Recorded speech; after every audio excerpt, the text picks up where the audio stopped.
missed it again. And that's going to be a win for Red Shirt, already in the lead. But that is a taste of the kill screen play there. Oh my God, what a comeback effort though from Opak. Was down 7 Tetrises most of the game and was able to come back with less than a 2 Tetris deficit at the loss. Yeah, that was an amazing comeback from Opak. Didn't quite clutch the victory, but into the kill screen, even things up. And we had a crazy showdown there at high speed.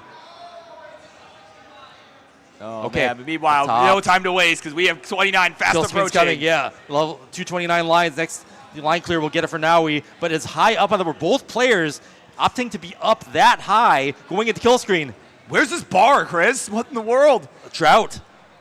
But Naui still not coming. Doge gonna hang. Isn't gonna get it and is gonna top out. Now he's gonna take that one with a 100,000 point lead. But both players just trying to defy death, going into 29, like 3/4 up the board. Yeah, and ran into a 36-piece drought, and man, that could be deadly even for the best players. When you're going to 29, like that's tough. Yeah, they were really just trying to maximize. They really were hungry for that Tetris going into kill screen there, and didn't get the bar, and then just whoever could survive that being built up that high. That's what happens when you fly closer to the sun. If you can't survive the second transition, then you're stuck with a high board on kill screen. Yeah, it's brutal. This game, that's how this game tends to be. It's pretty brutal. Kill screen, I mean, people say call it the thrill screen, but nope, the kill screen can still kill you. Yeah, it's still capable. As stronger as our players have gotten against it, it is still possible. Yep. Man. Wow, high drama already. Like we keep saying it, but seriously, it's just high drama action. And again, it's round 0. I don't know if I'm ready for tomorrow, Chris. No, we'll just enjoy the ride. That's how it is. More Tetris than we can handle, and I'm not gonna complain. Just have fun with it. Yeah, I'm here for it, man. This is gonna be great. So here we go. We have started both of our games here, right? We're on game number 2.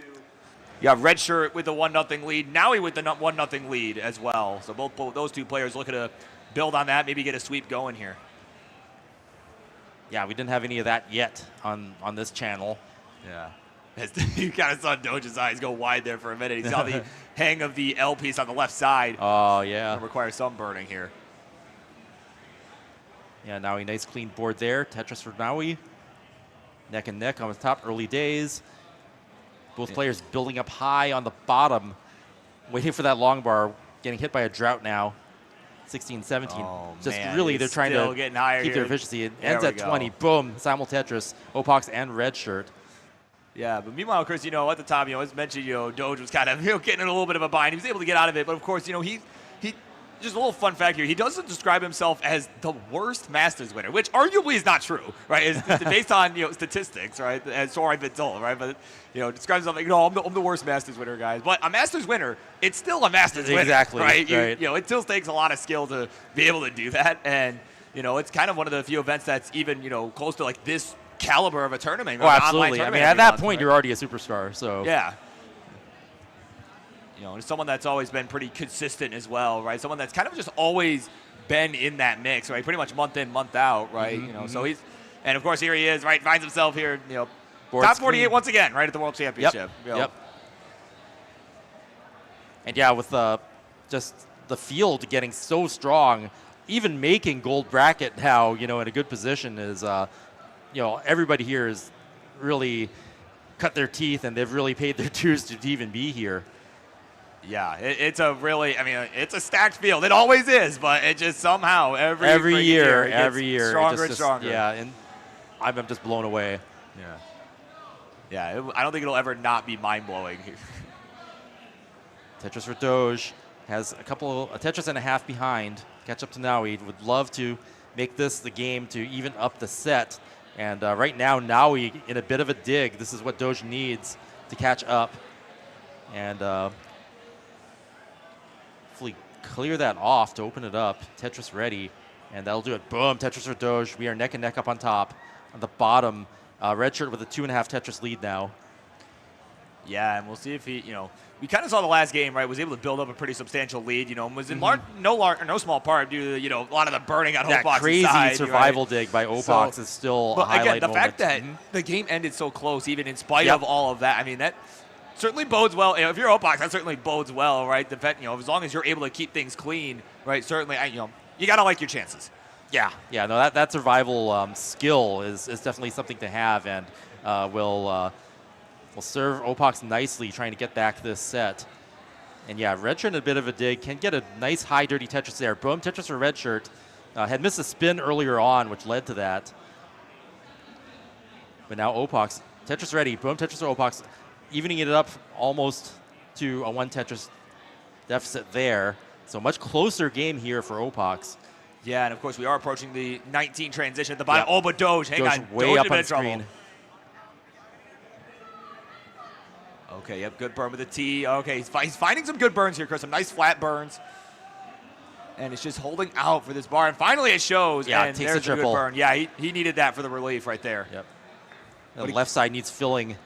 Has to opt to fill on the right first, so it's going to be some more burns, but manages to finally open that up and get the Tetris there. Boom, Tetris for Doge, 301. 3 Tetrises behind Naui. Yeah, meanwhile, we were about to transition on the bottom here. Redshirt, yeah, column 9. Oh, man, Oh, this had to board. cover it up. Yeah. A little perilous. Isn't able quite to get it open, so he's going to be having to play at level 19. Gets a triple. wow. That's going to help a lot. Yeah, those squares were really nasty just because he didn't have any other spots to put him other than that one spot over the hole, having to put more weight on. Yeah, we're way on the hole. prolong the dig. Gets it open, and boom, Tetris for Redshirt. Nice. 536. We are neck and neck on the bottom. Both players in 19 speeds now. And this is where Opox really shined last round. Was able to catch up with high efficiency post 19. Yeah, and of course our players at the top starting to approach that 19 speed as well. They're about 20 lines away, and it is a 3 and 4-ish Tetris lead for Naui, now down to about 3 with the Tetris from Doge. But on the bottom, our players continuing on. We're on level 21 as Redshirt is still trying to, whether he's going to stick with column 9, looks like he's going to, but probably trying to find an efficient way to bring it back over to the right side, and is just unable to do so. Got droughted just at the wrong time. Keeps column 9. Boom, Tetris for Redshirt. This would be a time to transition that well over to the right and gets it done. Yeah, but of course now it is Opox with the 1 Tetris lead on account of perhaps on account of missing that Tetris just a few moments ago, right? Yeah. Developing in real time. Opox with the first lead in this match. Yeah, there we go. Another Tetris for both. Neck and neck. Meanwhile, at the top, Chris, we got a transition for both of our players. 543 to 469. Hey now. Hey now. Yeah, it is Naui with the lead. Naui playing up high, being very efficient. Boom, Tetris for Naui, 568. And Doge also playing up high, has to deal with some burns that high up. Oh, man, that S burst. Yeah, not a great place for it. Gets it back open. Love a long bar right now. Yeah, go opposite the single instead of the double, and it's going to pay off. There's the Tetris. 523. Clawing back, almost 5 Tetrises behind, now 4. And finally getting that board back under control. We are clean. Boom, Tetris for Doge, 575. Getting back in it. Tetris after Tetris, 601. Doge getting long bar, double long bar dependent there. And opts to go left well here. Yeah, and of course this bar is not showing drought, up. yeah, He's having right to just there. kind of work with what the game's giving him, and unfortunately it's not giving him a lot right now based on his he board. cleaned that up very nicely. Left well still set up. There it is. Boom, Tetris for Nice. Doge, left well, 635. Meanwhile, Naui expanding the lead to 3 Tetrises ahead. Meanwhile, on the bottom, we are neck and neck. Redshirt and Opox barreling towards level 29 here. How will this end? We saw both players go deep into super kill screen last time, or no, not super kill screen. Regular kill screen. Yeah, regular kill screen. Man. More kill screens The than you can day, handle, the right, day Chris? we go deep into super kill screen, that's going to be crazy. But I'm expecting it now. Oh, yeah, seriously. But here we go. Level 29, fast approaching at the bottom. here Less we than go. 10 lines. Oh, It is Redshirt might get Opox that open. with the almost 3 Tetris lead. Yeah, so Opox turning things around, now in the lead going into the kill screen. And boom, Tetris or Opox. One more line clear One will line do it for left. both these players. And there we the go. Redshirt, Tetris, Redshirt, 29. and another one. And yeah, Tetris into a double. That's exactly what you want to do. Going into the kill screen there, Opox want to get the board under control here. Nice burns. Gets it open, boom, Tetris or Opox. Opox. Well, yeah, getting the Tetris after the kill screen, just getting that a little bit more points for doing it that way. Tetris ready again for a moment there. Yeah, he's set up once again. There's another, Boom, another Tetris score for Opax. Opax. He's built up 1.1. a 100,000-point lead. Doge's board is spiraling out of control on top. Wants to get that dug back down and gets the right pieces to do it. Yeah, he's finding some good burns there. We're on level 26 on their side. It is a 6 Tetris lead for Naui right now. On the bottom, Opax ahead by 120,000 points. 3 Tetris is ahead. Oh my God, Redger barely got that Z over to the Oh, left. the left side. Nah, critical left 5-tap. Oh my God, can he get anything over? No! Oh, is not able to. So Opax with the lead there is going to take that round and even up the set. Yeah, we are 1-1, baby. But meanwhile, no time to waste because we got 29 coming up at the top. High-speed action coming up on top. Naui already maxed. Boom, Tetris for Naui, 1.1, and at kill screen speed now. There you go, Tetris Doge. And another one here into 29. It is a 6 Tetris difference still. He's got a lot of work to do here to try and catch Doge is up. going to have to play a lot of kill screen to catch up here. But Tetris is being worth more.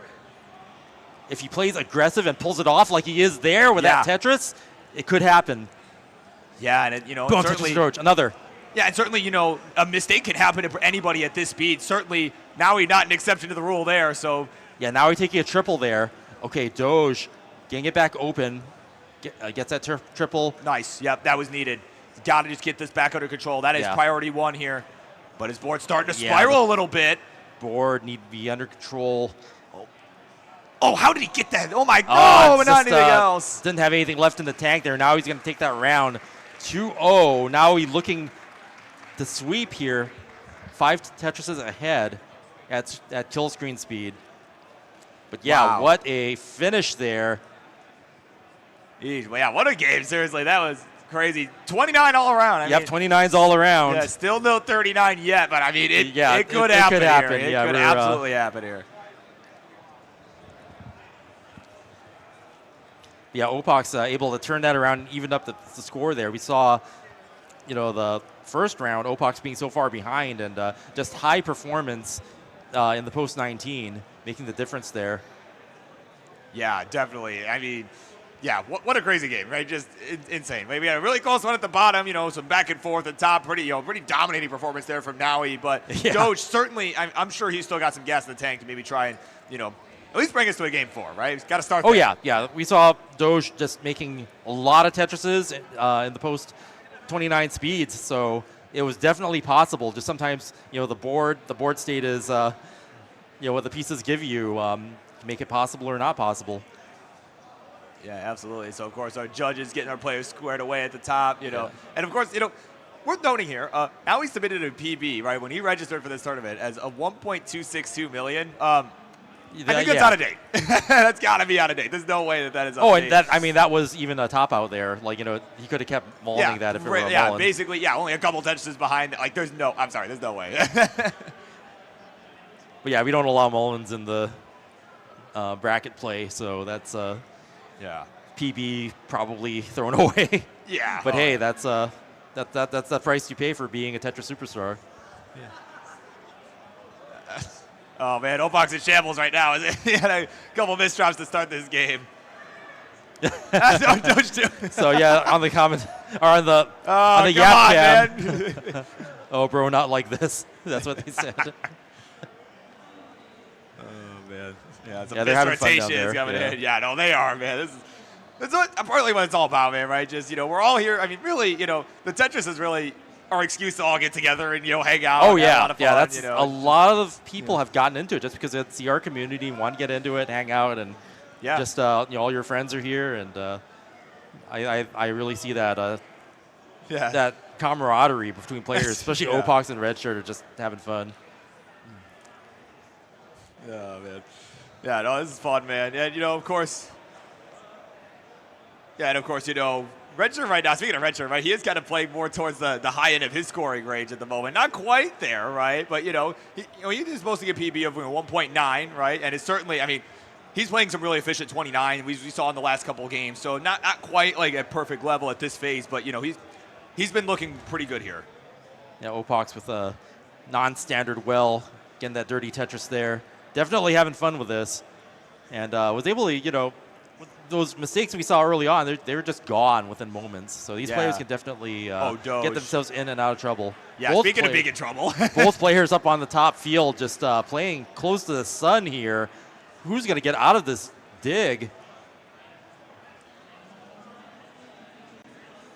Oh, man. Now he Oh, that was a good flat J-burn, though. I love that. That roll was so fast. Oh, my God, yeah. And that long bar flat, I mean, that was a testament to what I was talking about earlier, right? When you're high up, you almost kind of welcome the drought because the long bar just does not have a lot of room. And there we go. I think Doge saw it out of the corner of his eye. Now he's getting out of that death-defying situation. Wow. Crazy work for these two players, man. Wow. Yeah, both players out of that crazy high dig. Yeah, and of course, they are neck and neck. Less than a Tetris the difference. Just a couple burns. Meanwhile, at the bottom, all the necks, Doge. Yeah, all the necks. Meanwhile, at the bottom, it is about a 34,000 point spread. Yeah, so not too far apart on the bottom either. Both players, kind of having to deal with what each other is. Maybe that's part of why our community is so tight knit. You take what the pieces give you, and you got to live with it. And having to do that together, what better way? Right.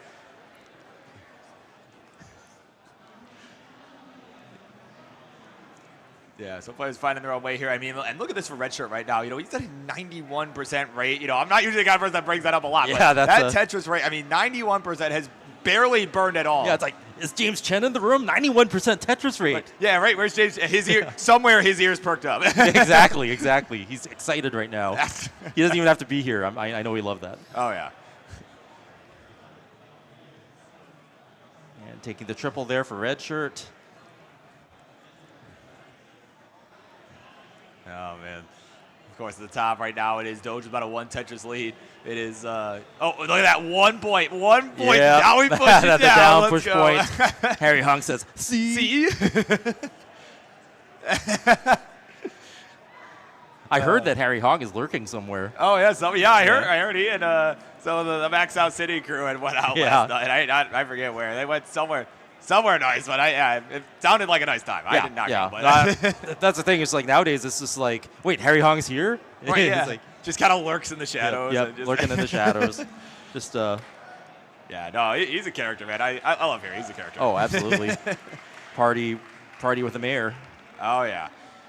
But of course, all these players going to be looking to party in the next round of this tournament. We are 1-1 at the bottom, 2-0 at the top. Of course, it is a 1 Tetris lead for Doge right now. He's trying to keep his hopes and dreams of partying in round 1 alive. Meanwhile, at the bottom, it is neck and neck. That lead's just been going back and forth, Chris. Yep, in both ways, both in the set and right now on the board. Meanwhile, up on top, Doge has to win this round to stay in the match. Fighting for survival here in round 0. Yeah, and of course, as a reminder for folks, if you like what you're seeing, right, there's some fun action going on. As a reminder, if you like what you're seeing, make sure exclamation point at Maturino in the chat, right? You can contribute to the prize pool, right? It's currently at above 12,000, right? We are definitely looking to make that higher. Our players are putting in some crazy work here. They're really putting on a good show, and if you think so too, definitely been amazing, they're incredible. Mm-hmm. Yeah, even in round 0, I mean, it's unthinkable. Like when you think back just a few years, now somewhere in the middle of the bracket, we're getting much better than the championship match quality of play.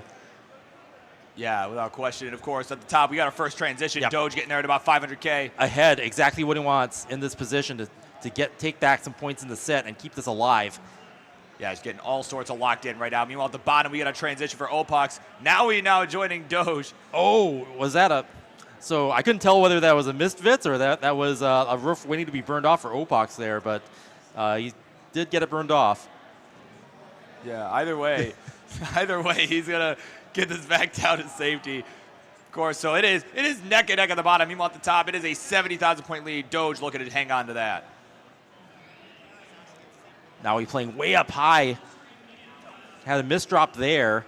And in a drought, is still playing aggressive. Oh, my gosh. Oh, man, this is trouble for Naui. Long pieces, that's going to be a top out. Doge is going to take the round and survive staying in this match. Yeah, there you go. It's 2-1 at the top. And Doge's hopes and dreams. Still alive. Yeah. At the bottom.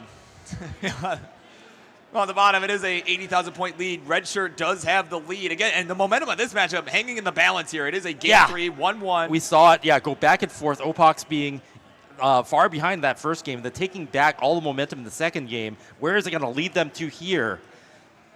Right, yeah, it's what King would call a crucial game, right?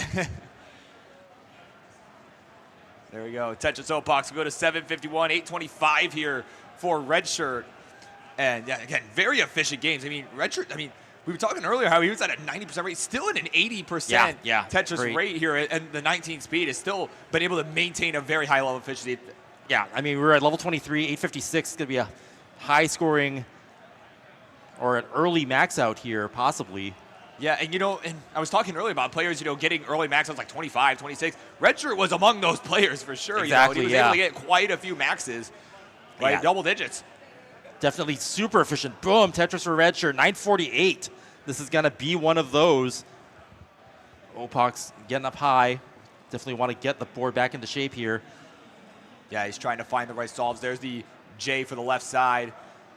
And, oh, man, yeah, square's perfect right there. Yep, and there we go. The J's going to open it up. There's long right. There's the Tetris for Opox. Boom, Tetris for Opox, 834. Redshirt's about to max 988 at level 25. Yeah, he could do it into 26 here if this bar shows up. And it's ready. Boom, max out for Redshirt. Into 26. Excellent. Yeah, that's very nicely done. He's still got some runway here before we hit level 29. Opox, in the meantime, is at 932. So it's really starting to fall behind here. I mean, they were pretty neck and neck most of the way here. Yeah. But Redshirt is really just turned on another gear. But yeah, they've been going kind of back and forth. Redshirt now with momentum. Opox had it in the last game. And they both got games to give, so we could see that pendulum swing. Yeah, here we go. Level 29 is right on the horizon here. Just a few lines left. Opox is there first at 1,073,000. And Redshirt still got a couple lines to give. Yeah, he's at almost one. He could go in. There we go. He'll go in with 1.2 million, and off they run on level 29. Yeah, Opox having to gain back 4 Tetrises to catch up. Yeah, man. And of course, we have just until level 39 to make it happen if you're Opox. But, it might be a situation where maybe you up the efficiency or maybe hope that Redshirt makes a major mistake. But there we go. Tetris Opox. Redshirt maintaining aggression here. Has a Tetris set up. Where's the long bar? No bar! Redshirt aggressive. Bar! Didn't get the bar in time. Tops out. So we have a chase down situation. Opox 100,000 points more. Can he make it this up? Boom. Tetris or Opox. He's got less than a Tetris and a half to make up here. He could potentially afford to play this safe. He's got a few levels left until level 39. There is some time to line it out if necessary. But he's set up for Tetris. That. He's setting it up. Takes a triple there, but is almost set up. Okay, takes 2 triples. Okay, yeah, no, he's going to play safe. Yeah, that's probably the right move here. Yep. He's got less than a Tetris left. But and the board's in a good state to line it out here. There we go. Nice triple. Needs just a few more of those. Yeah, giving the triple some love here is Opox. Yeah, and at this level, they're still worth a lot of points. I'll boom that triple if it's a triple. All right, almost there. Another card will do it. There it is. Yep, there's the lead. And Opox is going to take the 2-1 lead on the back of a chase down at level 29 speeds. But what a momentum shift. Redshirt being ahead so far, and then Opox being able to get the chase down in the kill screen speeds. Yeah. Up on top, we're still playing. Now we having to do some burns to clean up that board. Doge Tetris ahead. Yeah. So, of course, Doge, was able to take game number 3, was able to get back in this.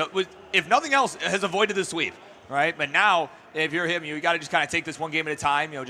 Just play. Honestly, just play, see what happens, do your thing, right? Yep. Maybe you're definitely know that. Hey, yeah, you're good enough to beat now. You've been able to beat him once. Certainly, you can do it again. Yeah. Now he just characteristically clean play here. They're about pretty much neck and neck. There's just a little bit ahead, but Naui with a cleaner board should be able to catch up with this next Tetris. Yeah, boom, Tetris for Naui. We are neck and neck. Yeah, and it is neck and neck up top, so Doge really going to be looking to get out of this quick, or maybe he'll just go ahead and, look like he's going to build on row 2 He's been building on row 2 for a while. Yeah. If that's what you're comfortable with. Keeps it clean, and boom, Tetris for Doge. Yeah, and and on the 18 speeds, it's certainly for a lot of the top players, it's definitely a lot more comfortable, right? Because you're able to whip pieces around so fast anyway, right? Like especially on the slower speeds, like row 2, and it's not such a huge thing. Yeah. And, you know, you get that extra efficiency. You can turn that hole on the bottom into a Tetris, possibly, if you line it up right. Right, yeah, or just do it with as few, move it back over with as few burns as possible. Yep. Like right now, if he gets this Tetris right now before covering it up. But yeah, he can open it back up. But, of course, Square going to come in first. So he's going to have to stick with it a little bit longer as we are approaching transition up top. It is 434 for Naui, 456 at a Tetris for Doge, and he will take the lead at 479. And a bunch of tucks needed there to clean up the board for Opox, but it's going to burn it off the top instead. And we are a couple of Tetrises away from transition up on top. Yeah, Doge is going to have that, maintain that row 2 build. Yeah, we'll see how long that lasts on the 19 speed. I mean, again, even on 19, not a huge deal for the top level players, but it's something to consider.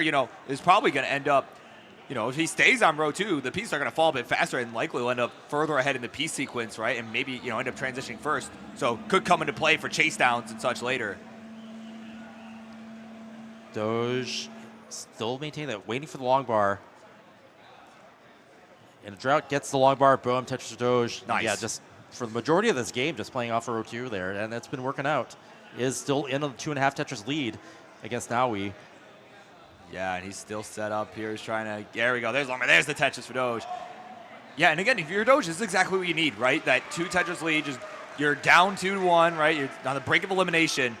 Yeah, he wants to even this thing up exactly where he wants to be to stay in this and take this to a decider. Boom, Tetris or Doge. Nice. Just, misshift on that square. Nothing too dangerous, but smartly starts burning down to rectify the situation there. Yeah, and luckily for him, now he's in need of a few burns as well. He's got a couple holes in his stack. Yeah, and kind of up high on the board, so now he digging off that with a triple there.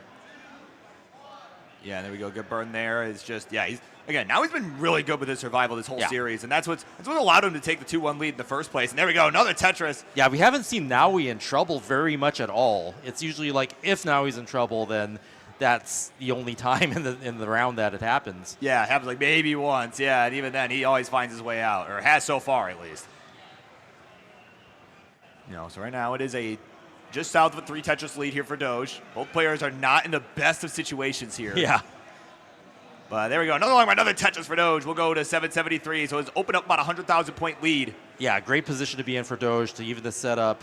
Naui is set up on column 3 for a Tetris. Boom, Tetris for Naui. Cashes that in. What will he do to set up here?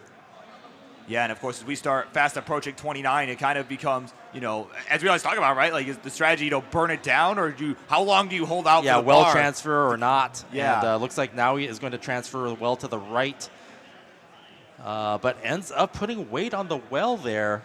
So might go dirty here. Nah, manages to triple it off. Burn this away. Yeah, I think if you're Naui, right, you're kind of thinking, okay, let's just get this back down. Oh, Doge! Oh, Doge in trouble. It tops out. Chase down situation for Naui. Just like that. Doge got into trouble in a hurry. This is not a gimme. Yeah. And Naui playing up pretty high. It's getting close to 29. So this is critical because with 29 looming and Naui not in complete control of the board here. Yeah, man. Those fingers just furiously moving over there, Yeah, man. but Naui able to get those rolls to facilitate. Oh, he's going to go dirty. Oh, my God. But then decides he's got 4 lines left. Yeah, and 29 is coming, really wanting that Tetris. Gets the it. dirty. 784, not done yet. Oh, my God.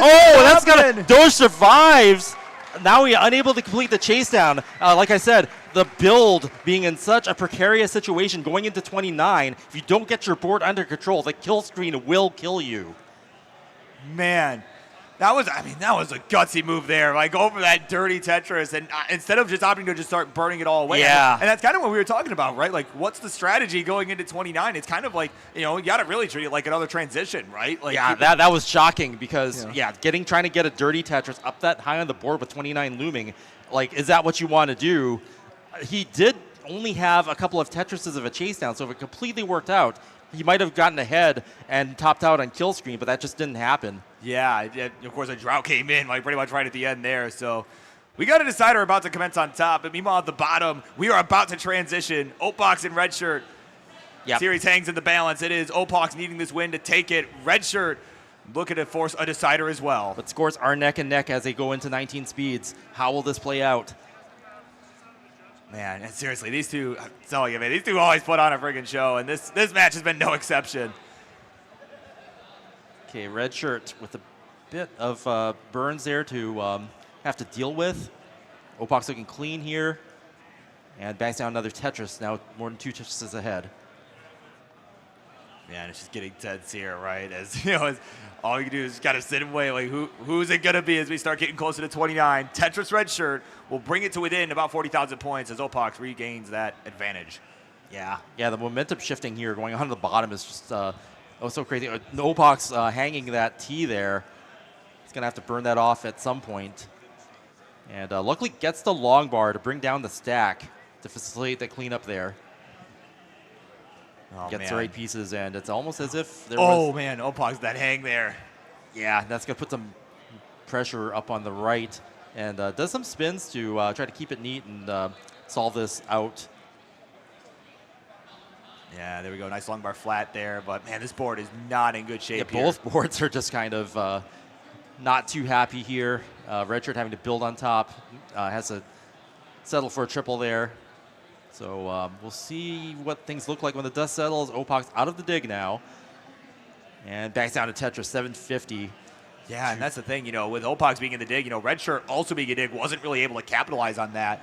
And now it's going to come down to, again, it's really going to come down to that 29, right? Who can stay efficient, right? And, you know, can Red Shirt keep this close, right? So that if there is a chase down needed Right. at 29, it's not a significant one. He can decide, right, how to throttle that risk, whether to go aggressive or not if he's in a chase down situation, since he's behind right now, and then be able to manage that risk and try to get the chase down if that happens. Yeah, so again, it is Opox hanging on to the lead. Had another misdrop there of the J piece, but it's looking like it's going to find a nice rooftop burn there, and that's going to help a lot. Yeah, no, Opox is showing a lot of strength, you know, just setting up the roof to burn it off once there's a little bit of traffic on the board there. So yeah. really experienced to be able to turn any mistake. Dirty Tetris from Red Shirt. Wow. My word. Yeah, Red Shirt catching up here is now was a Tetris behind for a second there. So that's exactly what Red Shirt wants going into the 29 speed here to even things up. Up on top, we are underway again. Doge 1.5 Tetrises ahead early on. Okay, Opox having to burn that roof off again. Simul Tetris there. Max out for Opox. Red Shirt not far behind at 998. Yeah, this is looking like it's going to come down to the wire here at 29. We got one line left. Opox with just, manages to make that clean on the left, but double long bar dependent. Oh, man, a couple misdrops right away, though, at 29. Yeah, he wants to get this cleaned up ASAP. Yeah, that Z was honestly not the best piece for the left side, but it's the only one that would work. But he's managing to keep it alive with the line clears here. Yeah, nice flat burn on the left. The The Z. Oh, and man, that's not going to be survivable. So the slight chase down, as we were talking about, now it's all in Red Shirt's hands to survive this. Only just a little more than a Tetris, but can definitely line this out. There's tons of time before super kill screen. 36,000, 35,000 to go. And the board is in great shape. Yeah, it's just lining this out. It's keeping it flat. Yep. And it's a good feeling to be able to just get a line clear when a piece drops, and that way you're able to prepare for the next one and keep the burns going. Ooh, slight misdrop there on the left side, though. But again, it's low enough, right? We're pretty manageable. Yeah. So as long as you keep it. Oh, man, but another misdrop. He's able to flat burn that down. Nice, yeah. And we're clean again. Oh, my gosh. Oh, man. Oh, no! 6,000. He needs 5,000 points. Great. Needs he line needs 5,000 clears. points! Oh, no! Just barely not able to complete the chase down. 5,000 points on kill screen speed. And Opox has finally defeated Red Shirt at a CTWC event. Red Shirt was 2-0, but Opox finally defeated his old pal Red Shirt. Wow, what a dramatic way to finish. The way to finish that was just a nail biter. definitely within Red Shirt's capability, but just a couple of misdrops. And yeah, on that speed, it can spiral so quickly. Yeah, and of course at the top, no time to delay. Yeah, we got that decider. You Yeah, have the decider. 69% Tetris rate, James Chen. Hey now. Hey now. Oh, And man. both players Tetrising about halfway to transition here, neck and neck. Yeah, it is a 15,000 point deficit. And of course, both players have been keeping this pretty clean. You Yeah, know, maybe yeah, a little this bit is of early burning, but nothing really, nothing substantial as both players are maintaining a good level of efficiency here. Yeah, it looks like they understand that what's on the line here. They've played this deep into the set and don't want to give anything up, don't want to take too many risks, avoid any kind of risky dig or playing up too high. Earlier on, we were seeing them take a lot more risks. But smooth sailing so far here in this decider. Yeah, and that's exactly what you want to see, right? Again, as tournament survival hangs in the balance here, right? It's good efficiency. That's what you want to see. You want to see a good banger to end the set, right? Yeah. As a fan and really as a player too. And we know they can take each other to kill screen speeds, and if they can do that here. That even if you don't take the win, putting up the best fight you can, that's still a great feeling. Yeah, no, it is, and and of course if you're Naui, right, kind of on the ropes here, right? Like if you're Doge, I feel like the pressure. I mean, there's certainly still pressure, right? But I feel like the pressure is considerably lower right now that you've put yourself in this position. Like, okay, well, I was gonna get swept a minute ago, but now could be a reverse sweep. So, so it's it's like if I lose, like, well, whatever, right? Momentum shifting. I mean, we've seen it so many times happen. It's like you wouldn't expect reverse sweeps to happen so much, but yeah, I know better. That's something that can happen. Yeah, it certainly has happened quite a bit. But meanwhile, Naui trying not to let that happen. He's going to get a Tetris here. He's at 508, add another one to go to 530. Yeah, He's got under 15 lines to go until we transition to 19. Yeah, so in just that sequence there, Naui pulling ahead, and Doge having to deal with some burns here as we approach 19. Okay, gets it cleaned up, so Doge in a great position here. Let's cash in this Tetris. Yeah, here we go. It's getting tense here as we approach the 19. Right, they are locked in right now, Chris. Yeah, our first decider here on round 0 CT1. Yeah, and of course, it's a good segue here, Chris, right? Of course, if you want to watch some more Tetris action, right, a gold bracket happening here, and of course also have another tab open with Classic Tetris 2 on Twitch or CTWC Archive on our YouTube. Yeah, it's great that they're using multiple YouTube channels now, to maximize our reach. So yeah, even CT2 has representation on YouTube. Check out CTWC Archive. Yeah, we got to make the fans happy, right? Fans love watching it on YouTube, and that's just we got to be folks of the people. Yeah, and I think that's kind of cool that they use the archive channel for that. So people who have subscribed or are getting the notifications for things for CT2, then they can also watch the archive videos too.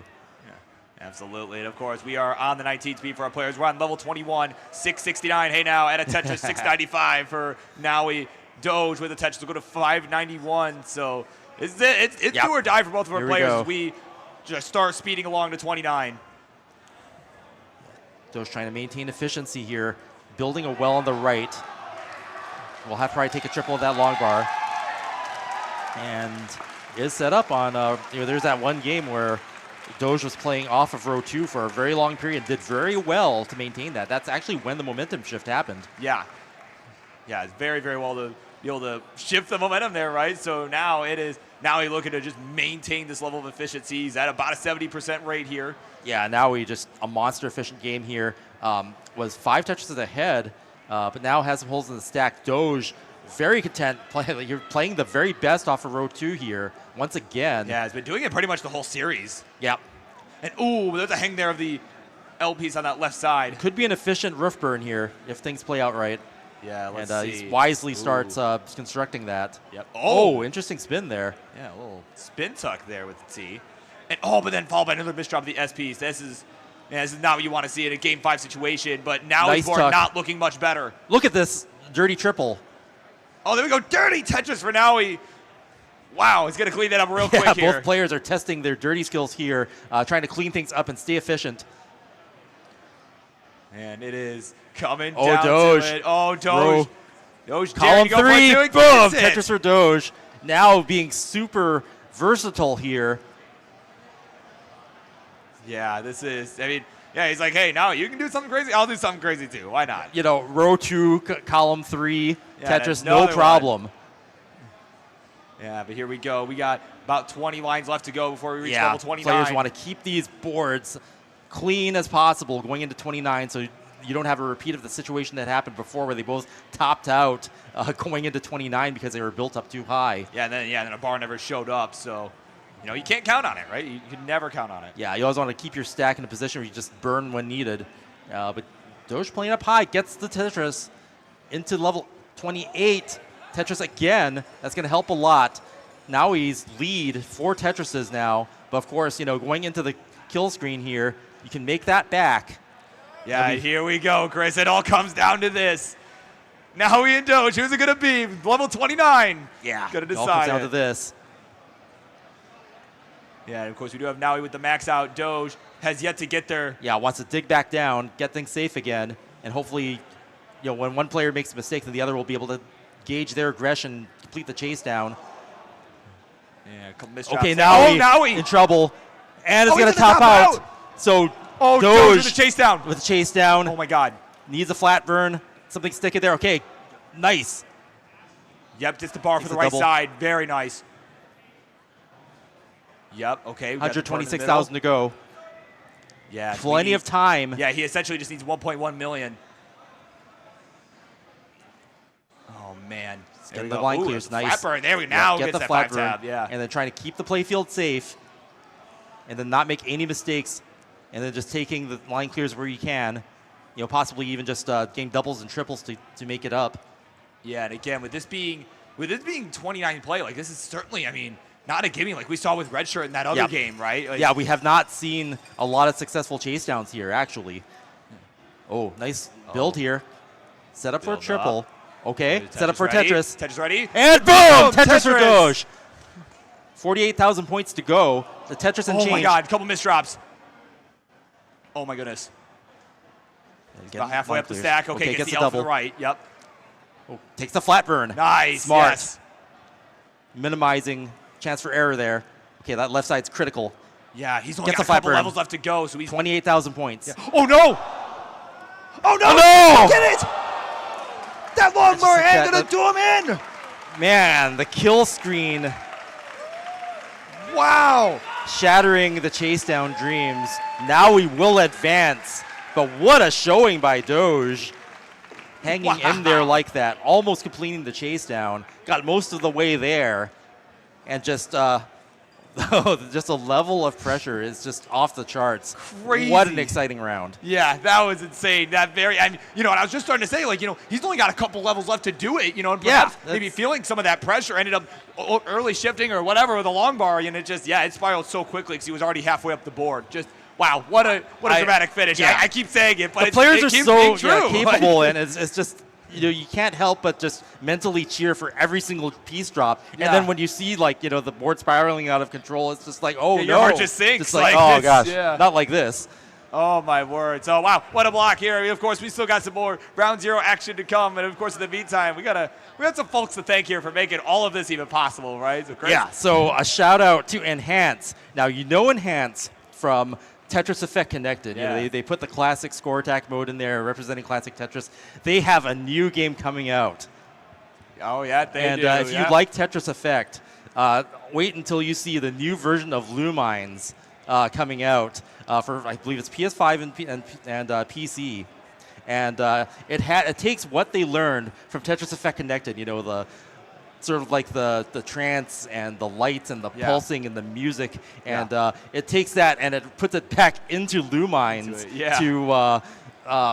to make a new experience. Yeah. So I think it's just great. You know, Tatsumi Mizuguchi originally created Lumines because he wanted to make a puzzle game like Tetris. Yeah. And then he got using that, he got the gig to make Tetris Effect Connected. And now he's putting, you know, the heart and soul his game, right? Of Tetris Effect Connected back into his game, Lumines. So Lumines Arise is the name of the game. And it's not out yet, but you can check out their trailer. And let's see, the URL is Lumines Game. Lumines.game is where you can see the trailer for Lumines Arise. And it's an incredibly easy game to pick up and play.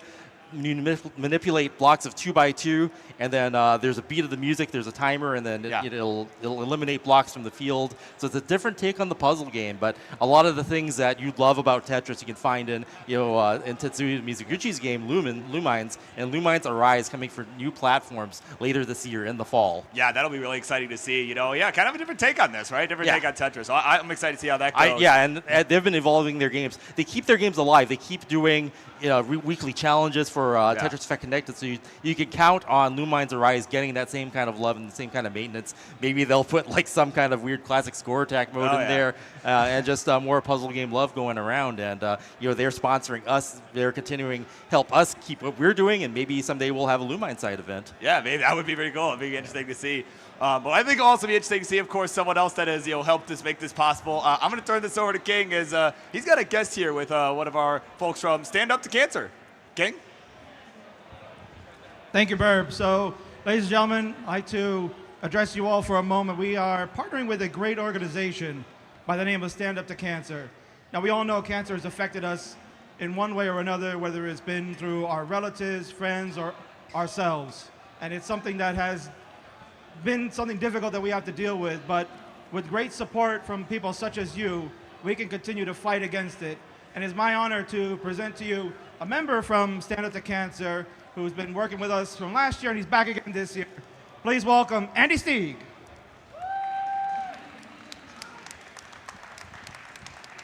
That was a great intro. Thank you so much. Hi, everybody. I'm Andy with Stand Up to Cancer. We're a nonprofit organization in the front of cancer research. So we're not just one cancer type. We're pretty much almost anyone you can think of, whether it's breast cancer, thyroid cancer, anything that is affecting, we're trying to get in front of it with experimental medication to get to market to keep people long-term survivors. And in 2019, we kicked off the SU2C Stream Team in our creator program. So we've been working with creators and gaming developers and publishers, and our second year with this awesome community, the Classic Tetris World Championship. I'm so honored to represent our organization, and we do have an exciting campaign that's running through the chat. You can see it if you hit exclamation SU2C in chat. And then for our in-person people, there's an SU2C QR code right at the front of the door right there. But we have something very exciting. I want to throw it to Phoenix to kind of intro really something that he's giving away as part of the campaign. Thank you, Andy. So yeah, a little side project started last year, continuing it this year. Thank you all to have signed the console so far. It is a representation of the beautiful CTWC community.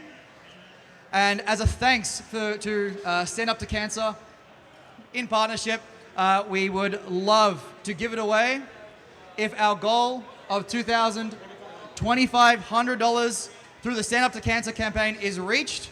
Once again, you can access it by the exclamation mark SU2C or the QR code just out the front. And then it will be given away tomorrow, just before the final. And once again, thank you all for being here, being part of the community, and supporting incredible causes like Stand Up to Cancer. So thank you, Andy. Thank you. And just to be clear, you don't have to donate to be part of it. We're going to pick someone, but we need to hit the goal, and then we're going to give it away. Thanks so much, everyone. Play Tetris. No problem. Thank you, Andy, so much. Again, Andy Stieg, everyone. So yeah, please help out. Go use the QR code. We also have our exclamation point SU2C in our channels that you can use to get there. I'm going to call up the next group here for the next round of Classic Tetris action. Let's get them up going for CT1, ladies and gentlemen. Let's have Bland and Knight join me here on my right, and Coal Bucket versus Cheese. So that's Bland and Knight, Coal and Cheese. Come on up to CT1. For CT2, we'll have Dylan and AV Geek, followed by Aaron versus Doodle. So once again, AV Geek and Doodle, Dylan, AV Geek, and Aaron and Doodle on the left here. Guys, back to you. All right, thank you, King. And yeah, man, this is going to be another exciting river matches, right? Oh, man, yeah, I was commentating the Coal Bucket QUAL yesterday, and yeah, what a ride. Yeah. Had a rough start, and then just like 6 or 7 max out back to back. And even with that performance, still didn't make top 16, even Yeah. though still right in line with everybody else in that group who was like Scooty Yeah. and Alex T. And it was just like a crazy qual round. But that momentum coming off, going into silver bracket, or not silver bracket, but the round 0 bracket. Yeah. You don't want to get into silver bracket. But we got past those survivors now, and now we are continuing round 0. This is, I believe, the last group. I think one more after this. Oh, one more after. Right. How many have we done? I don't even. One, There's two. so much Tetris. Yeah, I've More lost Tetris count, you can man. handle. Was that the second group? Yeah, I think that was the second group that we just did. Yeah. So I think one more. One more after this. this. Okay. Yeah. Yeah, whittling down everything between seed 17 and 48, and Yeah. some getting down to our last legends 32. here, on Cheese especially, changing the world of Tetris here with a rolling technique. Yeah. Just so iconic, and resulting in things like, one thing leads to another, and then the next thing you've got, we have a superstar Blue Scooty, using the rolling to crash the game. Yeah. It's taking just it the even butterfly further. effect Yeah. of crazy developments in our competitive history, and Cheese being an icon in that.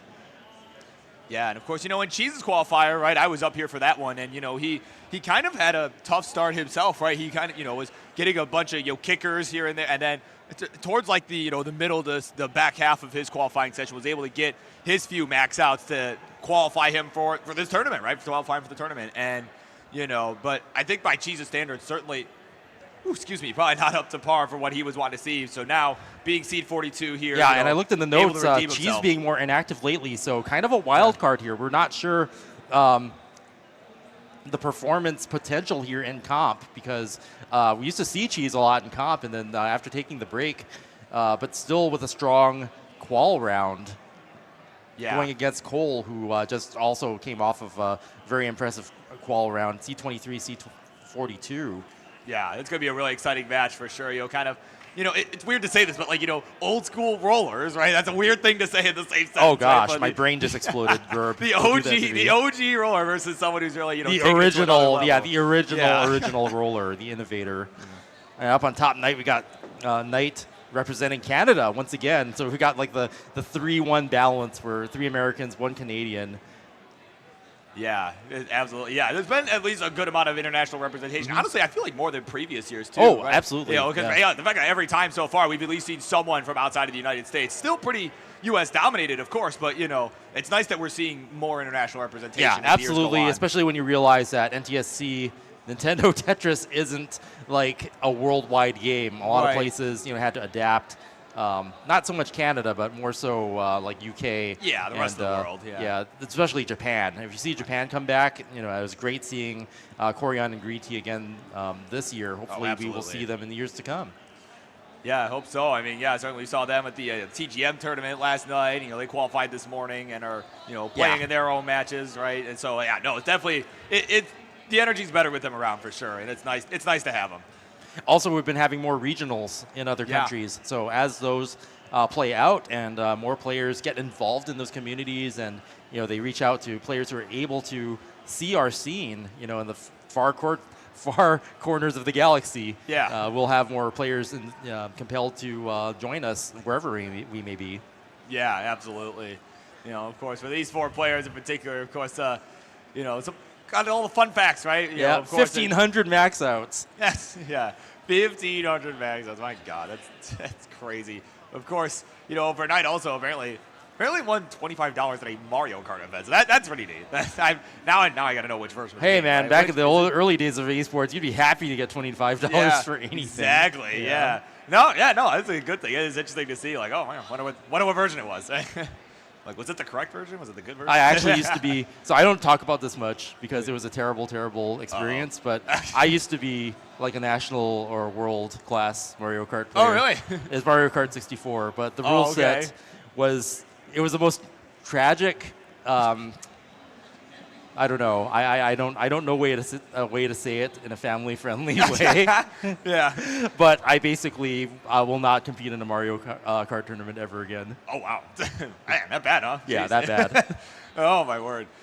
Oh, there you go. I'm my facts. But I'll say that I think I think I sold the hat for a lot of money. Like, Oh, there was there a you go. Okay, competition so hat. you got something out of it. Yeah, You got something. yeah. Our buddy Sean, who like got kicked out Yeah, of the bracket, yeah. I sold him the hat, and now he's got the hat. Oh, and goodness. it was a pretty decent sum. Yeah, there, Yeah. there you go, Sean. You are a very lucky man. That's oh man, of course, yeah. So yeah, Knight and Bland going to be. Honestly, obviously a lot of the hype on Cheese and Cole, but we got to give props to Knight and Bland as well. Those two, certainly, a little bit more under the radar, at least by comparison. Not that they're totally under the radar, but by comparison, right? And they have played before. They played last year, right, in a Tetris death match hosted by our man Ronckley, right? And that was a victory in favor of Knight, who's been pretty strong herself as of late. Oh, Cole with a new hat. I haven't seen it before. It's so cool. Oh yeah, the new hat for Yeah. this year. And of course, if you're here, right? If you're here at the SoCal Gaming Expo, over to our right, right of the stage. If you are facing the stage, to the right of the stage, you can check out all our merch there, like that cool hat that Cole's wearing at the front desk. That's styling. That's Yeah, it's I'm gonna have be to get iconic. one myself. I know, no kidding. Oh man. It's got that embroidery on the lip there. That's just so classy. Yeah, that it is. Of course, the players are getting those warm-ups in. Right, they're looking pretty good, right? They seem like they're primed and ready to go. But of course, yeah, and of course, as we were talking about though with Knight, right? Definitely, like I said, has been on a rise these last few months for sure. As we saw, even like as recently as the Jonas Cup, had a really good run there. He was top 16, I believe, was the final result. Had and honestly had some really strong competition. I ended up losing to the eventual champion Fractal. Oh wow! Right? And and of course, even at the Genesis event, had some pretty strong runs there as well. So certainly someone that has kind of been was just kind of some player that just maybe they can make some noise, but now has been on that rise. Has really elevated their game to be on the top level. And of course, in the case of Bland, her opponent Bland, someone that hasn't ever actually been ranked, right, in the premier poll, right? A lot of our, a lot of our experts, right, for lack of a better way to put it, kind of, give their, top 25 players, and Bland has never made the list. Yeah. Once. So ranking this high, it makes a statement. Yeah, kind of gets her on people's radar, or them on people's radar, right? So that'll be this. Yep. I think this will honestly Oh, yeah. Cheese and Cole is going to be a great match without question. But I think this match at the top is going to be really interesting. Oh yeah, for just sure. to see who's going to make And this is the closest statement. seeded ranking, or for what it is in this seeding arrangement. 34-31 is the closest we've seen thus far. Yeah, certainly. We'll see 32-33, of course, as well at a certain point. But whether that's here or that's on CT2. Yeah, we Again, don't as a know. reminder, right? Good segue, Yep. right? Reminder. We do have other gold matches going on. Have multiple tabs open, guys, right? We got Classic Tetris 2 on Twitch, and of course on YouTube. That is the CTWC archive channel, right? Make sure if you're watching here, you want to see even more matches, right? You want to see 4 matches at once, excuse me, right? For the gold, just the gold bracket. You can have both of those. Yeah, open. I've seen some on Discord. There's some people showing off their multi-screen setups, and they're watching yeah. they're watching QUALS with I don't know, 16 screens Yeah, or something. 8 monitors, yeah. That's the way to do it. I remember in the internet years, they would have the stream. They would assemble the streams into one big video wall. That was a lot of fun to watch. Yeah. We've got the thumbs up. You're about to get underway with this next round 0 matchup. Up on top, Knight versus Bland, Cheese versus Cole. We will count this down together. We go. 3, 2, 2, 1. Tetris. And here we go. Yeah, we are underway. Again, this match at the bottom, as mentioned, it's going to be a pretty hot first encounter between these two. They have never faced off before. Yeah, so Cheese, the innovator of rolling, just changing the world, changing the entire landscape of what we do, versus Cole Bucket, making a name for himself more than Blue Scooty's friend here in round 0. Yeah, and of course last year, having both players making the top 16 last year. They made it to Championship Sunday, and Cole, you kind of mentioned, his old pal, young pal, I guess, his young pal Scooty, right? They ended up being the ones facing off, in what was honestly a really thrilling match. Cheese with a T-spin setup, but opens it back up. I'm going to have to do some burns to clear that back down. Boom, Tetris for Cole. Yes, there we go. We are off to a nice start here for all our players. You know, some burns required on a couple of our boards here and there, but, you know, overall looking pretty good right now. It is neck and neck and neck and neck. Yeah, Bland with a bit of cleanup there, and is opting to go for the double cleanup there. Knight's board clean, and looking to Tetris here. Is Tetris ready? Yeah, and of course, you know, just kind of some, you know, facts here about our players, right? Of course, on the bottom, you know, the Cole Bucket, you know, certainly is going to, you know, have some good numbers here, but of course, you know, does tend to, you know, this is something that will come into play later, of course. We start to get to the 19 transition and start racing towards the 29, but, you know, something that is worth noting here, you know, certainly ends up topping out, you know, before level 29 about a quarter of the time, right? So most of the time is making it there, but, you know, it's worth noting that, you know, you might, if you're cheese, you might end up getting into a situation where, you know, you're in a chase down before we even reach level 29, and, you know, whether that, you know, how cheese handles that, I think could end up being a factor in how the match plays out. Yeah, I've definitely got my eyes on the cheese match, because taking a break from actual comp, it's like a wild card. You don't know how strong they're going to be, and if it's someone like the innovator of rolling, we could see a show. Yeah, like, you know, in spite of him not really playing as much, like he's still one of the best that has, you know, ever done this, right? So it's, you know, it's Knight playing way up high. Gets it clear. Really love up long bar. Oh, come on. Oh! Having to take the triple off the top. The left side is wrecked. Couple Needs to hangs. clean on the right. Long bar, yes! Gets it. Boom! Tetris for Knight. Survives that. Oh, man, but he's not out of the woods yet, Chris. She is got to take a few more birds here. He's got to, still just a few rows off the top. Nice manipulation there. Gets that line clear, but having to put weight on top of that hole there, no choice, really. The piece set given here not cooperating. Yet. Oh, no, the right side might be fatal. It might be possible. The line clear might get it down into manageable. Right. Oh, hangs the long bar, and that's going to be a top out. 100,000 point chase down for Bland now. In great shape, board clean. The 3.5 Tetrises to go. Man, that was really unfortunate. Like, you know, I got the Tetris over and was thinking, like, okay, this is a much safer position, but ended up just not getting pieces where they needed to be, or didn't get what they needed. But either way, you know, was not able to capitalize on that extra room there. Yeah. Just when you think you survive, you have to make sure that your survival was not for naught. And now Bland just a little bit of a Tetris and change here to go. Yeah, there we go. Just holding on for this bar, but guess what? It ain't coming. Finally does, though. There's the Tetris. Tetris for Bland. Just a couple of line clears away now. Yeah, man, it's just set up for Tetris.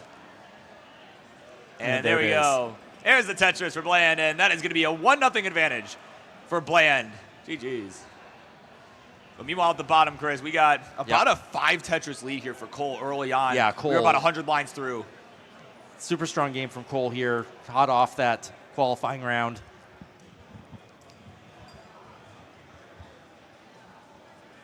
Yeah, so again, we have the transition coming up at 130 lines here, so 25 lines to go.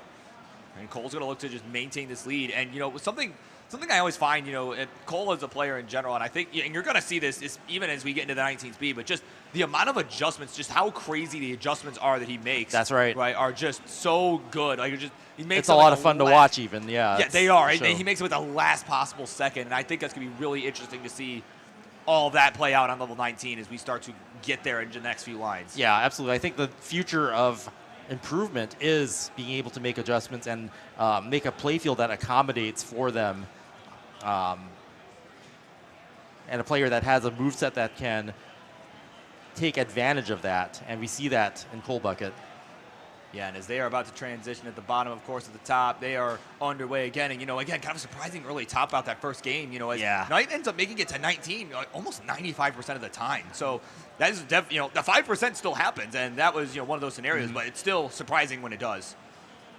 But yeah, we know Knight building up super high on the left, and when the pieces don't come, if you're trying to play too efficiently, then you get into trouble.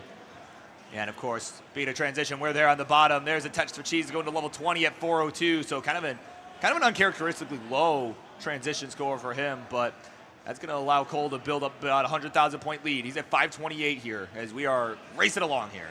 Yeah. So yeah, both players 19 speeds. Cheese got that playfield cleaned back up, and it's clean.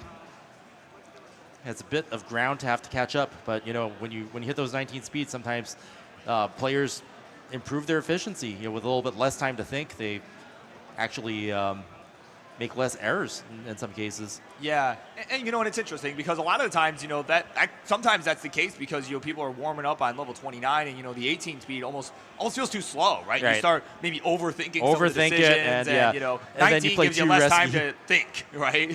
If you play, you know, too aggressively on 18, you got to respect the 18 and not get into those positions where you could potentially top out early. Yeah, so of course on the bottom here, we are still racing along on the 19 speed. It is still Cole with about a 4 Tetris lead over Cheese. They've just been trading the Tetris back and forth, so no real, you know, difference in efficiency on either side. Cheese with another Tetris there. Yeah, they're putting on a clinic, Chris. That's just so good to see. But of course, now Cheese is going to have to take a couple safe burns here as the long bar comes in for the penalty. And there's a Tetris for Cheese. We'll get a 690 here. 778 is the score for the Cole bucket. Add another one to go to 809. So certainly a hot game here on that side. Missed rotation there for Cheese. Not too much to burn off. It's nice and safe still. But that'll allow Cole to pull ahead in the lead here. About 4.5 Tetrises now. And up on top, Knight pulling ahead into a lead. Looking to take back that game. I think we need to get a heart on the board for Knight there, or for Bland, sorry. Yeah. Yeah, there we go. Oh, Cole missed the tuck there at the bottom. Meanwhile, Cheese at the top or at the top of his stack, rather. Right. Yeah, Cheese wanting to dig back down to open that up. Ops to. All right, there we go. There's the Tetris. Yeah. Go to 747. We are fast approaching level 29. Now Cole is on 26, about to max. Has some burns to get to get that board clean. Probably not the best state to go into 29 at this point. But there's a mischief there. So the left side's gonna need a long bar. Gets it. Yeah, Cole right now is having to take a few burns. This is a good opportunity for Cheese to try and catch up. And Cheese's board looking great going into 29 here. Next Tetris will do it. And is Tetris ready? Covers it up. Okay. But covers it up again. Needs the right pieces to open it back up. Yeah, there we go. Cheese gets to level 29. Opens it up. Boom! Tetris for Nice. Cheese. 838. Cole about to max out here. Wants to get that board back open and takes a triple. 111,000 point lead for Cole. All right, let's see if the innovative rolling can survive here.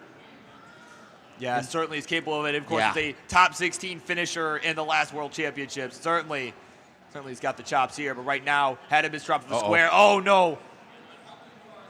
Okay, needs to get some burns. Oh, didn't go as flat on the left. Oh, that interesting there. Okay. No, mischief. And that's going to top out Cheese, and Cole's going to take the first round. But look at that drought. Man, it is still going 40 pieces. And Cole survives just long enough and gets the max out city. Gets the max out and takes that first round. But yeah, good performance for Cheese getting to the kill stream speed. Up on top, Knight maintaining the lead now. 2.5 Tetrises ahead. Now 2 Tetrises with Bland banging down another Tetris. We are neck and neck. Yeah, this one certainly shaping up to be a lot better than the first game. You know, it was an unfortunate early top out, right? And again, a pretty rare occasion there. Yeah, that was uncharacteristic, but you know, happens to everyone. Yeah, right? A much more even round here as we approach transition here. 69% Tetris rate for Bland, hey now, and 76 for Knight. Yeah, definitely a much more efficient game as we are fast approaching 19, just a couple lines away. T-spin setup. Knight makes it and hits the Tetris there. Yeah, there we go. We're on 19 on Knight's side at 596. Added Tetris there for Bland, and now Bland is at 562. And off they run. We're on the 19 speed. Knight now 2 Tetrises ahead. So, yeah, in a moment, just the lead can shift. Yeah, meanwhile, we've begun game number 2 at the bottom. And they are, of course, just getting started here. And so far, so good. But not so good there for Bland. You can see that look there, man. Yeah, that tells all. Cheese had a couple of misdrops too there, so just a little bit of burning to get back safe. Oh, man. Oh, good rolls there from Bland. Just hanging out by a thread here, Chris. But, oh, misdropped the J, though. Uh-oh. Oh, my God. That right side's Oh, deadly. no. And would only have been able to survive that, getting the long bar in to take that burn. But that's going to even up the set on top. So we are 1-1, Knight versus Bland. And there you go. Knight striking back. And they get set for a big game 3 here as the momentum of that series hangs in the balance. And Cheese getting through that dig up on top. A couple of mischiefs there were allows Cole to take a 4 Tetris lead. But now Cole with some junk on the board would really love to get some tucks in and clean that up. Yeah, that was a nice double tuck there to Yep. be able to resolve that, right? I mean, Oh, certainly yeah. it's something you see a lot more now with rolling. Like a lot of those at least on 18 are certainly dash possible, but you know, with rolling, it's a lot more prevalent. Yeah. So yeah, Cole able to skillfully clean up the mess there, as if it didn't happen. Yeah, so there we go. Yeah, it is about a 3 Tetris lead for Cole right now. So yeah, Cheese was able to take advantage of that and get back within a couple of Tetrises. Yeah, so Cheese right now is playing at a pretty low efficiency right now. I mean, this is what you call a suffer game. I think the first time we can say that this whole tournament. This is a suffer game for Cheese. Yeah, just You know, not getting necessarily. Yep, yeah, it sure is. But you know, staying alive is important too, and like the last time, you know, you get into a position where try to actually get a chase down, and then you're fully in command at that point. It's on you if you top out. Right. You know, and oddly enough, though, Chris, you know, with it being such a suffer right now, I mean, Cheese is only about a touch and a half behind. Now, obviously, there's a line discrepancy here, of course, you know, so Cheese with a little bit less time than Cole before he reached level 19 and, you know, level 29, should we get that far. But certainly, you know, real-time score is all that matters in the end. It's, you know, whether you're actually able to take advantage of the extra, you know, lines that you have. Yeah, and you know, both players being rollers, you get to the 29 speeds, anything can happen at that point. Oh, Knight at the top's in some trouble here. That's flying close to the sun. We saw it happen before, but you know, we saw Knight get out of that bad situation before. Boom, Tetris for Knight. Exactly what was needed. High dirty Tetrises, and another one on the way. Boom, Tetris for Knight again. 82,000 into the lead now by almost a Tetris. And Bland also being able to get a dirty Tetris there to even it up. We are neck and neck up on top. Yeah, looking really good here. You know, and again, you know, as we kind of mentioned, you know, Bland really looking to make a name for themselves here, right? Like, absolutely. You know, again, it's someone that has never been ranked on the premier poll, right? And honestly, just, you know, as far as, you know, CWC is concerned, a largely unknown player. Of course, someone that, you know, I've seen quite a few times, you know, playing on, you know, the Tetris friendly shows you can catch here on Mondays and Fridays, you know, with yours truly and Kingsman, right? You know, certainly has played, you know, has played some pretty good matches there, you know, and has played up against, you know, some pretty strong players. But certainly in terms of like ranked play, you know, and, you know, with, you know, CCWC tournaments, not someone that we've seen around a lot. And, you know, being able to take a game early on, I think is certainly huge. Yeah, absolutely. And yeah, it's a 1-1 set here. We don't know how this is going to turn out, but yeah, this is a very evenly matched game here. And Bland, yeah, with some great solves there. There's like a mini dig that happened a little bit back, and Bland just with some impressive piece placements to make that happen. Yeah, there we go. Boom, Tetris Bland. Go to 207 here, 226 for Knight. That's our score at the top. Meanwhile, at the bottom, nice rooftop burn there from Cheese. Really nicely done, actually. Yeah, but that was. Yeah, she's getting a bit of a trouble here and there, you know, every few moments, but then still able to solve it, clear it off, and stay in the game. Yeah, unfortunately for him, he is over 8 Tetrises behind, and that's gonna be really tough, you know, to try and overcome that once we get onto the faster speeds, which are fast approaching for these two players. Yeah, I'm seeing some misrotations and things like that. So you know, if Cheese can work that out and you know, kind of like troubleshoot and prevent that from happening further on, then. We'll see that happen less often. But yeah, Cole taking full advantage, almost 200,000 points ahead. Yeah, that's going to be certainly, and again, you know, we've talked about how difficult it might be for Cheese to chase it down, but of course, if you're on the flip side, if you're Cole, right, certainly trying to, you know, kind of balance the aggression here, like still kind of just maintain the level of efficiency, but also, you know, so you're not end up trying to lose ground or anything, but you're still, you know, you're not flying too close to the sun either. There's would be a big balancing act here, I think, if you're Cole as well. Yeah. Okay, so Cheese now in 19 speeds. Yep, at 393. And again, another uncharacteristically low transition score, as Cole will get there at 582 with about a 5 Tetris lead. Okay, cheese board under control. Good position. Yeah, and again, Cole with the line advantage as well is behind by about 4 to 8 lines at any given moment here. Yeah, so whole level. So this lead, you know, in terms of pace, provided Cole's able to take advantage of the extra lines, it's actually larger than it appears. Really more like a 7 Tetris lead. But check this out. Cheese is becoming more efficient here in the 19 speeds. Yeah, certainly. And I mean, that's, you know, that's what the best do, right? The best of the best can hang in there on the 19 and really push the tempo here. And Cheese is doing just that. Yep, There's the Tetris again. Go to 551. No, it's like a complete transformation, just completely accurate now. Yeah, here we go. Cheese trying to Tetris fill after on the left Tetris, side. another one. Yeah, And yeah, so reduce the deficit by almost 100,000. Yeah, you know, this is a big game here for Cheese too, right? You know, again, kind of wanting this to, I mean, obviously doesn't need this to stay alive, but certainly would love to have this one. Yep. Just that way, you know, we're not looking at a, you know, reverse sweep, right, being the only avenue to victory here. Yeah. So definitely a pretty big one here for Cheese. Has got to try and bring this back. But again, it's only about 4 Tetris difference now. We were looking at like 8 before, right, when we got to transition. But now After transition, Cheese has not made any burns. It's been Tetris after Tetris. And, yeah, perfect tuck there. Exactly what Cheese needs to catch up. yeah, and again, you know, that 29 really coming in play as well as we start to get closer to that. We're on level 25 for Cheese, 24 And maybe for Cole. we've understated, but, you know, Cole has been playing such an efficient game. You know, Cheese being so far behind, that's because Cole has not let up one bit this entire round. Yeah. Meanwhile, at the top, we got transitions going on here. We got 468 for Knight. Added Tetris Blam. We'll get there at 608. A nice strong transition into 19 there. Cole, 938 at level 25. This is going to be an early max. Perfect placements there. Clean board. Yeah, and Cheese right now is just trying to, oh man, is Wow, he going what to a set solve. this up? Oh, Boom, no, Tetris for Cole. Yeah. Cole saw that. One of those adjustments that we were talking about there. Turned, made a rooftop burn and then got a Tetris right after that. Just able to, make that sequence work. Boom, Tetris for Cole, max out. There we go. In Yeah, 27. And I often find myself wondering, like, man, how do you even see that? Yeah, It's yeah, crazy. no, that was amazing. Okay, Cheese now on the precipice of level 29 here. Wants to keep this nice stack here, yet maintain aggression. Boom, Tetris for Cheese. Yeah, meanwhile, up at the top, as we are about to reach 29 at the bottom, up at the top, we're at level 22. Okay, Cheese kill Playing screen with the speed. lead.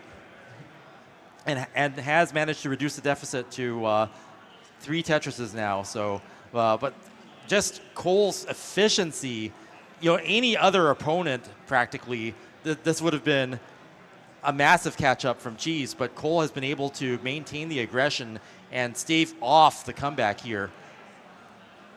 But Cheese's performance after the 19 transition, phenomenal here. Yeah, it's been incredible to watch. And now we are on level 31 at his side. Still over 100,000 points behind, about 125,000 points. And only because Cole's basically been super, super aggressive and not let up one bit.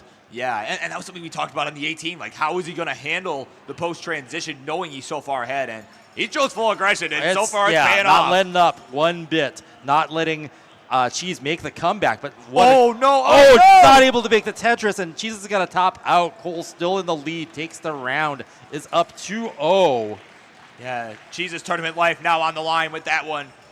But as always, no time to waste because we got another one about to hit 29 Yeah, up and the top. up on top, Knight has overtaken Bland in the lead now by at least a couple of Tetrises. Yeah, and there we go. Bland, yep, going for that nice flat burn with the J. Ooh, some misshifting there for Bland. Yeah, and I've been Would noticing love a- to get this board under control before 29.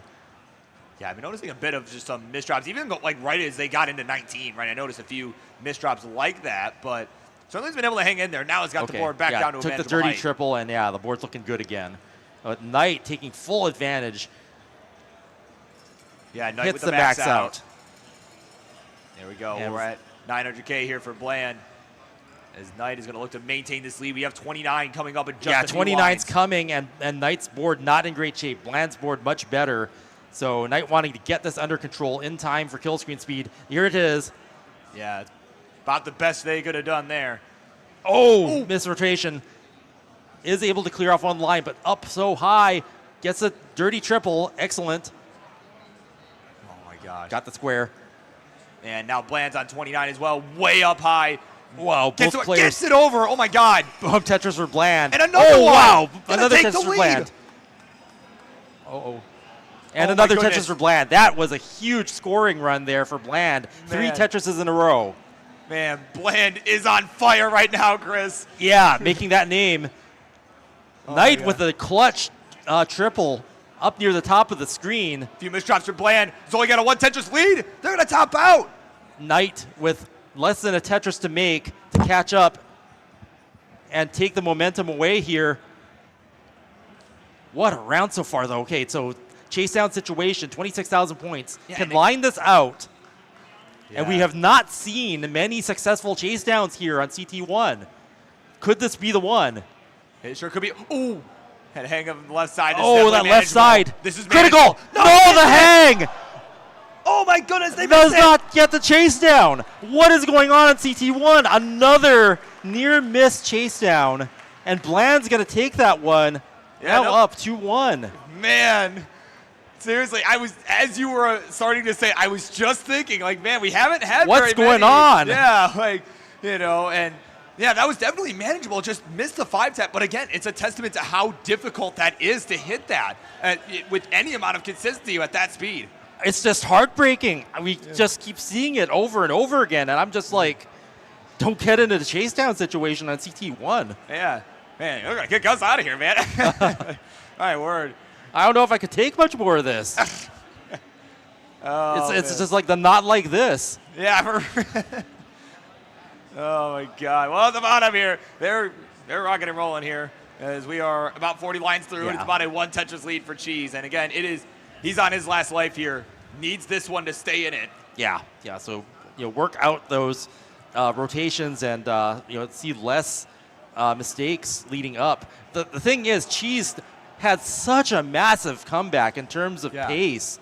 The pace comeback on that was incredible. But Cole, massive aggression, just not letting up one bit. That's how you win a CTWC. Yeah, it really is. And of course, there we go. Surviving a drop there. There's the Tetris. And yeah, it's just hanging in there, right? Staying within a Tetris. As they're now tied up. Yep, completely. 61 lines in, 0-point differential, neck and neck. Yeah. The crowd still loves neck and neck. Oh yeah. Yeah, thanks, Bidwell. Oh yeah. And I guess they're still prepping up on top. Yeah, so we're getting ready for that match, of course, on the bottom. Again, it's, we said at the beginning this was going to be a pretty hot first encounter, and man, boy, has it been. It's just, every round, no matter what the circumstances, it's just off the charts excitement here at CTWC 2025. What an honor it is to be a part of this. Right, yeah, seriously, man. Yeah, it's really crazy. Yeah, I looked It's a on the wild schedule ride. and I'm like, I don't usually commentate round 0, but, Right. our just the boards, just the entire player field is so good It's now. so good that every match is What worth match is watching. bad? Yeah. None. Yeah. Watch every single match. I can't wait, for the the highlight reels from Game Scout. Oh, yeah. And the intro episodes from Sharky. Yeah, oh, yeah. Here's CTWC episode 1.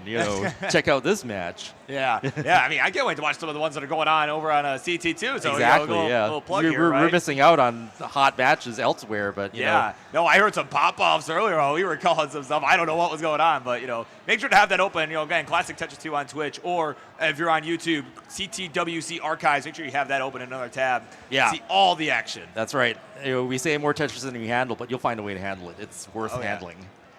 Absolutely.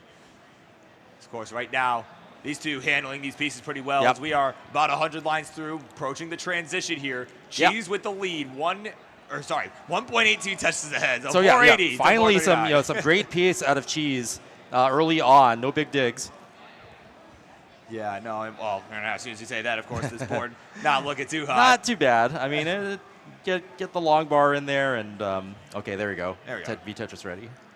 Yeah, there we go. That's over there. Boom, Tetris for cheese.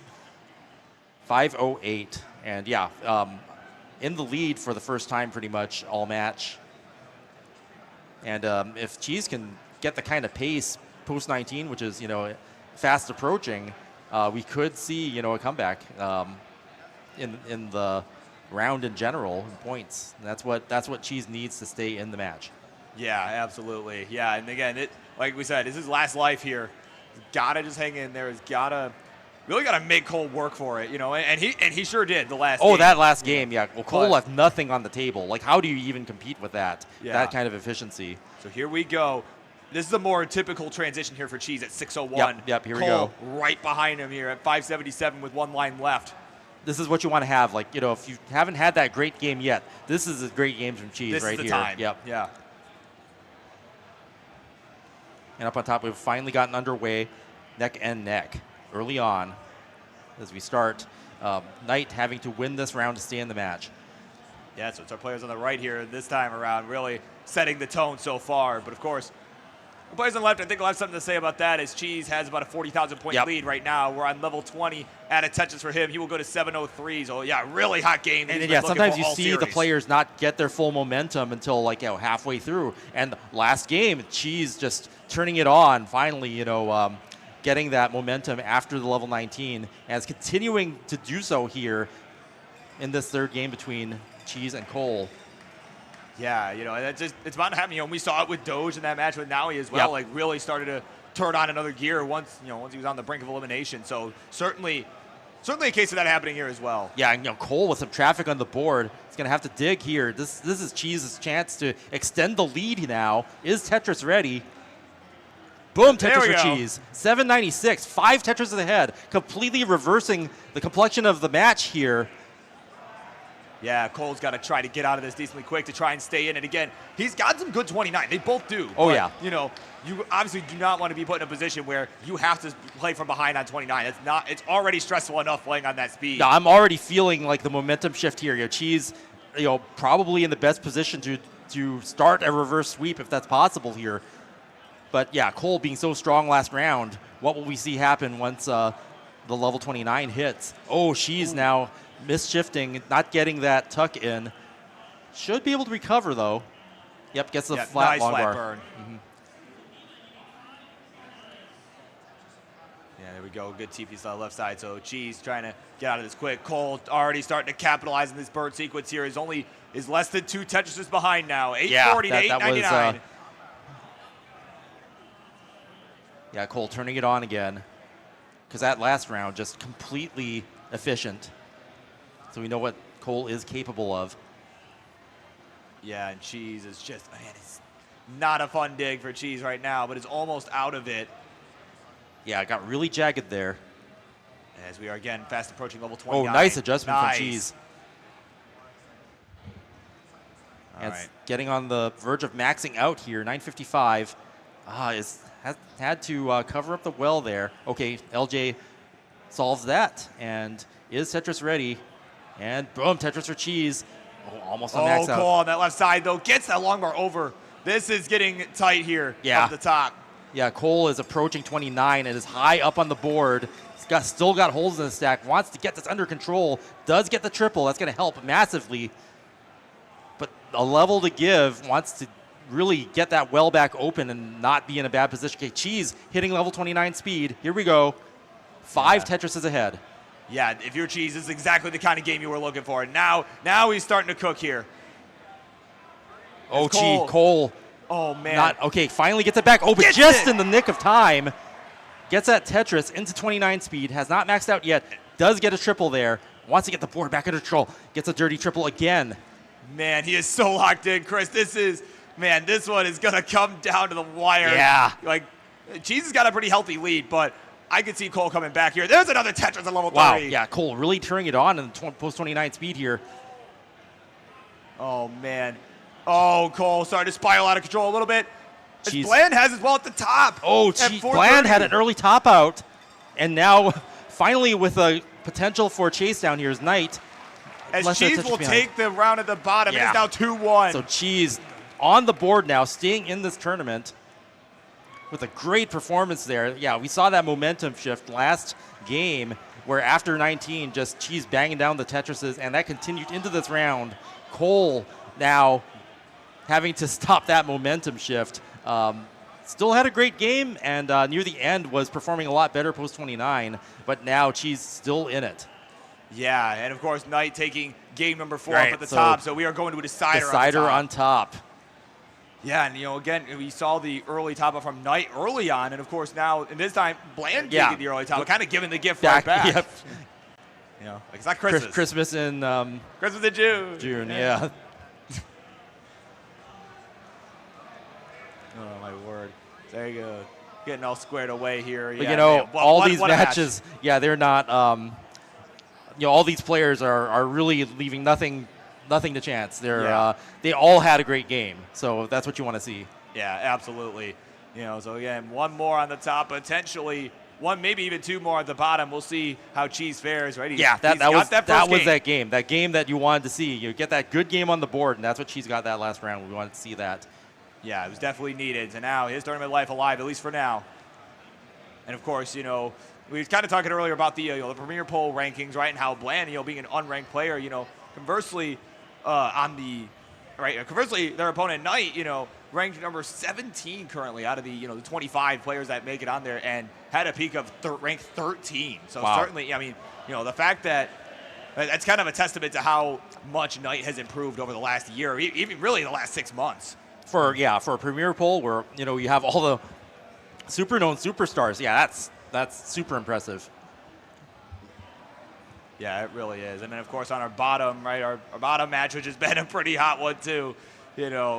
Cole is currently ranked number 8, right, and that's his peak, right. This is the highest that he has been ranked in the Premier Poll. So certainly, he's in prime form right now. Yeah. Right. And of course, conversely, Cheese, was ranked a few times last year, but again, hasn't played a lot as of late. The wild card. I mean, to even be able to hang with Cole at Cole's highest power level is like insane. Yeah, so, it is. Yeah, Cheese delivering on that wild card, and now with the momentum here, trying to get a reverse sweep going. Yeah, we shall see if that plays out. I mean, again, Cheese certainly was looking good that last game. Yeah. So definitely working out the kinks and getting to become have a cleaner game, and that's what we want to see. Yeah, and of course, speaking of cleaner games, Bland looking to have a cleaner game here as they are in a bit of a burn sequence right now. Yeah, and honestly, the 29 play, wasn't the last game, but the game before that from Bland. I mean, that was some crazy 29 play. Just the look on their face too. Yeah, just so dialed in, man. It was, and I think back to just like totally possible chase down, but we just have not seen one here yet today. Right. And, it's taking an emotional toll on me as a organism on planet Earth. It's just so stressful. Yeah. So, hey, who knows? It all it takes is one to open those floodgates, right? So. Yeah. Okay. Clean board for Cole. 100,000 point lead. Boom, Tetris or Cole. So getting that early lead again. 5 Tetrises ahead at one point. Cole's definitely capable of those super aggressive games where it's just like Tetris after 94%. Like here we are 50 lines in. So it's going to be one of those, and Cheese is going to have to up to play as well as the last game in order to stay in this. Yeah, absolutely. Yeah, Cheese is just really making him work for it. And but that's the caliber of players that you get at the World Championship, right? Not necessarily players you're going to see every month in and month out on CTM or in the Class Tetris League and all that sort of stuff. Players that, like Cheese, that haven't really been around in a while, right? And, since the last one, but still, it's not like they don't play, They definitely still that last game was impressive. And, to even be able to take one off Cole like that. And now Cole back with the super aggressive play. And so this game, just the 2 games ago from Cole and this one now, he's got to put the entire field on notice. Because look at that efficiency, 84%, Tetris after Tetris. Yeah, and we are in the second half of the 18 portion of play, so we're halfway to the transition as well. So, the fact that he's been able to maintain that level of efficiency for as long as he has. Yeah, it's impressive. It's continuing. Meanwhile, at the top, we got a quarter Tetris difference. Yep, neck and neck. Players. Yeah, very neck and neck. And they've been, both of our players, Knight and Bland, been keeping things pretty clean here as well. And again, this one, this one looking like it could be a pretty thrilling finish. Yep, it's a decider, and those are always exciting, and we know that they can take each other to the end. Yeah, you know, it's one of those situations, you really don't want to leave anything on the table, right? Just really, you know, and I think it's a situation where you could expect to see, you know, some safer play as well, knowing like, okay, if I lose this game, it's over. They both gave the gift. So how this plays out, it's like you don't want to have that regret later on. Yeah, just make sure you leave it all out there. And right now, this lead has been going back and forth. Knight going to take it right there, but it's really, I mean, yeah, really, no, it's a close game here. This is they know what's on the line. Don't want an early top out at this stage, and looks like they're going to be well on their way to transition here. Yeah, certainly. All 4 of our boards getting close there. Knight. And Knight playing really aggressive. Gets a kind of a Vitz there. Sort of, yeah. Kind of Vitz. Can get a tuck and keep it clean. Oh, man, the T came a piece too late there. Didn't get the spin. Didn't get the spin with the S either. Missed it. Man, it's almost like you kind of think about it too much. Like, okay, I need to hit this S spin, and you know the timing for that is, you know, the timing for that can be pretty difficult. You know, it can be, but they're still neck and neck somehow. But they're Bland way up high. Wants that long bar, gets it. Boom, Tetris for Bland. 4-14. Oh, Cheese in trouble. Knight in trouble. Multiple Needs better players pieces. in trouble. Needs better pieces. Come on, Cheese. Cheese doesn't get it. Cole is going to take the round in the match. Cheese with the early top out, playing too close to the sun there. Wow, what in the world? There you go. High drama as always, Chris. And yeah, it is the 2013 Cole advancing over the innovator of rolling to the next round. Yeah, what a story. And then Cole, that performance is going to put the entire field on notice. Oh, absolutely. Just that super aggressive play and that efficiency.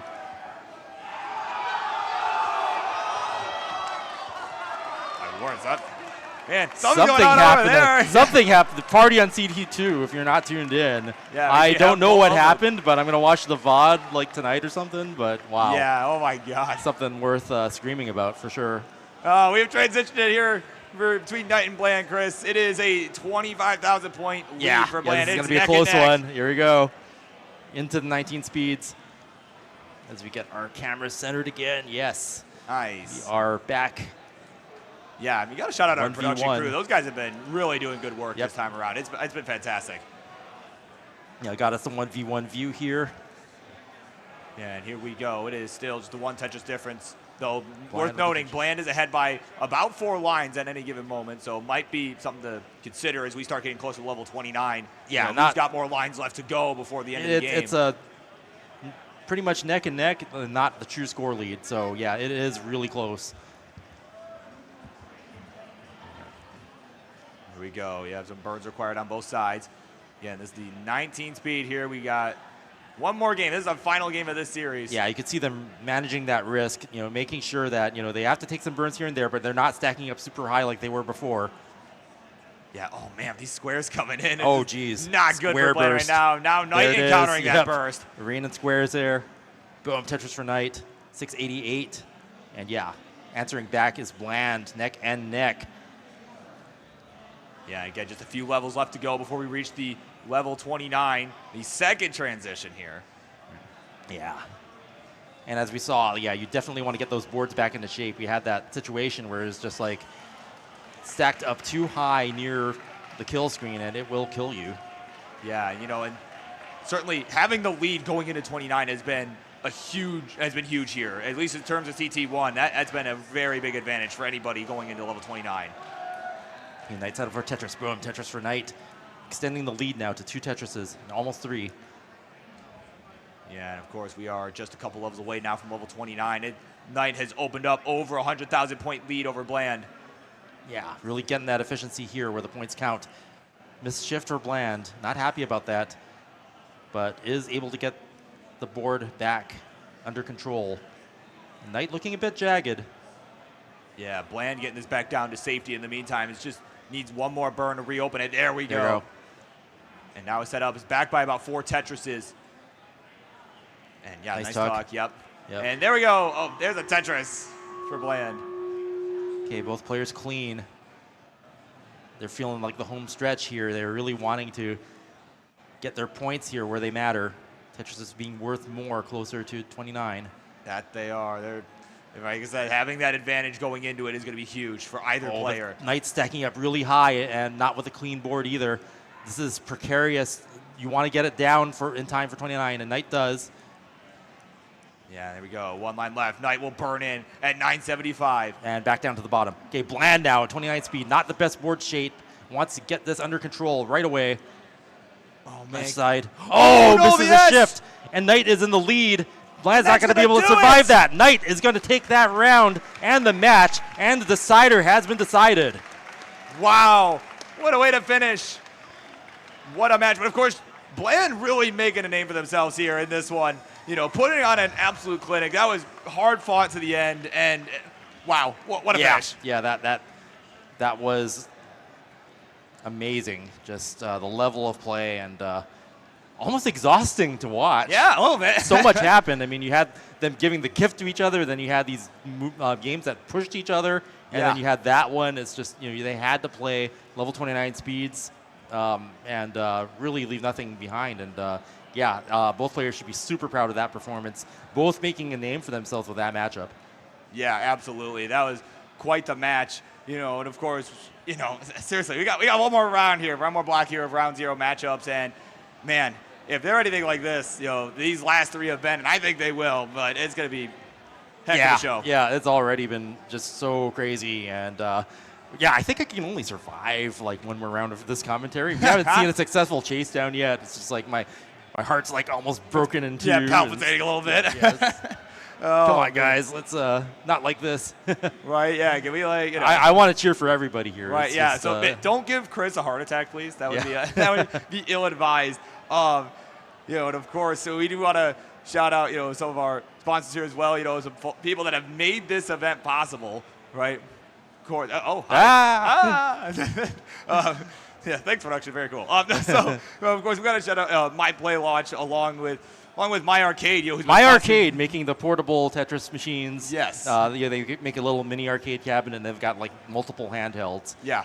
I've got one of them on my shelf. It's pretty cool. Yeah, I know. You know, the last couple of years they've come in here and they've had, you know, these different, you know, almost like keychain, right? These keychain arcade games. And any size that you want to bring Tetris with you, My Arcade's got you covered. Yeah. So if you want to play Tetris, literally anywhere you can go. If you can't get enough, right? That's gonna be a good avenue for you to do that. You know, phone's dead, right? Whatever, or you know, just use that. Yeah, you got the My Arcade. I played with it a bit, and yeah, it's definitely it's kind of hard with the small buttons, but like, you know, I also have larger. They're hands, good so, small buttons though. Like you know, some things, you know, I don't actually like playing on a phone. I never play anything on my phone. Yeah. I'd rather have a device like that's designed to play a game like Tetris, and you know, it's good that companies do that again. Yeah, absolutely. So of course, shout out to My Arcade. Make sure to check them out. You know, they've got some good stuff coming out there for you. You know, and it's they've of course been a big help in, you know, us putting this on. So we appreciate them very much. All right. So.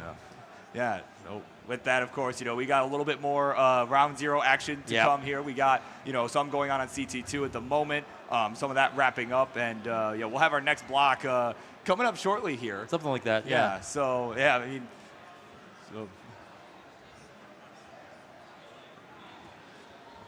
I can't hear you. All right. Great. We're going to take a break. I'm like, producer, I cannot hear you. It's a great time for a break after just, that crazy round. So we'll see you after that. Boom, Tetris for you. Tetris for you.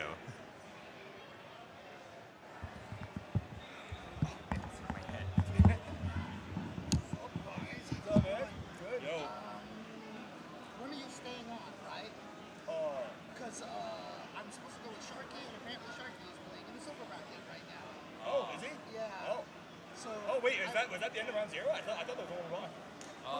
Wait. I don't know. That's what I was told. I may have been fed misinformation. What's up? Check with you guys. I'm good, man. Yeah, doing all right. You know, finding your movements to scarf down the food for sure. This is all I've eaten today, so. I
All right, welcome back, folks. We are getting set for the final block of round 0 action. It is now time to call up the final 8 players of this round. Let's do it. On Classic Tetris 1 to my right over here, please come to the stage, Tetris Time and Eric ICX, former world champion. Along with them, Bendy and Shake. So once again for CT1, come on up, Tetris Time and Eric, Bendy and Shake. For our Tetris 2 side, Shadow Knight and Broden, Laser and Firedox. So on Classic Tetris 2 to my left, Shadow Knight, Broden, Laser, Firedox.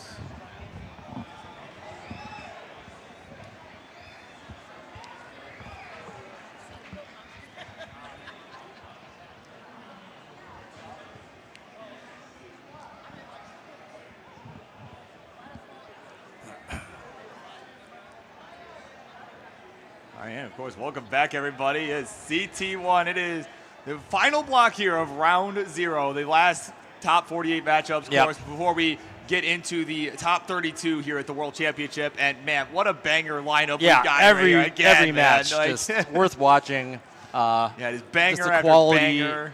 is off the charts, and this one's going to be crazy too.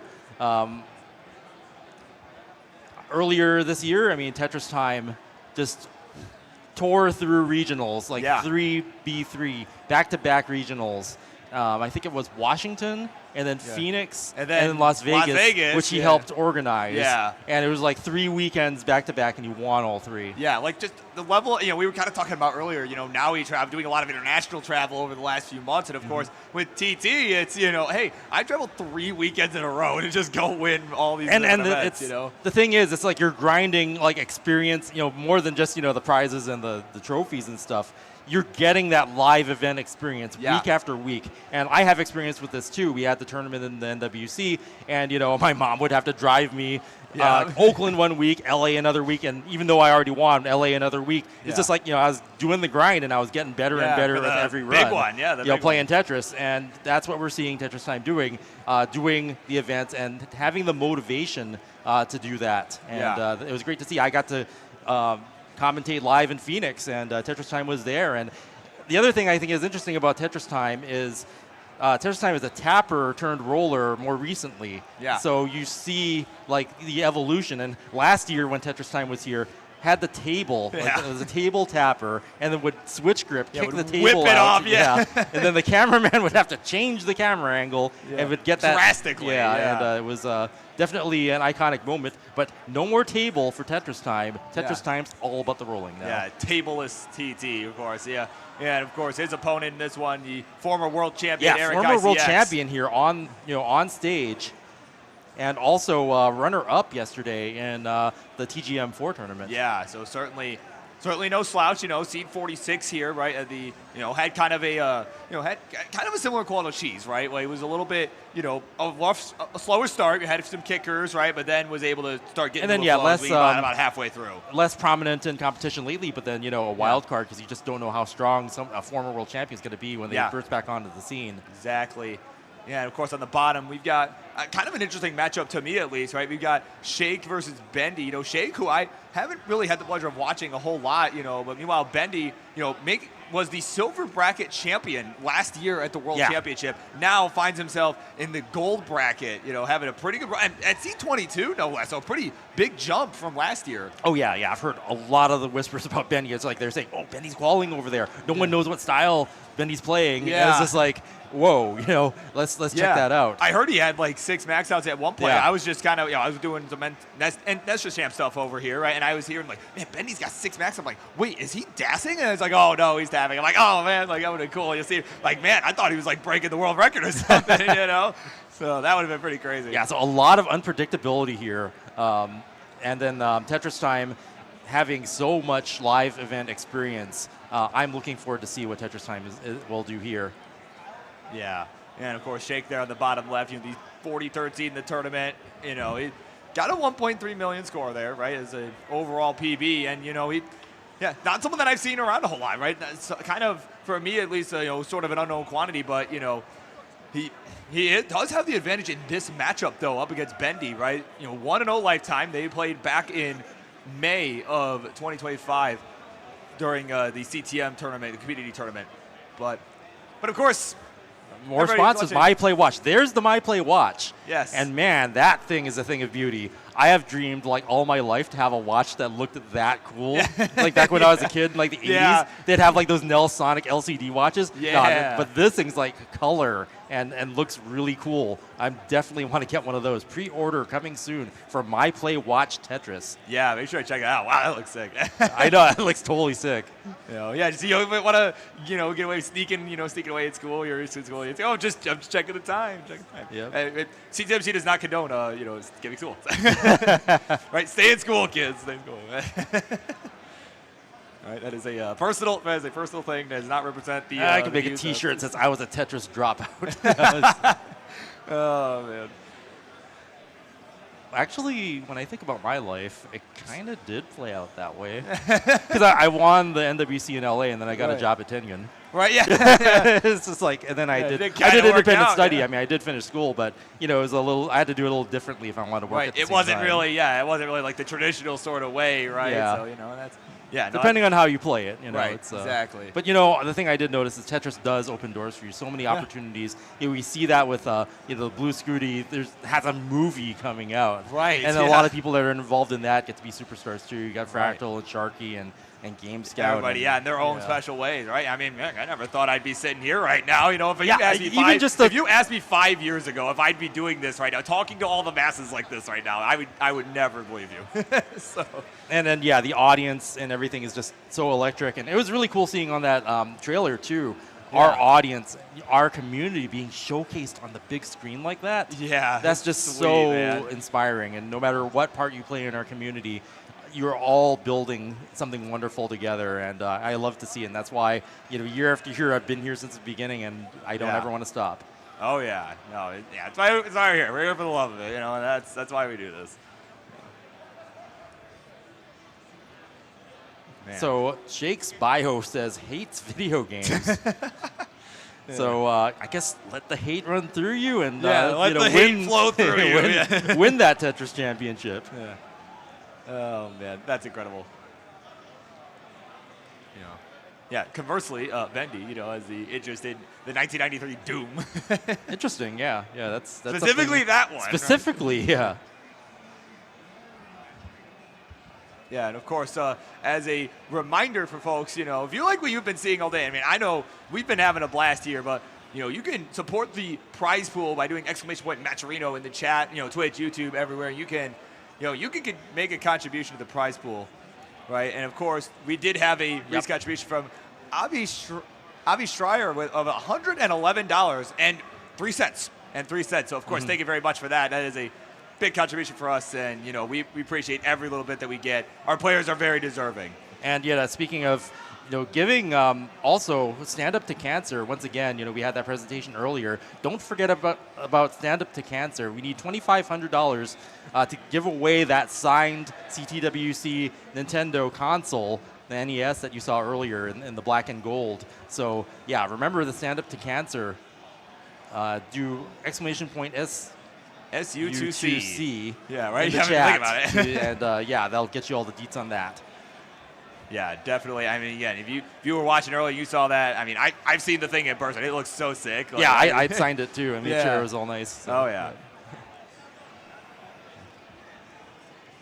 Yeah, of course, waiting on our judges here. We will get this thing underway. But, of course, again, what a great tournament this has been. This is our final block here of the round 0 of this tournament. And, of course, in a little bit, after these matches are concluded, we'll get into some other fun stuff and then into the top 32.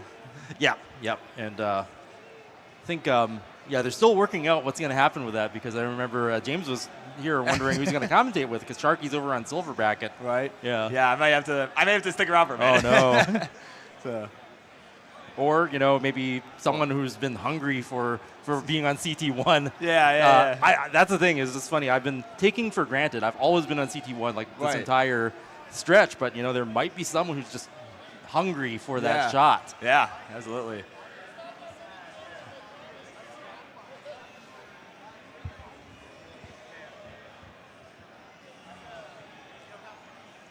Yeah, so I just want to see how that goes a little bit. Yeah. We're at a that is a solution we're gonna come up with when. Yeah, that's when it like a happens. wild card. I'm actually interested in seeing who they get. Yeah. Unless they just have James do it solo. Right. And then you'll have to suffer like I did before 2015. Yeah, it was like 5 years of Just this. like right? all Yeah. solo boom Tetris for everyone. Yeah. All right, of course, Tetris time has returned. Yep. Man, TT late? Unbelievable. He's on Tetris time, apparently. yeah.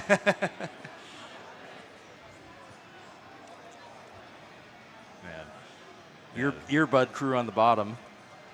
Oh, yeah, just trying to, probably the wise move, tuning us out, right? No, I mean, that's iconic in our scene. You know, Jeff Moore with the headset is an image everybody has burned into their brain. Boom, Tetris for Jeff. Shout outs to Jeff Moore.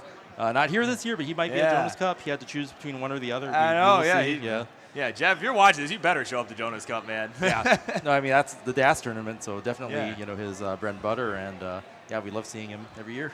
Yeah, I don't know. I'm sure he'd like his revenge on me too. So I'm sure he would. So, right? It's so funny. He talks so much trash. Like he's such a nice guy. Oh, right? he's like the nicest. But when you're like about to play, he will talk so much trash, and it's so funny coming from him, and I love it.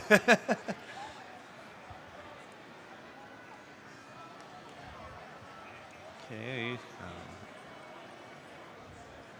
Tetris time has disappeared again. Oh my God, this guy. Okay, he's back. I see. It looks like he's tightening screws on his controller. Oh my God. He's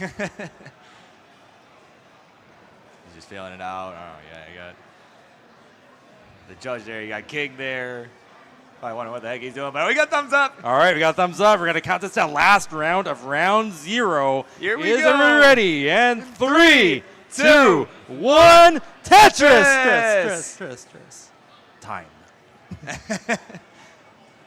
And hopefully you'll keep being in that seat. Oh, they're going to do a restart. Maybe the seeds were not Probably not the same. Yeah, I see some variance in the set there and the color distribution. Man, can't bring these guys anywhere, man. It's like, come on, after getting your controller all straight, you get that come seat on, man. right. Oh, man. Bendy with a precarious mischief up on top. Probably have to clean that off. Oh. Yeah. Now our seeds are looking the same at the top. Okay, there we go. They have begun game number 1. Yeah, so just a little bit of delay, but Yeah. looking to get a good match there. Jake ready to get a Tetris one off the bottom. Yeah, and of course, as mentioned, these two at the bottom are one. They played once lifetime. It was back in May, so just last month, where Shake was victorious over Bendy in the community tier 1 tournament over at Classic Tetris Monthly, the online tournament. Mm-hmm. And so certainly some history there. Certainly, I'm sure Bendy would look to get some vengeance here. As you can see, we were asking about the play style earlier. It's tapping all the way. Yeah. No, it's good to see that again. Some variance in the play style. We had that one DAS player, Salted Sofa earlier, and now we've got the one tapper, Bendy, and then Tetris Time being a former tapper. So some former and current tappers on the right. I'm still technically a tapper, even though I know at some point I have to learn rolling, but I relate to it. Yeah. And of course, certainly, as I said, Bendy was the silver bracket champion last year, and now it's crazy. It's crazy to see. Well, first of all, it's crazy to see tapping in this tournament in general, because really, everybody's got to talk like, oh, DAS is dead, right? Because rolling exists now, and now DAS is just whatever. But really, there's been this resurgence, right, in a lot of these DAS events. We got the Jonas Neubauer Cup coming up in this October at the Portland Retro Gaming Expo. And tapping is really like the Reapers skipped DAS and pretty much went to tapping instead. Well, right? it's mainly because the people who are great at tapping became rollers. Yeah. But a lot of DAS players stayed DAS players. Yeah. And I don't know. I still think that there should be a Thor Ackerland tapping cup at some point. So I have something to enter or something if I don't learn rolling fast enough. I think that would be entertaining. Yeah. Oh, man. Yeah, because really, honestly, the 29 play with tapping is almost more entertaining to me than with rolling, I too, remember when Joseph Staley would do it, and Yeah. we'd see him get in the mid-30s. There's just something and you can see special about that. how the rapid hand movements, just and fighting then for their we life. could get Corian to come out to that, be a Yeah. special guest or something. That'd be kind of cool. That would be cool. Of course, what I'm sure is also cool for our players and our fans is score check here. We're at the top, 253 to 255. It is Eric with the lead. On the bottom, 309 Bendy, 213 Shake. So it is, of course, Bendy with the just south of 100,000 point lead. Yeah, strong game by Bendy here. We've already seen some great solves. Just keeping that play field clear. 330,000 points, halfway to transition, right? Like for a tapper, yeah, that's some strong stuff. That really is. Of course, we are more than halfway to the 19 transition for all 4 of our players. We're about halfway there. Yep. And of course, they're just keeping it clean. These 4 players are really doing good things. Of course, ICX there with the line spin that you just saw a moment ago. Somebody called Van Dweller, right? Yep. Setting up some multiple tucks there. Oh, dirty nice Tetris for spin TT. by Eric there. Boom, Tetris for Eric. 330. Yeah, it's crazy. Both of these two on such a high efficiency right now, over 80% for both, almost 90 for Tetris time. And they had a slightly later start than the bottom match because of the restart. So yeah, I mean, the fact that they're on pace with the game that started sooner, or I mean, before theirs, yeah, that's some great pace there. Yeah. Ooh, hang of a T there from Tetris time. He's gonna have to try and he opens bring it up. This down. There we go. There's the Tetris. That's a little bit of digging. This is gonna allow Eric to catch up here. Yeah, and of course, for Tetris time, right? As mentioned, he was a 3-time regional winner this year in 2025, and before that though, was always kind of this volatile player for sure, right? He's back in his tapping days. He was considered a pretty fast tapper. Yeah, in that realm. I remember there was a catchphrase for it. It was Tetris time doing Tetris time things. Yeah. And it's just like that was like a simplified version of saying he got himself into some crazy trouble and he had to get himself out of it. Yeah. But the fact that he had to get himself out of it and could survive a lot of the times, that makes him legendary. Yeah, and that was honestly, it was crazy watching back in 2021, the second, online year of this tournament where he was able to make top 8. One of those top 8 just out of nowhere. Yeah, and it defeated Fractal to get there. Wow. So that was always crazy to watch, at that time. I remember I was kind of VC with some people on Discord, and we're like, what just happened? And that was in the tapping era, so we have a new reinvented Tetris time with a rolling power now. How far will Tetris time take this? Because even just last year, it still had the table. Yeah, but hey, I'm sure if you're TT, I'm sure you're happy. It's one less thing you got to get through CSA. That's right? true. Yep. Less equipment burden, pack something else or something. Yeah. But of course, we're at transition on the bottom. Shake will get there first at 383. At a Tetris, go to 407. TT way up on the board. Yeah, this is another well, maybe no, this isn't quite TT doing TT things, but he is up pretty high. Compared to the rest of what we've seen today, it's still pretty nail biting. Okay, yeah, TT get it back open, and boom, Tetris for Tetris time, 496. Yeah, lost a little bit of efficiency there, but and has lost the lead as well. Yeah, as he will transition at 499. Eric with about a 2 Tetris lead. Meanwhile, at the bottom here, it is Bendy with a 5.5 Tetris lead. Add a Tetris, bring that. Bendy running away with it as a tapper. Oh, man, Shake trying to fight his way out. There's just a couple rolls off the top, and he's going to hang the J. Still needs the right pieces. No! Shake's going to top out. Bendy in the lead. That it's kind of a little disappointing. We won't get to see how that pace will end up. But, yeah, Bendy with 200,000 points at the end takes the first round. Nicely done there from Bendy. And, of course, no time to waste. We're here at the top. We got Tetris time back by about 2.5, 3 Tetrises. Yeah, Tetris time having to do some burns there. This is going to allow Eric ICX to maintain this lead. Eric being so clean this game. Yeah, of course, the former world champ just trying to find these burns here. He's doing a good job. There's the long bar there. Yep, just out of it, just like that. Yep, now he's taking some burns there. Meanwhile, TT having some burns as well, so really isn't able to capitalize on the burning from Eric's side. And then, yeah, Eric opening up right in time, gets that Tetris, and, yeah, stays clean. Oh, he's going to set this up. Here's TT doing some TT things. He's setting this up, man. There it is. There we go. Bump Tetris. Dirty Tetris for Tetris time. Man. Yeah, I was waiting for it this whole game. Like, where there you is go. it? Yeah. Oh, man. Uh-oh. Yeah, slight hang there from TT. He's going to... Oh, no, did not go for the T-spin or just missed it. Regardless, it didn't happen. So now he's going to have to find a good flat burn there like he just did. Yeah, so here's that survival. Tetris time doing Tetris time things, getting himself out of trouble like you wouldn't believe. Yeah, and again. You want to see big digs? Here we go. Yeah, absolutely. There we go. Boom! Dirty Tetris Tetris for for Tetris TT. time. Does we are- not disappoint. And not at all. We are fast approaching level 29. We got a few levels left to go. And it is Eric ICX with about a 2.25 Tetris lead, right? And of course, they're behind in lines as well. Yeah. So certainly more runway here for Eric to try and score points before we reach level 29, even 39. That's a big drought, but Eric keeping it cool and is able to cash it in at the end. Yeah, I mean, seriously, these two have both just been so good. What a game one to open. Oh, no kidding. This block of the round 0 matchups, this final block. But yeah, if it's going to be one time, Tetris Time is going to key in and keep things clean. Level 29 is approaching, and he's gotten the board clean. It's back down and manageable, and he's managed to keep Eric's lead not too far away. Yeah, there we go. Tetris for TT, Tetris for Eric. Yeah, for a moment we were neck and neck. Yeah, and you got to remember, Eric behind in Lions. lines. The Lions are So- still a factor. So we'll see what happens as we get to level 29 here.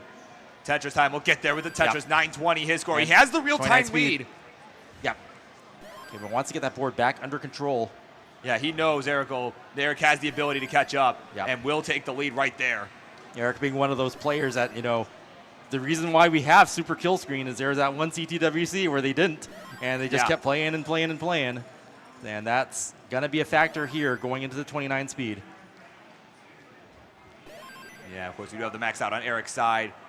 They are racing along here on level 29. 947 the score for Tetris Time as he is on level 31. So again, has less time, has got to get himself set up here at some point. Obviously, you want to kind of get a feel for the speed. Eric's Eric. left side looks bad. Oh, It's that's going to not take good. multiple long bars to fill that. I don't know if it's possible. it That's not doesn't show survivable. up. So here we go. Tetris Time has a chase down situation. Is CT1 cursed or not? We will see. Can Tetris Time complete this chase down? Boom, Tetris for Tetris There's the Time. max out. Maxed out. And the one Tetris to go and change. Yeah, 1 and change here is in a good position right now. And yeah, you can see he's playing. Got the for flat a burn. save. It's just Oh, so man. close here. Yeah, we're on level 34, so still a few levels left. Definitely, if he can Tetris take Time. some larger to burns. Looking to break the curse of CT1. Oh, is he going for this? No way. Oh my Okay. God, give it to him. Give it to him. Give it to him. Takes a double. There's no bar. Takes a double. Where's Oh the my bar? God. There's no bar. Where's There's the no bar? Oh my goodness! Oh my CT1 God. is officially cursed. It does What not in the complete the world? chase down. He set that up at level 34. Only He had was a few playing burns. it safe. He was totally within possibility, and it just wouldn't give the bar. Wow. Man, just did not. Wow, that's crazy. Was burning and burning, and then was like, I'm going to set this up. And man, did the game make him pay for that. Yeah, so maybe don't go for a chase down on CT1, because that was he could just. I don't know, man. I'm gonna go cry in my hotel room after this. Oh my gosh. Well, a couple players who are not going to hide in their hide and cry in their hotel room after this. Well, hopefully, Bendy and Shake. Bendy and right? Shake ongoing here, neck and neck. Yeah, you can even see the neck there. Thank Yep. you, cameraman. All right, who's over there right now? Yeah, thank you for that. Yeah, 63%, 64% Tetris rate. Hi, James Chen. And going in, about 30 lines to go to transition. So, Yeah, looking pretty good yeah, here. this is And a close again, game. Yeah, Compared to the 'cause- last where, with the tapper running away with it. Not this time. Yeah, because Shake really, just had a lot of burning that he had to do on the 18 speed, and that was really what allowed Bendy to build, just absolutely take advantage. And meanwhile, we have started game number 2 up on the top. But yeah, that was still, highly competitive. No matter whether it was a chase down or not, like both players, really showing, putting on a show for us there with that performance.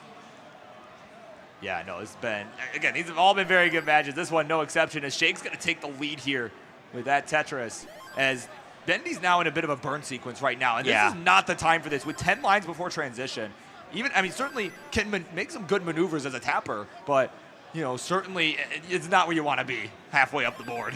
Good solves. Nice, there we go. Got that open in a hurry, and it's still only half Tetris behind, so Shake not really able to capitalize huge off of that.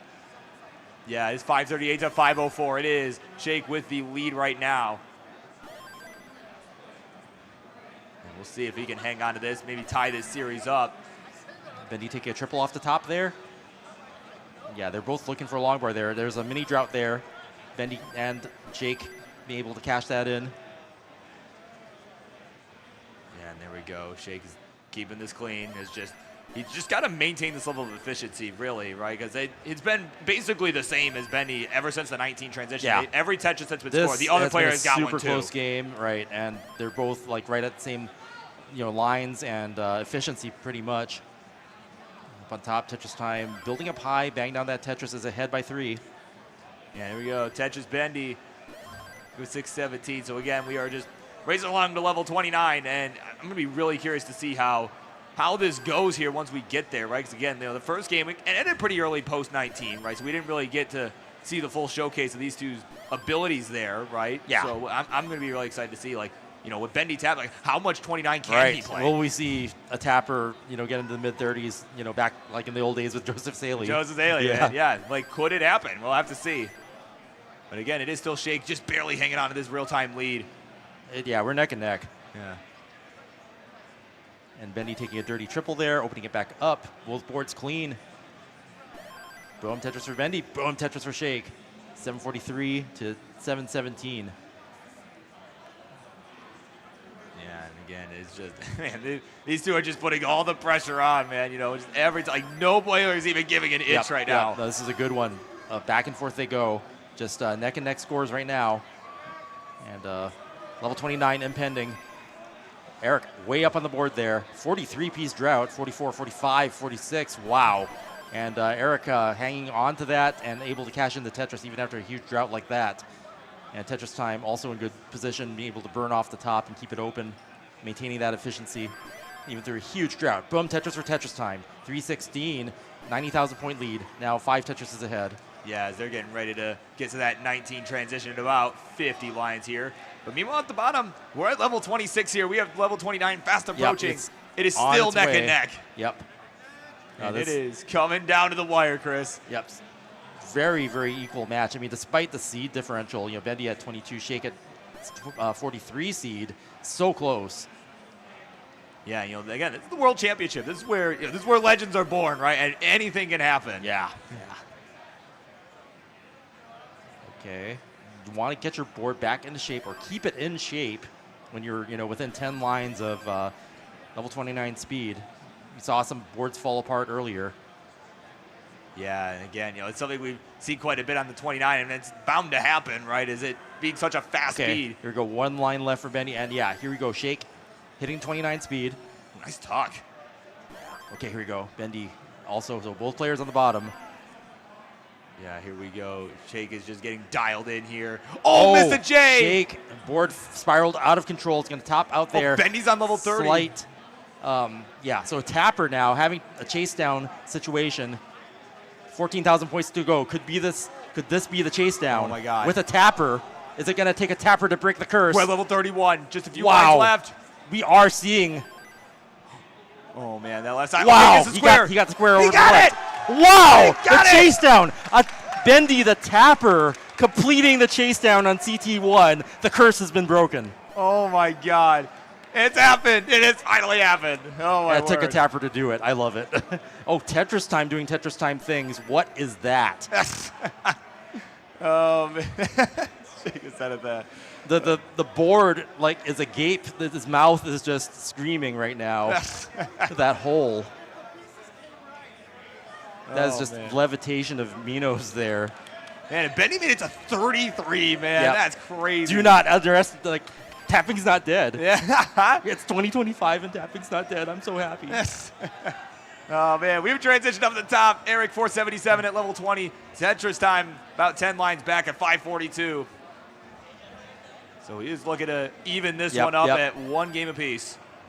Tetris time doing a screen look there and seeing he's ahead by quite a bit here. And yeah, Eric having to burn off the top there. Still in great shape though. Good board there for Eric ICX. Former world champion on our stage here on CT1. Yeah, no, man, what a match. Yeah, of course.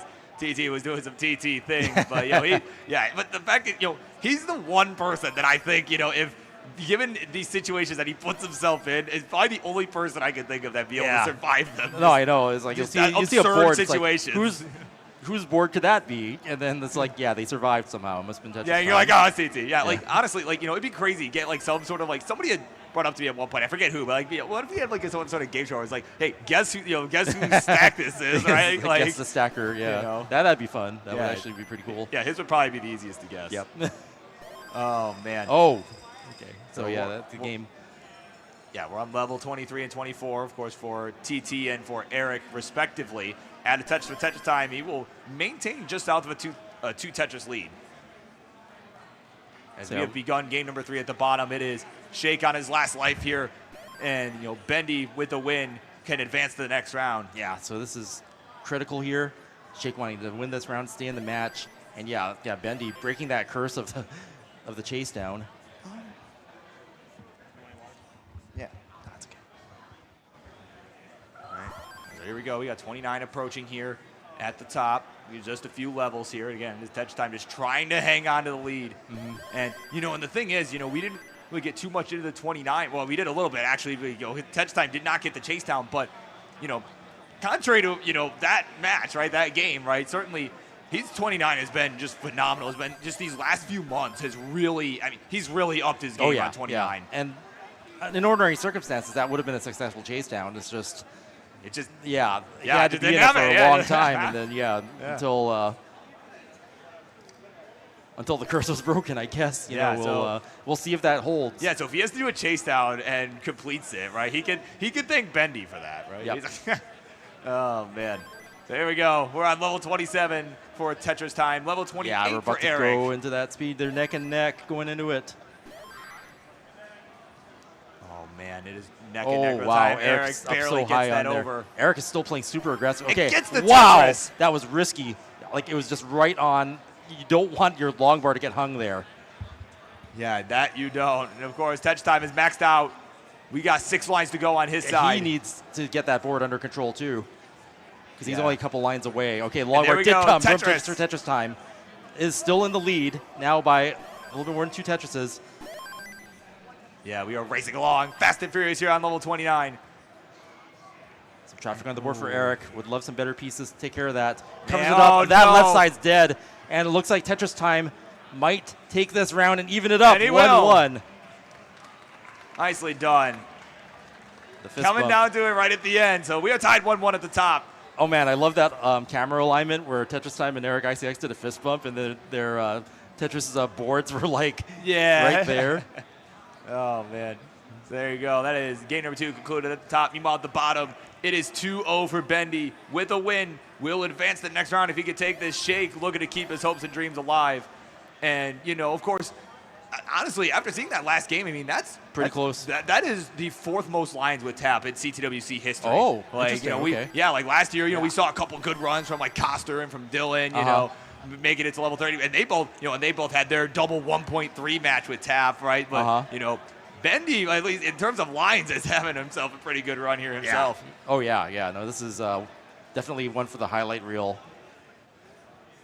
Yeah, absolutely. There we go. Tetris Bendy here. We'll go to 216. Score for Shake is 240. So it is, and again, Shake's been able to hold on to some leads on the 18 speeds, but just has not been able to capitalize on in this past case, level 19 and the 29 in the last game, right? Yeah.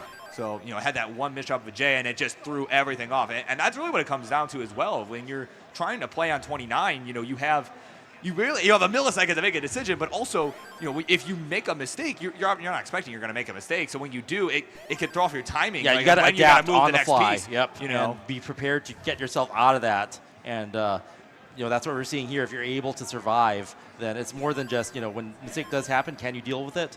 And then that can determine whether or not you can chase down or not. Especially when they're playing low to the ground and you think that they've got it in the bag, and then they don't.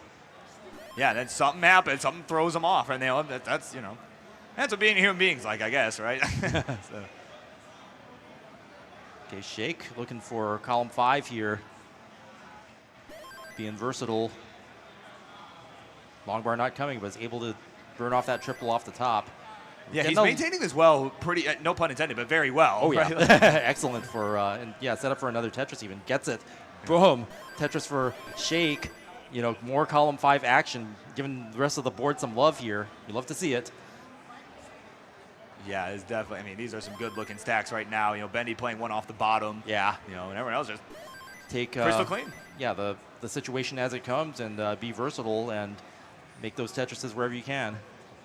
Yeah, and of course, you know, in the case of Bendy too, right? You know, it's kind of, you know, based on what we're seeing with the tapping speeds, right? Like we saw, you know, again on 29 that last game, Yeah. you know, and honestly, just in general, you know, kind of, you know, up there with someone like the old like tapping legend, you know, like Alex T, you know, who really like when rolling was starting to become a big thing. Alex T stuck with tapping for Yeah, quite some time, yeah. was able to get, you know, 1.5 and, you know, really high scores with tap on 29, and you know, and of course people like him and people like Mark, right? You know, from All Germany right. there, you know, who tend to be pretty fast tappers, but oh, hang on, let me hold that thought, because Tetris Time is in a bit of a bind here at the top. Yeah, we might see another fun dig. Okay, that wasn't too bad. Yeah, that was Get off the board. yeah, it's really a question. Is It's like, not. okay, how entertaining is each of these digs gonna be? Like, we got to get a tier list. We need going. like a dig rating. Oh man. Rate my dig. .com. Oh, .com. Oh man, we're in transition at the bottom. 456 for Shake, 419 for Bendy. Oh man, so kind of a lower scoring game here at the bottom, Yeah, you know, from what it's, you'd expect for some of the, you know, top level players. But you Playing know, it safe. I'm not seeing, you know, super high towers or anything like that. Nothing too risky. So I think it has to do with, you know, they know what's on the line here and don't want to push it too far. yeah, you know, and the fact that it's both of them too, right? You know, perhaps, you know, both having similar struggle with certain points of the piece sequences, or, you know, kind of just, you know what I mean, getting into like similar amounts of digs. Yeah, and I'm actually, you know, I kind of want Shake to push Bendy so I can see more level 29 tapping. Oh yeah. Yeah. Oh, but Eric up at the top is in some trouble here. Wow, that's so high, so aggressive. Needs long bars to get that open. Doesn't come at the right time though. But it's wow. finding alternate burns that are working Oh, yeah. out here. Yeah, this is a masterful dig from ICX here. Wow. Okay. Oh, is that missed the going to be a spin. spin? Oh boy. Needs the right piece to. Okay, gets the long bar. Boom! Tetris for Eric ICX. That was critical. Yeah, that was much needed. Still not out of the woods though. And there we go. Now we're getting to the long bar. Now, got to be feeling a bit better now. Yeah. But Tetris Time, meanwhile, has opened up a huge lead now. Up 6.5 Tetrises. Yeah, and of course at the bottom, we are still racing along on the 19. Bendy with a misdrop at the square. And is down by over 100,000 points, almost 150,000 Yeah, so points. Shake really opening up a lead here in the level 19 speeds. Sometimes you see that. You see the players just really turn it on. And that's because, yeah, Bendy losing some efficiency with all these burns. But it's building up here. Okay. Yeah. Okay, takes the triple off top. That's exactly what you need to do. Keeps it clean. Oh, those says, wow, Tetris barely for got the Bendy. long bar over. That was not a friendly set of S pieces, but Shake in some trouble here up at the top. Yeah, just a little bit. And oh, Eric Oh. tops out at Eric- 353. Yeah, early top out there. Tetris Time takes that round, already, with a massive lead. So, wow, just like that. I mean, we saw some trouble on the bottom. Our attention And, and shifted. Shake tops out at 716. So Bendy with the chase down. So, yeah, I If mean, he can chase this down, he can advance to the next But round. 29 is like around the corner. He can Tetris this and end it now. So, yeah, it looks like he's in a good position to do that. Needs one more long bar to play it safe too. But yeah, Oh one more. man, gets him too early. He's like, all right, I'm just Yeah, I taking the burn. mean, if you've seen his tapping on, the being successful. Oh, there's that tapping. Thanks, Tech, for getting that on the screen. Yeah. Thanks, Eric. And there it is. There we go. And taking that, I think in our first sweep here on CT1. Yeah, I think so. Yeah, There that you go. was Bendy, a tapper sweeping here. Just too strong, man. That's That's amazing. certainly a valiant effort there from Shake. Definitely, But yeah, played Shake put was- up some good action there. Yeah, Shake got a good game in, and but Bendy with that massive comeback at the end with a with the level 29 tapping. No one would see that coming. Yeah, and oh boy, we have a tech issue at the top. Uh oh. Oh boy, he's like, oh, gotta get a picture of this. Oh man, so we're gonna be replaying that game, I guess. But Oh, man, of course. Anyway, Shake, right, of course, a very job well done, and just making the gold bracket, like, that's a huge deal. Like, that's, and again, not someone that I've really had the pleasure of seeing play just in general, right? So the fact that, oh, here we go, he's showing us. Oh, yeah, we could not see that very well at all. The lights are too bright, my friend. At this point, actually, I don't know if that has any bearing on results, so I guess we'll hear from... No, I'm guessing they're going to redo that. Like, we were 12 lines in, and there was, Yeah, it's... So. Yeah, but again, it's their call. They're the judges, not us. So, but I would imagine. Yeah, okay, that looks like that. Wow. Okay, well, at least it wasn't... Imagine like a Jonas imagine Cup, that right? happening during a chase down. That would be so terrible. Oh, I know. Yeah, at least it wasn't like a Jonas Cup, when I was playing Jeff, and the console crashed like 3 times during the match, So I'm like, yeah, I beat him in 6. Yeah. Oh. Jeez, it took me 6 games. When you talk about crashing. Jeff, I think about, what was that, Sleepgate or whatever? Oh, my God. With Sleep Timer on TV. Okay, we got a thumbs up from TT. Yeah, so they're going to get started. There we Yeah, go. there Now we we are underway. Game Game 4. Tetris. Yep. Man, Sleepgate, what a not even a deep If cup, you've but been just around, old school. Yeah, the that's old lore, school, yeah. right? Back in Portland, back in the day, back when Jeff could take a title, if he, if things panned out differently, there was Sleepgate. Yeah, man. But of course, we're on.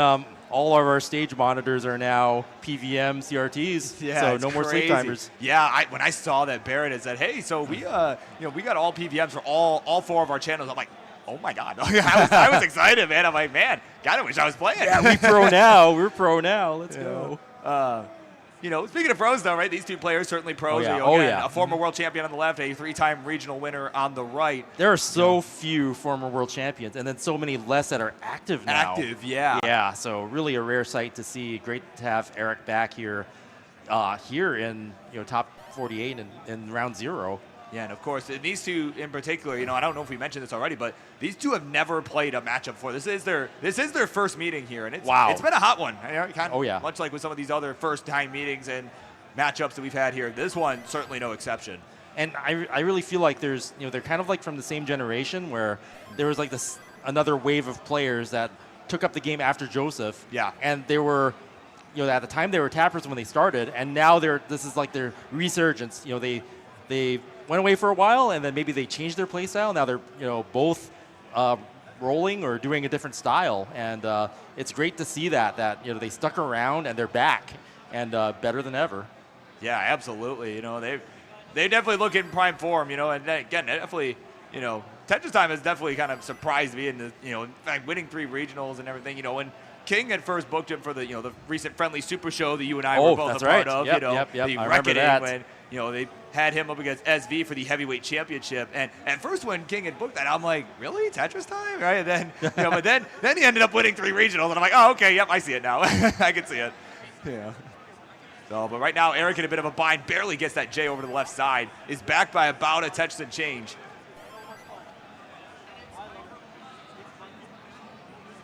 But yeah, another part of Tetris Time's grind, not just the live events, but doing online stuff too. Yeah. Like that's just the dedication, and day in, day out, you see the improvement. Yeah, absolutely. Yeah, he's like I said, he has really turned on another gear this year in 2025. He'll get a Tetris there to go to 255. Score for Eric is 213, so they are pretty close here, Pretty right? close, About yeah. a Tetris and change. Eric with a slight hole there, but otherwise their boards are clean.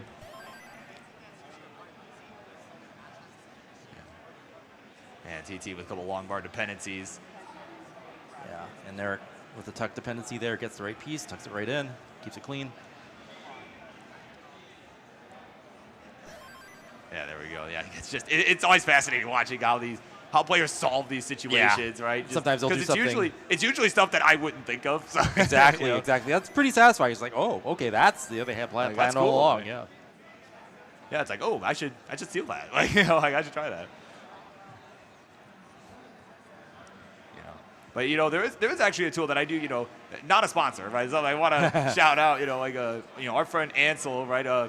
Was a gold bracket competitor, forget if he was in 2024 as well, but I know for a fact 2023 he was. You know, he spent a lot of time over these last few months working on a Nestris.org website where you're able to, you know, he's got all these puzzles kind of akin to chess, right? You know, he's like, hey, where would you put these two pieces? You know, and then they kind of get a sense of, you know, what some of the best placements are. You know, and not, while I don't necessarily agree that there's only one correct answer. However, what I do love is that it forces you to think more about what you're doing, right? I think it kind of makes you think a lot more critically. And you can actually set things up once you know, like, a solution that you might not have thought of before. Nice, dirty Tetris there from Tetris Time. Another unorthodox line clear, doing that dirty Tetris, like, not only off the ground, but, you know, a center well as well. Right. Yeah. You know, and certainly, you know, a lot of players, you know, they do use, like I said, it's a tool that a lot of players use nowadays, right? To, you know, really just up their stacking abilities. Right? And, you know, it's always crazy just what, you know, people come up with. It's always crazy to see. Yeah. And as, you know, the years go by, players get better and better at finding these unorthodox solutions. And, you know, that's the next level play that, you know, we see. And when we think of, like, okay, well, how much better are they going to be a year or two from now? It's that sort of thing that could be it. Interesting. Oh, wow. He's saying it's so dirty. A Tetris for TT. Nicely done. Yeah, that was an aggressive move. It wasn't necessary, but he saw the possibility. He saw the and vision. Made it happen. Yeah. Just challenging the Tetris gods there to. Wow. Okay. Got another dirty. Right. Just in time. Level 19. You don't want to have your board spiral out of control there. Yeah, not a good time for that. And right now it is neck and neck. Only about a one Tetris difference. Eric, with a lead now, one Tetris. Yeah, Eric's tournament life on the line here. TT just needs a win to advance. Eric needing it to stay in it. That right side just, had a long spire. Not dangerous, but, you know, it's not the kind of thing you want to hang your long bar. Just one missed roll can lead to a top out. But yeah, Eric cashing in. Oh, didn't decide to set it up. I saw Tetris. I saw the gears turning in his head. He was thinking about setting that up. Did not. And now he's going to find himself back by about 90,000 points. But he's set up. There's the long bar. There's the Tetris, a Simul one. Yeah. Both players have a lot of momentum here. Tetris Time looking for that next win to take. And Eric doing great right now, maintaining a lead to stay in this. Former world champion. As I said, not many left, and, you know, in terms of being active, Man, just barely whipping those pieces to that left side. There we go, Tetris TT, Tetris Eric. It is pretty close in terms of lines. So it's really, I mean, honestly, it's going to come down to whether somebody makes a major mistake or 29 play, right, or both, really.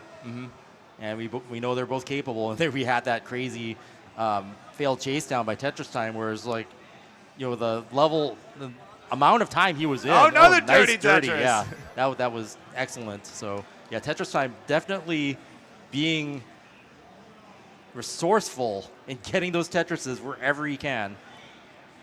Yeah, and that's honestly, sometimes that's what it takes. And there we go, another Tetris for him. It is a 2 Tetris difference.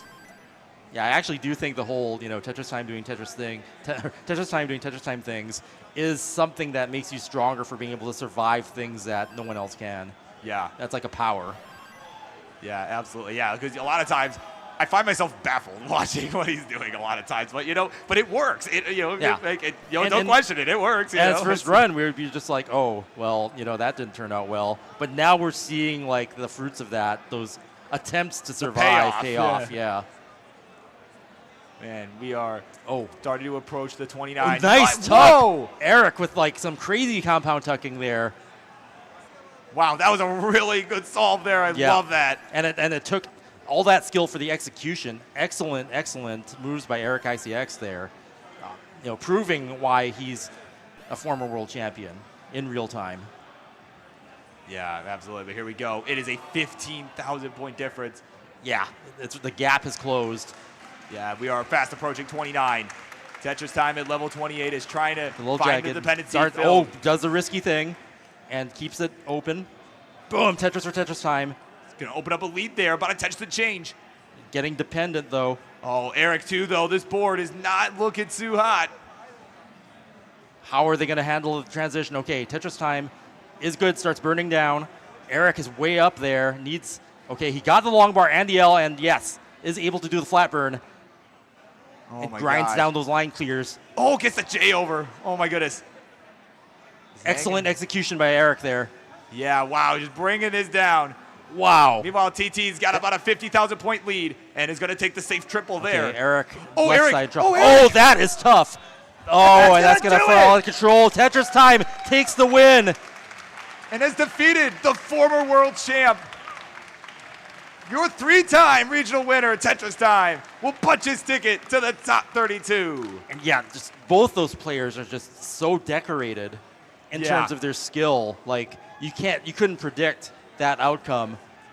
It's just that, yeah, Tetris Time being so active recently probably gave him an edge.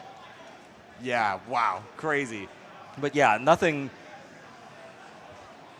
There's no shame in losing for either player there because the performance just spoke for itself. Yeah, they're both very strong players, and have really, again, have continued to be on the rise. Right? Yeah, After all right these there. years, That's right? their stock just went up. Yeah, both for both of absolutely, them, yeah. totally. So you love to see it, and what a great round zero! Like if that was any round zero I could ever imagine, Yeah. I can't even think of. That's honestly, probably the just- best one yet. So Just the craziest. I mean, it's a little heartbreaking seeing those chase downs fail, but hey, yeah.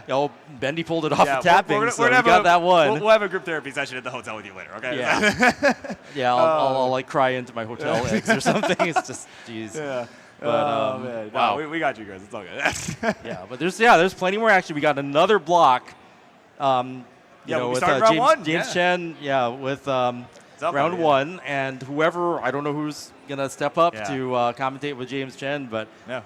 maybe someone will get their shot, or maybe I don't know if Sharky's gonna stay in silver or not. But I'm sure he's hyped to commentate too. So Yeah. win or lose, I think Sharky wins somehow, Yeah, right? Somehow, right? Yeah. So, all right. So yeah, with that, I think we're about to run a quick break here before we're Okay, going to take a quick break before we're gonna do something special. Yeah, and, we're gonna do something special in a minute. yeah, Yeah, make sure you stay tuned. Stay 'cause We've tuned. got round of 32 coming up shortly here. Yeah.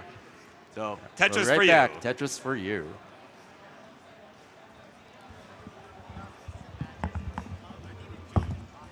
Did it, man. Hell yeah.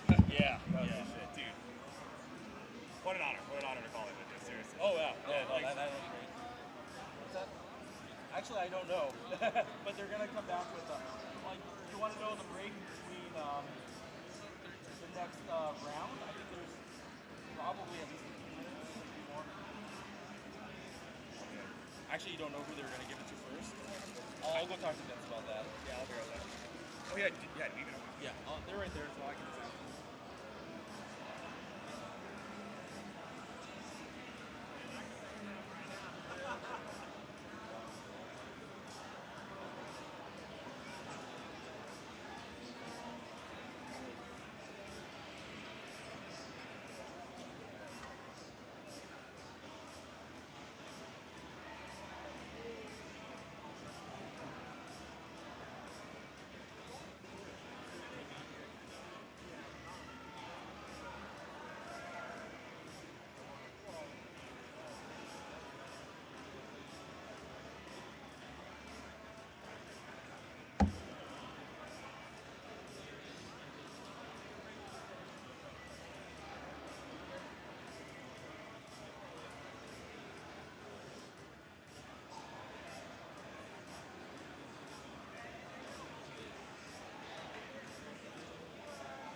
was good because he was running the computer before. But then I'll go away so you can either sit here or I'll go through that. They're going to do a little presentation.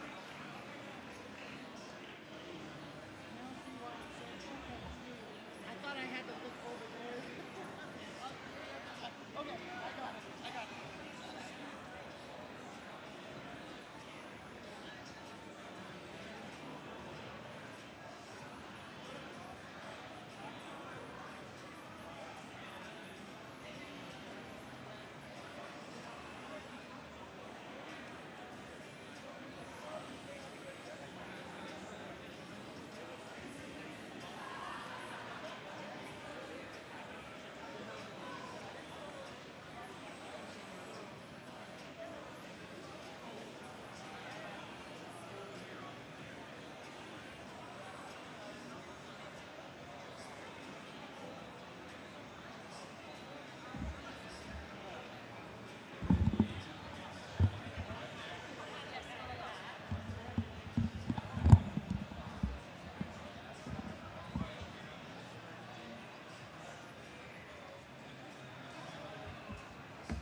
Red Bulls right now.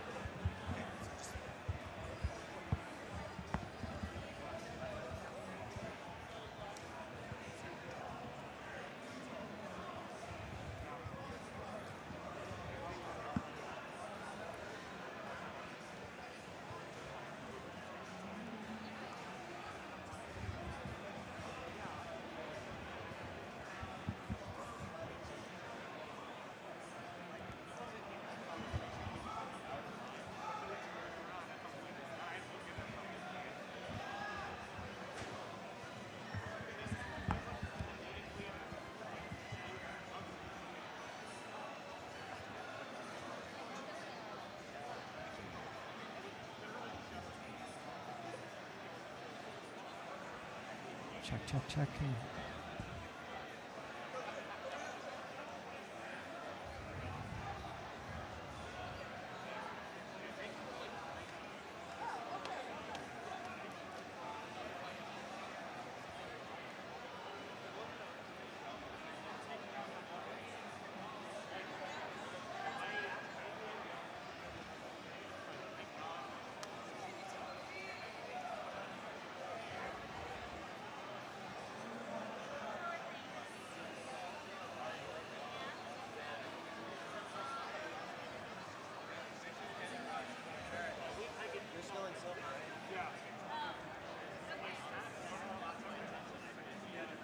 I just thought they were going to wait.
We're fixing the ability to talk to you and a camera, so Okay. thanks for your patience. Yeah, no problem.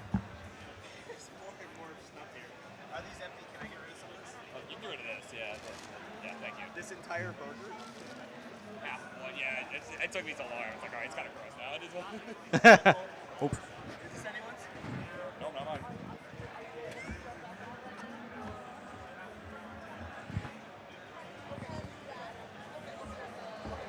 Red Bull's David's sponsor.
I thought Sharpie was still gonna be, you know, like over there, and I'm like, oh, well, he's all good. I'm like, it's gonna be James. I'm like, what's he doing there, right? You know, but I'm like, I told him I got James yesterday to say some shit about Buddy if I just talk shit, right? So I'm like, yeah, I got a video for Discord later. Yeah, he learns like, oh boy, right? Yeah.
All right, folks, welcome back to the 2025 Classic Tetris World Championship. All Yeah, right. that wraps up round 0, but stay tuned. We have a special presentation coming up. I'm going to be signing off with Burb, and James Chen and Sharky will be doing the take next over. block. I will see you tomorrow in top 16. Yeah. I also will be back in top 16. I'll be Let's alongside Kingsman, so that'll be a fun time. Cool. Yeah, so don't forget tomorrow. Yeah, speaking of Kingsman, let's turn it over. He's got some words Take for it us. away, Kingsman. Boom, Tetris for you. Boom, Tetris for all of us. Thank you again, Burb and Chris Tang, for your wonderful commentary for that hot action in round 0. We're about to get round 1 started shortly, but of course now a very special moment that we have in our community. We're about to present the Lifetime Achievement Award to a very special individual here that's done a lot of hard work for us. And to present the award is the President and CEO of CTWC, Vince Clemente!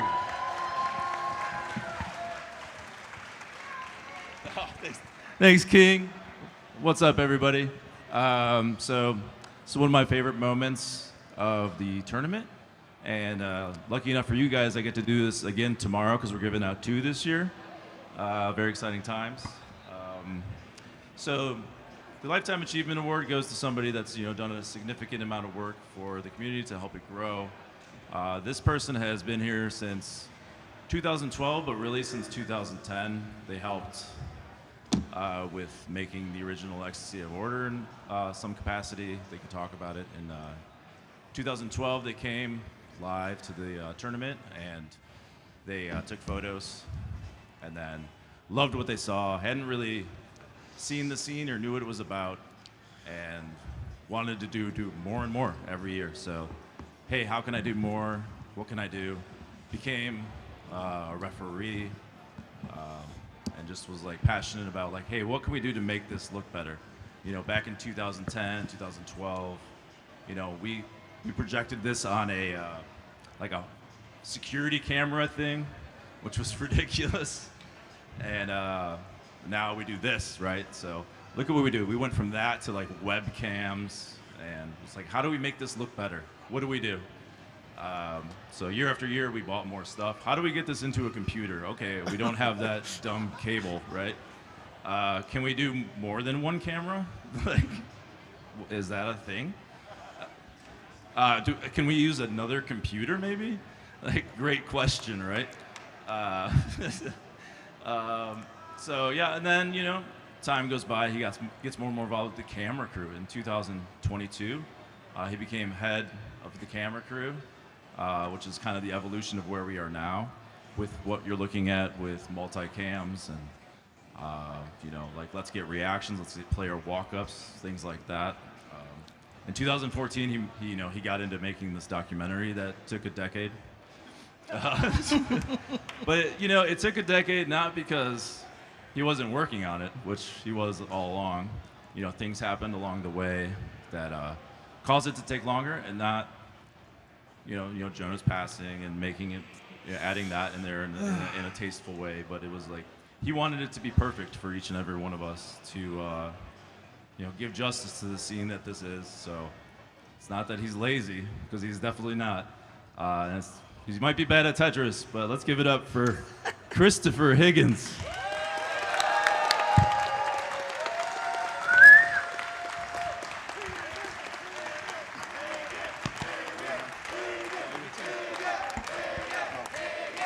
Oh, welcome to my TED Talk. I have a couple things to say. Thank you. I love you too. I mean that. Look, I don't play this game. I'm not good at it, but I love it. And when you see something and someone that you love, it is imperative that you shine that light on that thing. And I want to say something. I saw an interview one time with Bob Dylan, and I think of Bob Dylan as a pretty successful person. And he said, you know what, I was born a very long way from my home, and the work of my life was to find my home and get back to it. And I know there's a lot of young folks in this community. The work of your life may be to find your home. It may be to find your body. It may be to find friends. It may be to find the mission, the thing that you wish to do. It may be to find the meaning that you might not have yet. And I'm here to tell you that that is normal. There might be about 4 of you out there who don't have those problems. God love you. But the rest of you, your work is to find your home and go there. And for me, this has been that place.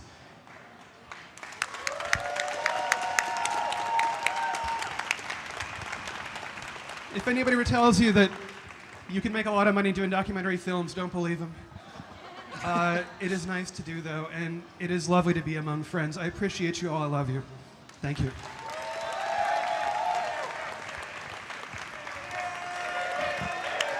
Thanks.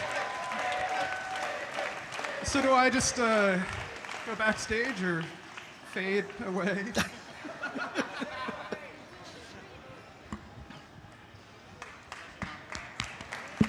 Chris Higgins, ladies and gentlemen. A lot of this doesn't happen without his help. And now he's got to get back to work. So let's get ready for the next round. Round 1 action. Players, come on up. Here you are. It's Alex T, the world champion. Going to take on Hips. Over here on CT1, along with them, the Dangler and Dan V. Over on CT2, we're going to have Pixel Andy and Winter, followed by SV, Mr. Sam Vaughn versus Hydrant. So come on up on CT1, Alex T, Heps, Dangler, Dan V to my right, Andy, Winter, SV, and Hydrant on my left. Let's throw it back to the next commentary duo, Mr. James Chen and Sharky.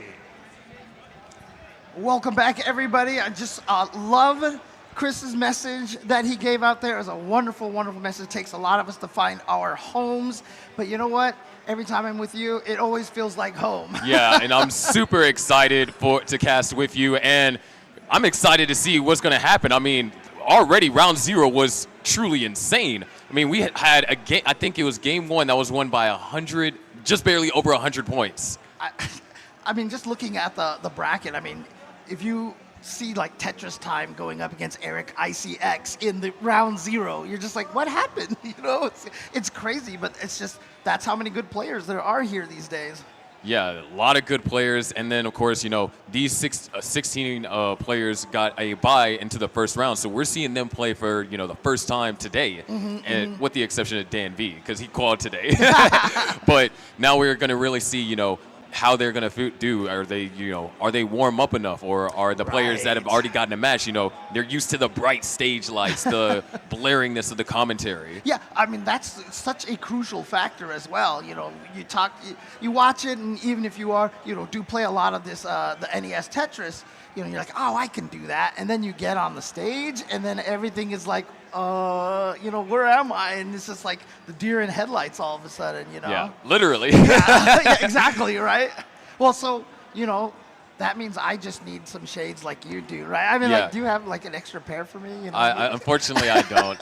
Next time, though, I'll bring you an extra right, pair. I have to make sure they're slightly different because, you know, this is part of my look. Oh, of course. Yeah. Well, I mean, you got to find one that fits my face, right? Yeah. But our players that we're going to have up here is going to be Dan V versus Dingler. No. Did they just hand us some of these Tetris gummies? Oh, Yeah, I'm yes, done. I did. We'll have Dan V versus Dingler and Alex T, #1 seed, Yes. currently having the 2-hour seed record, got a higher kicker than Scooty whenever he got his 16 maxes last year. Right. #1 seed going to go up against Heps.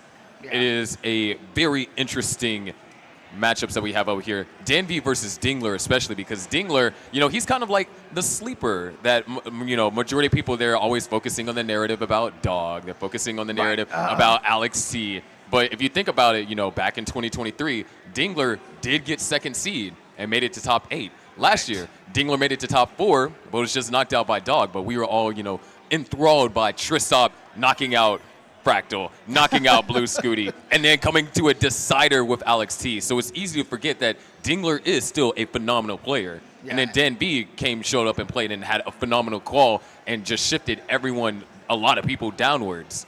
Yeah, and as you can see right now, seeded 16 and 17, which means they were pretty much right on pace with each other during the qual. So that one's going to be a very, very close match. Obviously, Heps is going to have to do a lot of work here because he's going up against last year's champion. So, you know, it's going to be a tough one for him. But Alex, as we said, seeded #1, and fittingly so. Yeah, he's looking to, you know, come back this year, potentially be another repeat champion because we have, you know, Jonas who, you know, repeated several years. Then we have Joseph who repeated 2018, 2019, Dog 2020 and 2021. And ever since then, it's only been, you know, Fractal has won one, Eric has won one, now Alex T has won one. No one else has won 2. So Alex T is looking for that opportunity to now be another person to win multiple championships. And it's just, once again, the indication of how strong everybody is. The parity among all of the players here makes it so hard to win 2 in a row now. You know, so if Alex T can pull this off, it would be quite an accomplishment, honestly. Yeah, but it is going to be very interesting to see. Of course, these players are getting their warm-ups. And then, of course, when we have, you know, readies from the judges and everything, we'll be able to get the first set of matches underway. Yeah, and honestly, you know, seeing Heps here seated 33rd, as a Daz player as well, and obviously you know all about that struggle right there. So very, very impressive here, getting here with the Daz style. But as you can see, everybody else here are rollers. Yeah, Heps has also dabbled in rolling too. So there is a possibility for grip switches, which, we saw in previous years with like Brodendam, for example, last year, tapped and then grip switched on level 29. And I just saw right there that Alex T is actually a cuber, a Rubik's cuber. So he's got an 8-second Rubik's cube solve. I guess he just likes manipulating blocks, right? Yeah. I feel like there's a lot. I feel like there's a. What? You know the story behind this? Yeah, I do know the story behind this. Is it something you can explain? I know, not sure if I'll be able to explain it.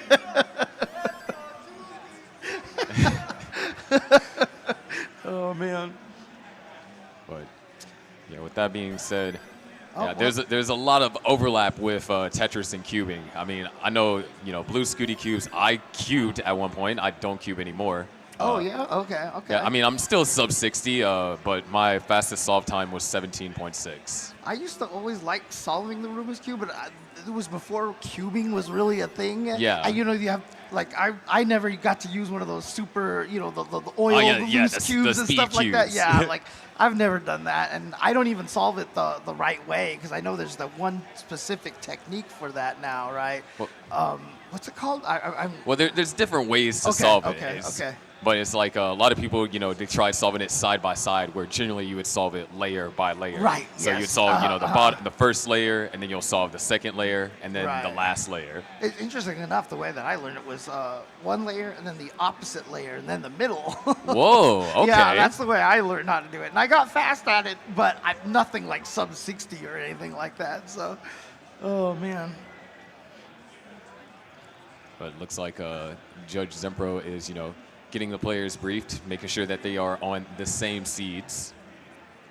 I also see Dangler is a fan of the Celtics, which means he is in the wrong state right now. He is in the wrong area. We are I remember, we're all Lakers here. Let's go. I remember as a kid, the Lakers-Celtic rivalry, like back in the early, or I want to say like mid-2000s. See, the thing is, that's the thing. You're young, and so you're referring to the Kobe versus Paul Pierce period. Like, when I talk about Lakers versus Celtics back in the day, I'm talking about Magic and Bird here, okay? Okay?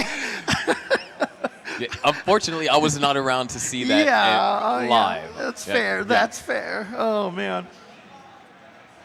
But it's really cool, though. I mean, one of the things in the that's cool to see about all their interests and stuff like that is that you can see all the different kind of things that a lot of these players do, and the competitive nature as well. Because again, you could see even on Alex T, like freestyle, 50-meter freestyle dash, top rope rock climbing. I mean, clearly he carries that competitive nature from Tetris across all of the things that he does. And yeah, it's kind of like similar to how like Scooty is an amazing bowler. Oh, really? Yeah. That's awesome. Like bowling is one of the things that he does. Nice. Yeah, I mean, it looks like we're ready to go here. I just got the thumbs up here for the start of the round of 32. Yeah, everyone, let's make some noise. Come on, this is round 1. All right, and here we go. Ready?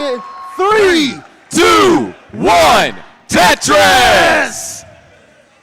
And here we go. So obviously off to a calm start here for the players. We're going to be watching very closely to see, how well they can continue to efficiency with the Tetrises. Again, shout outs to all the guys who have, put the displays and all the stats on the screen and such. And for me, it's always about that Tetris rate that you see, that TRT, because that's always going to give you like the clearest picture of who's in the lead and such. Yeah. And of course, all these players, they, for those of you that are just joining us, there is a super kill screen. So this level 18 portion, it might seem slow, and you're just like, well, if these guys can roll, why not start on level 19? Why not, start on level 29? They can play at the fastest speeds. all the parts of the game are essential to the result, especially level 18 helps set the tone. Because Yes. if you and your opponent are close together, Dan V, couple of misdrops actually. Looks like should be fine. Yeah, I mean, that'll be a clear, but obviously what this does is affect the Tetris rate and gives Dangler a chance to just kind of build a little bit of an early lead. But that's exactly what you were trying to point out, right? Yeah. Like having these, being consistent and having these starts that, you know, maybe you mess up here or the RNG isn't great. And again, they're both getting the same pieces and maybe one player handles it better than the other. And then when you get to the faster speeds, it's like building the extra extra seconds to start early, you know, by scoring extra points or something like that. So Yeah, but level 18 can definitely set the tone, especially, you know, if you and your opponent are close together, that might be like some of the most scariest moments because that means it's real tense. And, you know, the second you make a mistake or even not even a mistake, just an inaccuracy. Because sometimes you can find a good placement, but it might not be the best placement. And that small, and Dingler. And Dan V building a little high up here right now, but he should be okay. And I was about to make wait, a hold on. Not sure about that. Having to go for some burns now. Looking for an L piece. Look at the other side. Yeah. God, Okay, nice. there it Staying is, alive. gets in there. That's the wrong side. But actually, it works out for swapping to the J piece. Now he just needs the long bar. Just a 31-piece drought. You know. 31-piece drought. Make sure that these players are awake and are aware. But Dingler having to do some burning now. And this is, hold on, Dan V back up top. Nice double, another Tetris. Yeah, and It doesn't seem like they could catch a break. Yeah, and you can see right now for Dangler, though, he's got those little gaps right over there. Oh, he goes for a T-spin. And beautifully done there. Clears everything out, and boom, Tetris for Heps. I'm sorry, for Dangler. Yeah, 223 for Dan V, 270 for Dingler, up by 2 Tetrises, and down at the bottom, 312 for Alex T, make that 335, and 299 for Heps, trailing by just under 2 Tetrises. Small misdrop, but there's a couple of pieces that can help fix that up. Easy way to fix that one. But now a little bit reliant on J piece, but now he couldn't do either, but moved it back to, now he has 2 J dependency. It's going to be a little tough, but that I piece will solve one of them. And it looks like Dan V has brought this board back down to the bottom. Can try and operate off of row 3, a bit more on the aggressive side, but you don't want Noah to build up too much of a lead, especially when you start talking about those later levels in level 29 and, you know, almost approaching level 39. And I just saw the classic, where is my eyepiece head shake from Heps right now, because you can, and of course, shows up after he decides to block the gap over there, and he still has that one block you see in that column 3 right now. That is just, if he had put the eyepiece a little bit over 1, I think he would have been able to get through that section over there. Okay, I like that. The L burn right there. Heps having to do some burning as both players down at the bottom running into a developing drought. It's nothing terribly serious. Alex T, just beautiful board. So it's going to weather that drought perfectly. Heps, nice adjustment. Great timing on that eyepiece. One more would be perfect. But as you can see right now, his Tetris rate down to 57%. Meanwhile, Alex T at 76%, which is why he has such a lead right there. You can see almost a 5 Tetris lead. Again, shout outs to all the guys who have put all the extra stat calculations onto the screen. Yeah, we are approaching the level 19 transition, and it's funny because our players at the top are going to hit it before the players at the bottom, because remember, there was that massive drought, and both of them were so concerned with efficiency. They were stacking up so high, the pieces were just falling faster, and they were having to burn lines at a more rapid pace. Yeah, and so right now, most players' screen very clean. Just Dan V just needs to get into that column 9, which he manages to do. Now, just looking for the eyepiece. He's going to have to do a little bit burning, especially because he's about to transition here. Yeah, still doing some burning, and look at this, a 19-piece drought. And of course, you block it, and there comes the eyepiece. And that's the painful part about having only one preview, right? You know, for a lot of us who are used to playing modern Tetrises and such, you know, you always have so much more preview pieces, so you know when the eyepiece is coming. But a lot of times here, you drop a piece, and you're like, I'm going to block the well, and then the eyepiece shows up at next, and by then it's too late. Yeah, all 4 players are in the post transition. Danby at level 21, Dingler at level 20, and both players at bottom are at level 20 as well. And Heps trailing by just under 4 Tetrises as it seems like players' boards, for the most part, are clean. Dan does have a, that is a really tough situation, but does find good pieces. Still long bar dependent and gets the long bar, able to clean up that well, knock down a Tetris. Boom, Tetris for Dan V, nice. Well done. And now we have mostly all neutral boards. And as soon as I was saying that, that's when Alex T accidentally blocked himself up, but now should be back. And now it's Dan V trying to do a little bit of cleaning right now. And right now, Heps, and there's a Tetris for Heps as well. Danby's still a little bit eyepiece. Oh, there it is. That's going to allow for now this right side to start to be established as Dingler just continues to build upon this lead. Yeah, because we saw all of that, cleaning that Dan V had to do. And that's what's allowed Dingler to get a significant lead. And you can even see early tuck over there for Dan B, but he's able to fix it up like there was nothing happened. And I mean, you can see right now, like Dingler right now is ahead by over 6 Tetrises. However, he is. Heps needs to get a piece over to the left, though. Yeah. This is looking dangerous. Can't get the rollover. Heps is going to top out at 733. Alex T takes game number 1 down at the bottom. And nicely done for Alex T. And now it looks like we are closing in on the level 29 transition, formerly known as the kill screen, and people still refer to it as that, and I like to as such. It helps intensify things, so to speak. For sure, for sure. I know that the name Thrill Screen has been used a lot now, right? Instead of the kill screen, because then we save level 29 for the for kill screen at that. A couple of misdrops from Dangler over there. Oh no, more. Another And this one. is just shortly after the max. Yeah. And this is not something that you want to happen.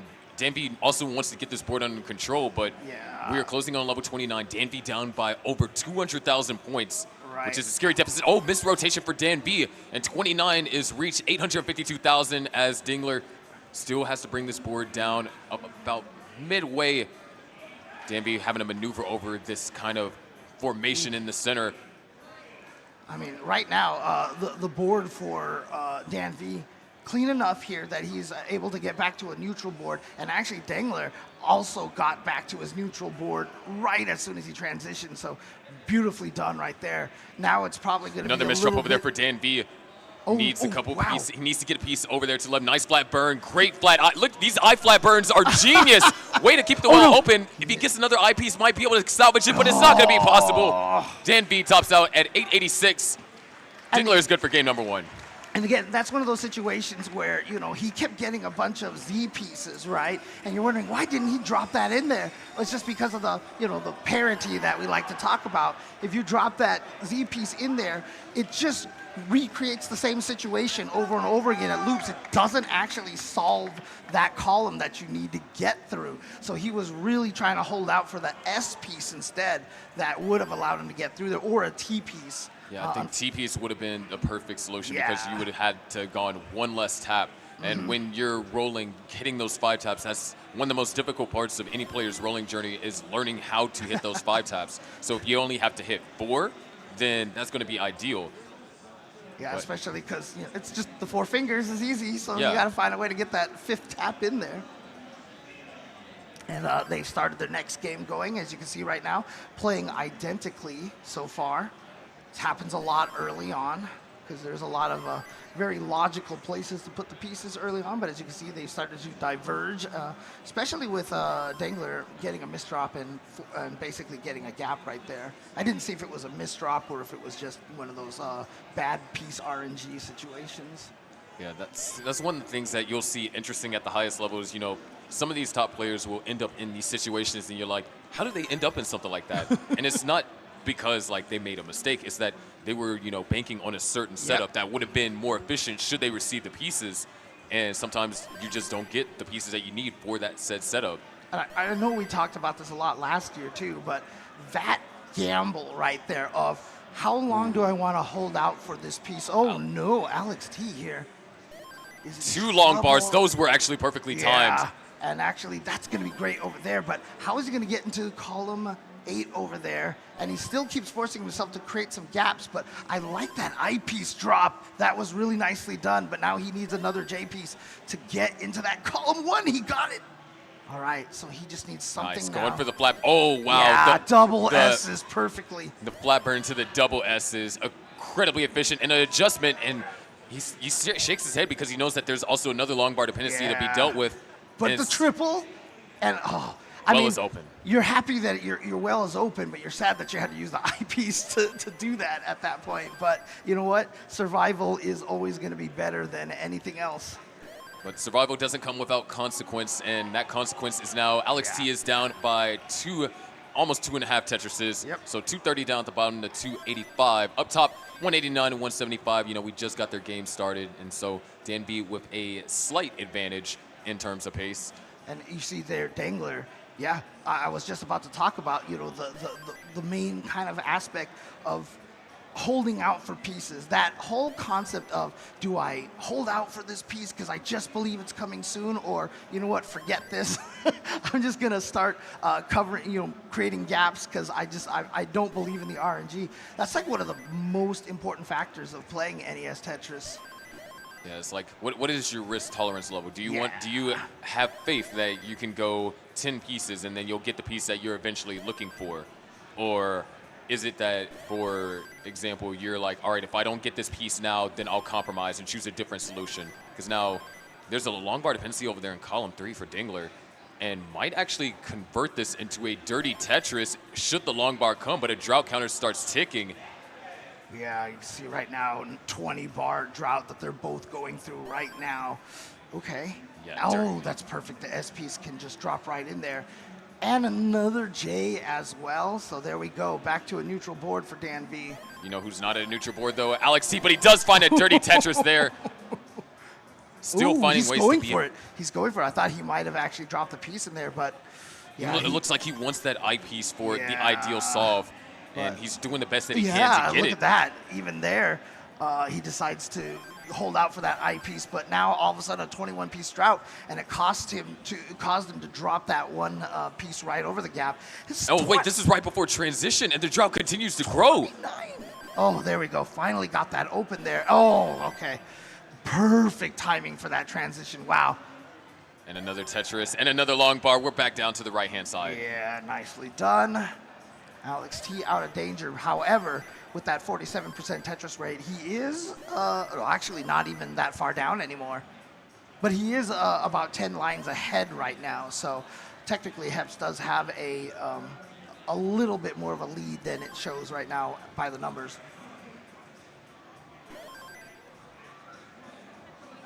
All right. And and Dangler and Dan V right now just, you know, nothing too crazy going on for either of them here. Is he going to throw? Oh, I thought he was going to drop that piece, you know, just tuck it into on the right side. Yeah, right now, Alex T down by just under 3 Tetrises, as Heps adds another to that total. Oh yeah, you're right. Actually, Alex T has caught up in lines. So they're now actually very close to each other in terms of, oh no, actually, Alex T has now just jumped way past Heps.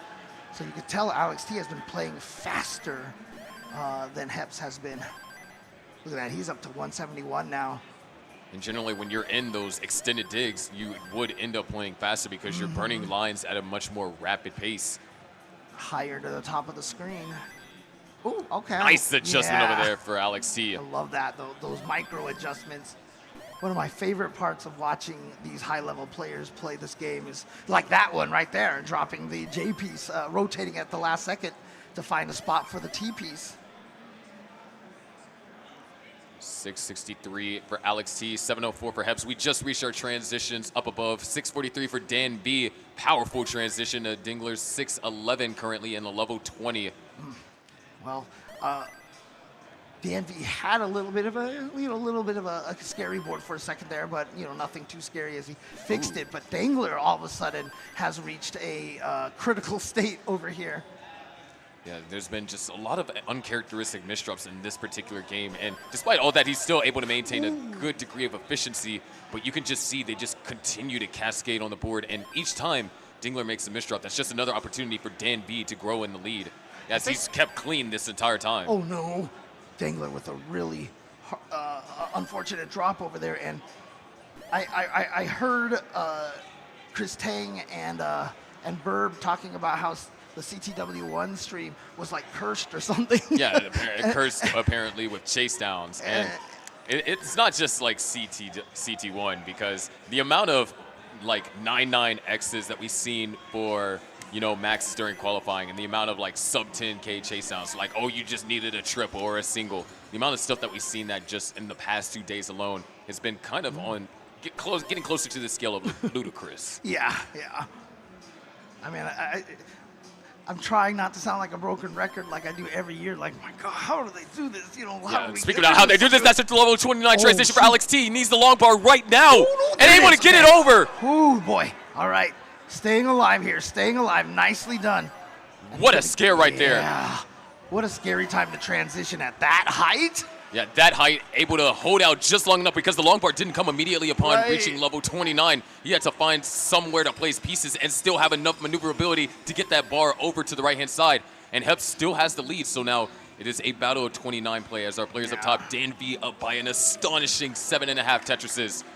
And another Tetris for Alex T, and we're separated by 2,000 points now. Yeah, I mean, we may have had misinformation on the stat sheet at the beginning, because I mean, Hep is keeping up here, and so definitely not doing it with the Daz here. Yeah, unless he's his secret name is Pixel Andy, you know, level 32 with Daz. But that being said, Alex T has now taken the lead. Heps has been kind of playing it a bit more on the safer side, and you know, when you have a lead, you're kind of tempted to do that. As our players up top, Dan V has already maxed Heps, now back in the lead. I mean, honestly, yeah. Hold on that left side for Heps.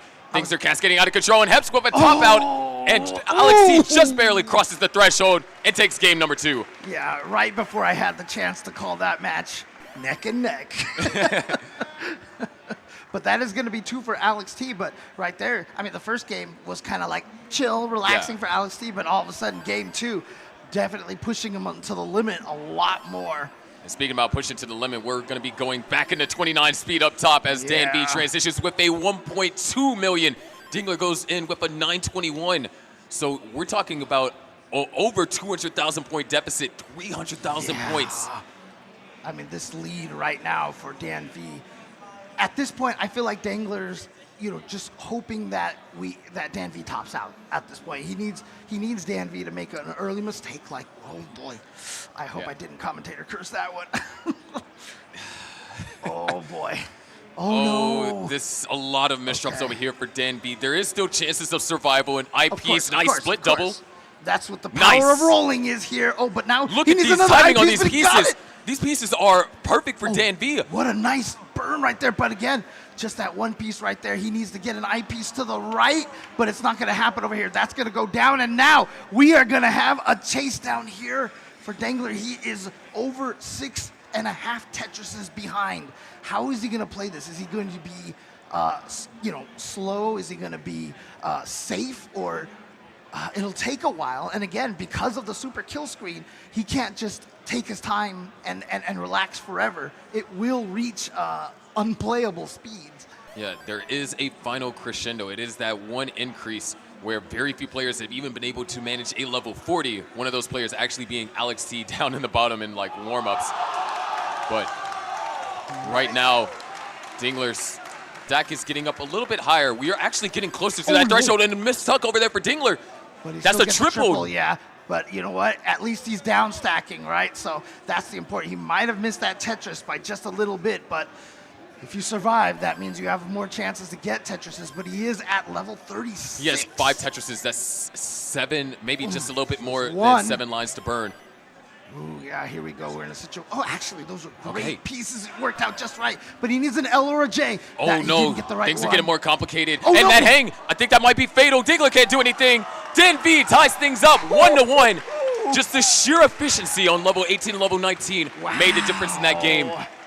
And again, you know, we said it even before it started that we figured Dan V and Dangler was going to be a close one. And look at this right now. Yeah, back and forth. All right. All right. Also, just want to remind everybody, obviously, watching at home, we do have a Matcherino going on over there. And it looks like we need a certain amount here to give away a signed CTWC console. We need 2,500, I guess. Yeah, that goes directly to Stand Up to yeah. Cancer. Okay. So 2,500, and we'll be giving away a signed CTWC console with players, with plenty of players. I mean, I signed it. I know, you know, other top players have signed it as well. And so if you were to go to Stand Up to Cancer and, you know, help us reach that goal of 2,500, that console will be given away to someone at random. It could be you, and we appreciate it because, yeah, I like to stand up to cancer. Yeah, exactly. And even if you don't win it, know that you are helping, you know, fight against cancer. All right, and so Heps and Alex T currently underway in their matches here. Yeah. Already at the about 60 lines each here. And Dangler and Danby have started their new game up at top here. And of course, that one is tied at 1-1. But this one, if Heps cannot win this match, he will be out of the tournament. Yeah, it is a tough one because Heps did majority of things that you could do right in that last game. It's just level 29 is so freaking hard. Oh, man. Like, I think it's hard, unless you know, try to play it yourself, it's hard to quantify just how hard it is. Like, yeah, it looks fast, but when you actually start playing, and that also goes for some of the lower speeds, when you play it yourself as opposed to watching, you realize, oh, dang, this really is that fast. When I first tried to learn Davs, I started at level 18, and I was like, wait, this looks so slow when I watch these guys play, but this, I can't, what is happening, you know? It is significantly harder than these players make it look. Oh. Yeah, rough pieces over there for Alex T. It was a 50-50 guess, right? He was either going to put the T piece in the left column or the right column, and just pray that he got the right SZ, and it didn't happen. Honestly, that's one of the things that you kind of can't really prep for. You know, obviously you can, you know, study the most efficient placements, the best way to play. But then when it comes to those 50-50s, it's just a gamble. Yeah. There's nothing you can do. Yeah. It's not like if you just guess wrong. It's not like you misdropped. You just, luck was not on your side. Right. Which is why, you know, as good as these players are, and again, the reason why we play these early levels is for that consistency test. You know, RNG is still a factor. You know, it's still a massive factor. And Alex, trying to hold out for that long bar, can't get it, and actually almost had himself like a 3-wide set up in there. You know, he's still, look at this 24-piece drought. Ooh, I like that. Disciplined safety burn. Yeah. Knocked down a Tetris, still maintaining the lead. What was that term you said? It was like the risk. You said like a risk threshold or something like risk that? Tolerance. Risk tolerance. I like that term a lot. So that's like one of those factors that, yeah, you have to calculate into. It's just like, how long are you willing to do that? And you'll see it. Some players are significantly more brave to go for that. And then there's a lot of players who just prefer to play safely. Hardest part is that if you are one of the safe players and you fight against somebody that, you know, just has rolling down to a T, et cetera, like, it makes you have to play faster and riskier. And if you're not used to it, it can actually cause you some major problems. Wow, what is Alex building for? Centerwheel Tetris here in column 6. Gracious. If I wouldn't know any better, I'd say that maybe as a personal bingo card that he's trying to. It's like, all right, column 5 Centerwheel, check. Dirty Tetris in column 8, check. And speaking about another thing we're checking, these players just reached transition 603 to 605, a close one here down at the bottom in game number 3. It's basically neck and neck at this point, right? I mean, it's not even close to a Tetris, a lead and on either side. All right, yep, just got to dig out there. That's the wrong direction, and again the wrong direction, but there we go. That burn for Heps is going to get him out of that situation. Now he's just looking for maybe a T piece to slide in there. Oh, I see what he's doing. Okay, I see you, Heps. Nicely done. And again, I just love how different players have different solutions to those kind of setups. Yeah, I think that's, one of the great things about Tetris is just the flexibility of this, 10 by 20 matrix. Yeah. You can place things that is like, oh, I would have never thought to place it like that. Or you see something that's like, oh, I would normally place it like this, but I see the idea that you were trying to have. Yeah. If the pieces were in your favor. Up top, we still got a close game too. That match is tied 1-1. Danby at 457,000, Dingler at 440. I will also admit there have definitely been times where I dropped a piece and it just looks like a genius place, and I'm like, wow, I didn't think about putting it there. It just kind of worked out, I think those are some of the best moments too. It's like, I put it there, but hey, it works out. Yep. And, I approve. And sometimes, you take the big risk, and then the RNG is just like, here you go. And you're just like, thank you. Because as I've always said, as much as we can curse the RNG, we also have to give it a proper credit when it does help us. Yeah, and would like to Love help. the split Oh, burn. that's perfect for Alex T. Still look at Dan V's screen right now. He is in a little bit of a pickle right now. We'll find that JP, so as soon as the long bar, not necessarily more so, not able to utilize that long bar. And hold on, we are actually close to transition up top. Yeah, so this is very dangerous right now because you can see the way that this is looking here. Oh, that's the wrong direction. Going aggressive, trying to go for this dirty Okay, Tetris, but the he question is... He needs the eyepiece. There it is. Nice. Tetris into transition, 564, Dingler at 539, and down at the bottom, Alex T, a Tetris in change away from a Max, who is now built up a 100,000 point lead, as Heps is now fighting for his tournament life here. Interesting. We actually saw from Dan V, he could have gone for a triple and then just set up a row 2 Tetris from that point forward, but he actually went for the dig and went all the way down, so he is back to a truly neutral board, and Dangler getting a Tetris as well. Ooh, that was such a beautiful last second rotation on Dangler's side. That was so nice. And oh yeah, as soon as he saw that J piece coming in the next, you saw him move that I piece to the side again. Level 29 is soon upon us now at the bottom. There's a small misdrop for Alex T. He's the one with the lead here in both the game and in the match. The pressure is on Heps, has to come back and, try and win this game to at least extend the set. Yeah, there it is, 29. We are getting some intense facial expressions from Alex T right now. I see the teeth gritting, Oh, jeez. I grit my teeth at those pieces too, but Alex T is able to keep things calm and collected. That S burst almost cost him, but again, just beautiful placement right there. Able to survive that. Nice tuck.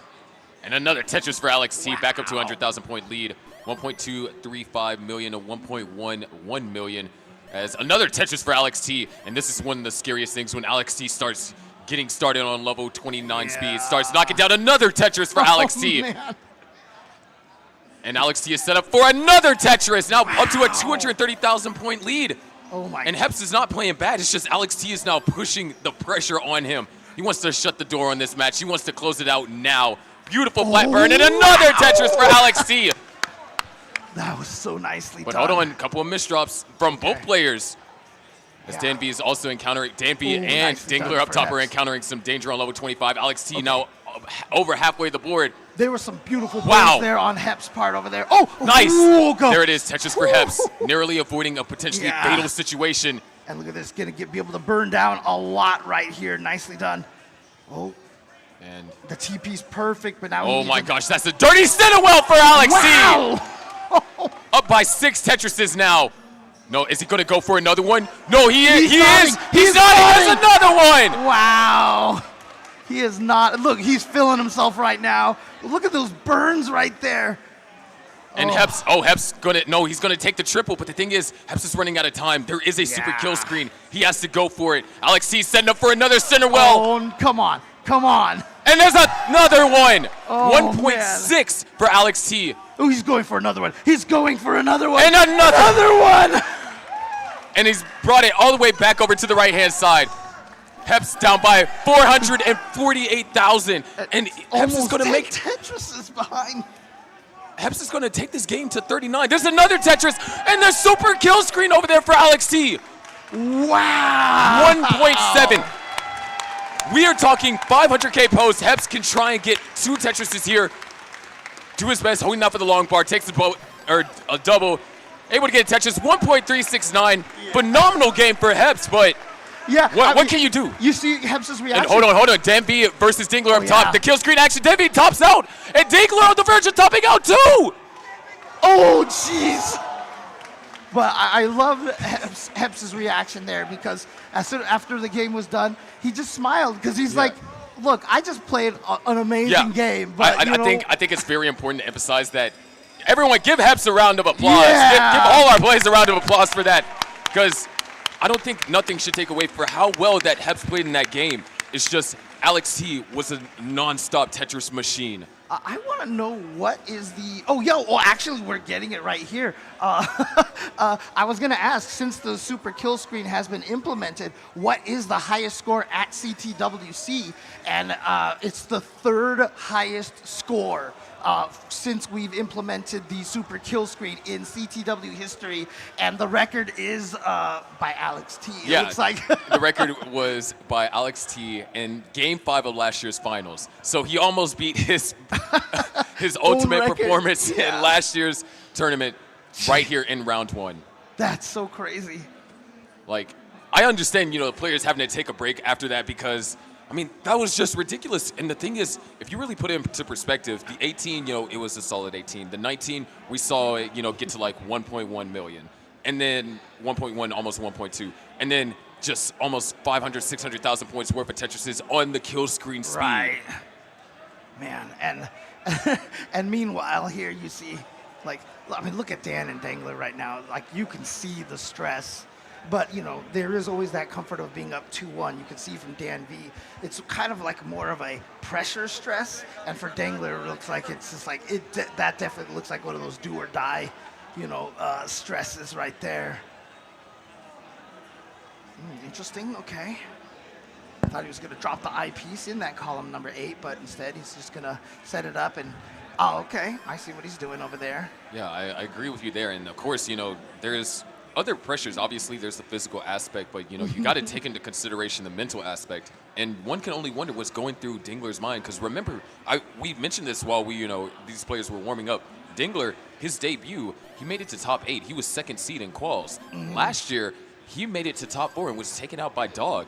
And now he's on the verge of potentially getting knocked out in round 1. Yeah, it's just the nature of the competition here now. It's just everybody's so good. Everybody's a threat, I mean, we saw Heps. I mean, he got 139 or 136 right just now. Yeah, and, 1.3. Right. I mean, against anybody else, that probably would have been enough to take them out, And Heps took the game all the way to 39. Right. That's the thing. It's like, took it the distance, did the best that he could. Oh, man. But there's a reason why Alex T is the current reigning champ, and why he's looking to go again, and why he got that number 1 seed. And so you gotta be a little bit fearful for whoever has to play him next. Yeah. Especially after a full day's of rest. And honestly, like you were saying, be able to get 2 in a row, I'm sure that's something that's on Alex's mind. Like, I want to be one of the only players to get 2 in a row. Like you said, only, 3 players have done it so far, right? Only Joseph, Dog, and of course Jonas. Jonas did it in 2 chunks. I think one was 3 and one was 4 or something to that degree. 7 total, that's all. That's just a testament to how, insane. Imagine someone having 7 world championships in the era of the super kill screen. Right. That's like hard to even fathom. Yeah. Just because there's so many people that could realistically take the world championship.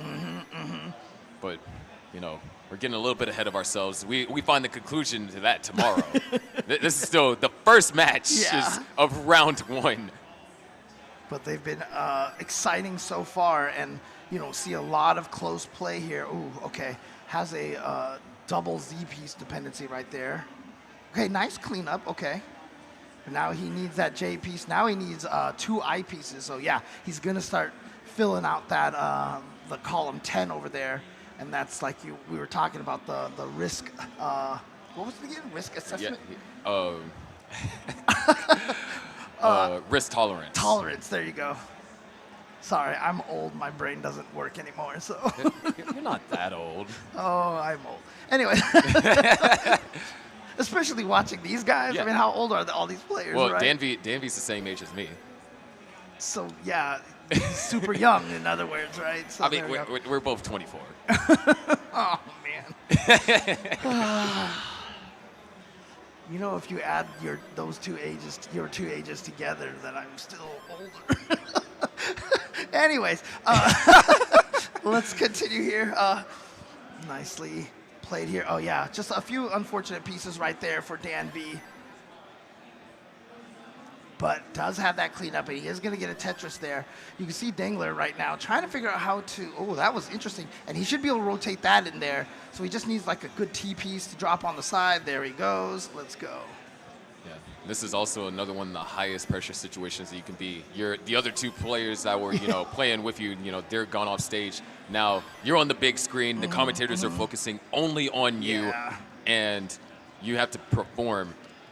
And right now, this is, we're within 1 to 2 Tetrises. Right. Ooh, small misdrop, but I want to see how Dan B's going to resolve throw this. that Yes, the double jump no, he missed it. He missed gosh. it. That would have been so sick. I mean, If he would have exexecuted that would have instantly a highlight. And unfortunately, he can't. Oh, okay. Maybe he tried to slide it over one and just missed. Didn't get that tap in time. All right. That is amazing. That being said, though, Dingler now not with necessarily an amazing board, and that lead, that small 2 Tetris lead that he had built up, is going to start to shrink away potentially. Yeah. But I mean, the key thing right now is he's still at a 76 Tetris percent rate right now, so he's still doing great. Yeah. Dan V had an opportunity to close the gap and potentially take the lead, but it's just a drought. And Dingler, another forced delay burn. The well is open, and okay, well, Dangler finally gets that I piece over there, so that's got to feel good. And actually, the L and J piece back-to-back, and another, see, sometimes you see that, and you're just like, thank you, RNG. Thank you. I will never complain about you again. And then 10 minutes later, you're like, stupid RNG. That's how it goes. A 598 transition for Dingler. Very powerful. The game that you want to lead into the post-transition to potentially bring you to that decider. And the vid set up and executed by Dan B. Nice. It's just one of those things you learn to spot. And as soon as you see the right pieces, you're like, oh, I can do this. Let's go.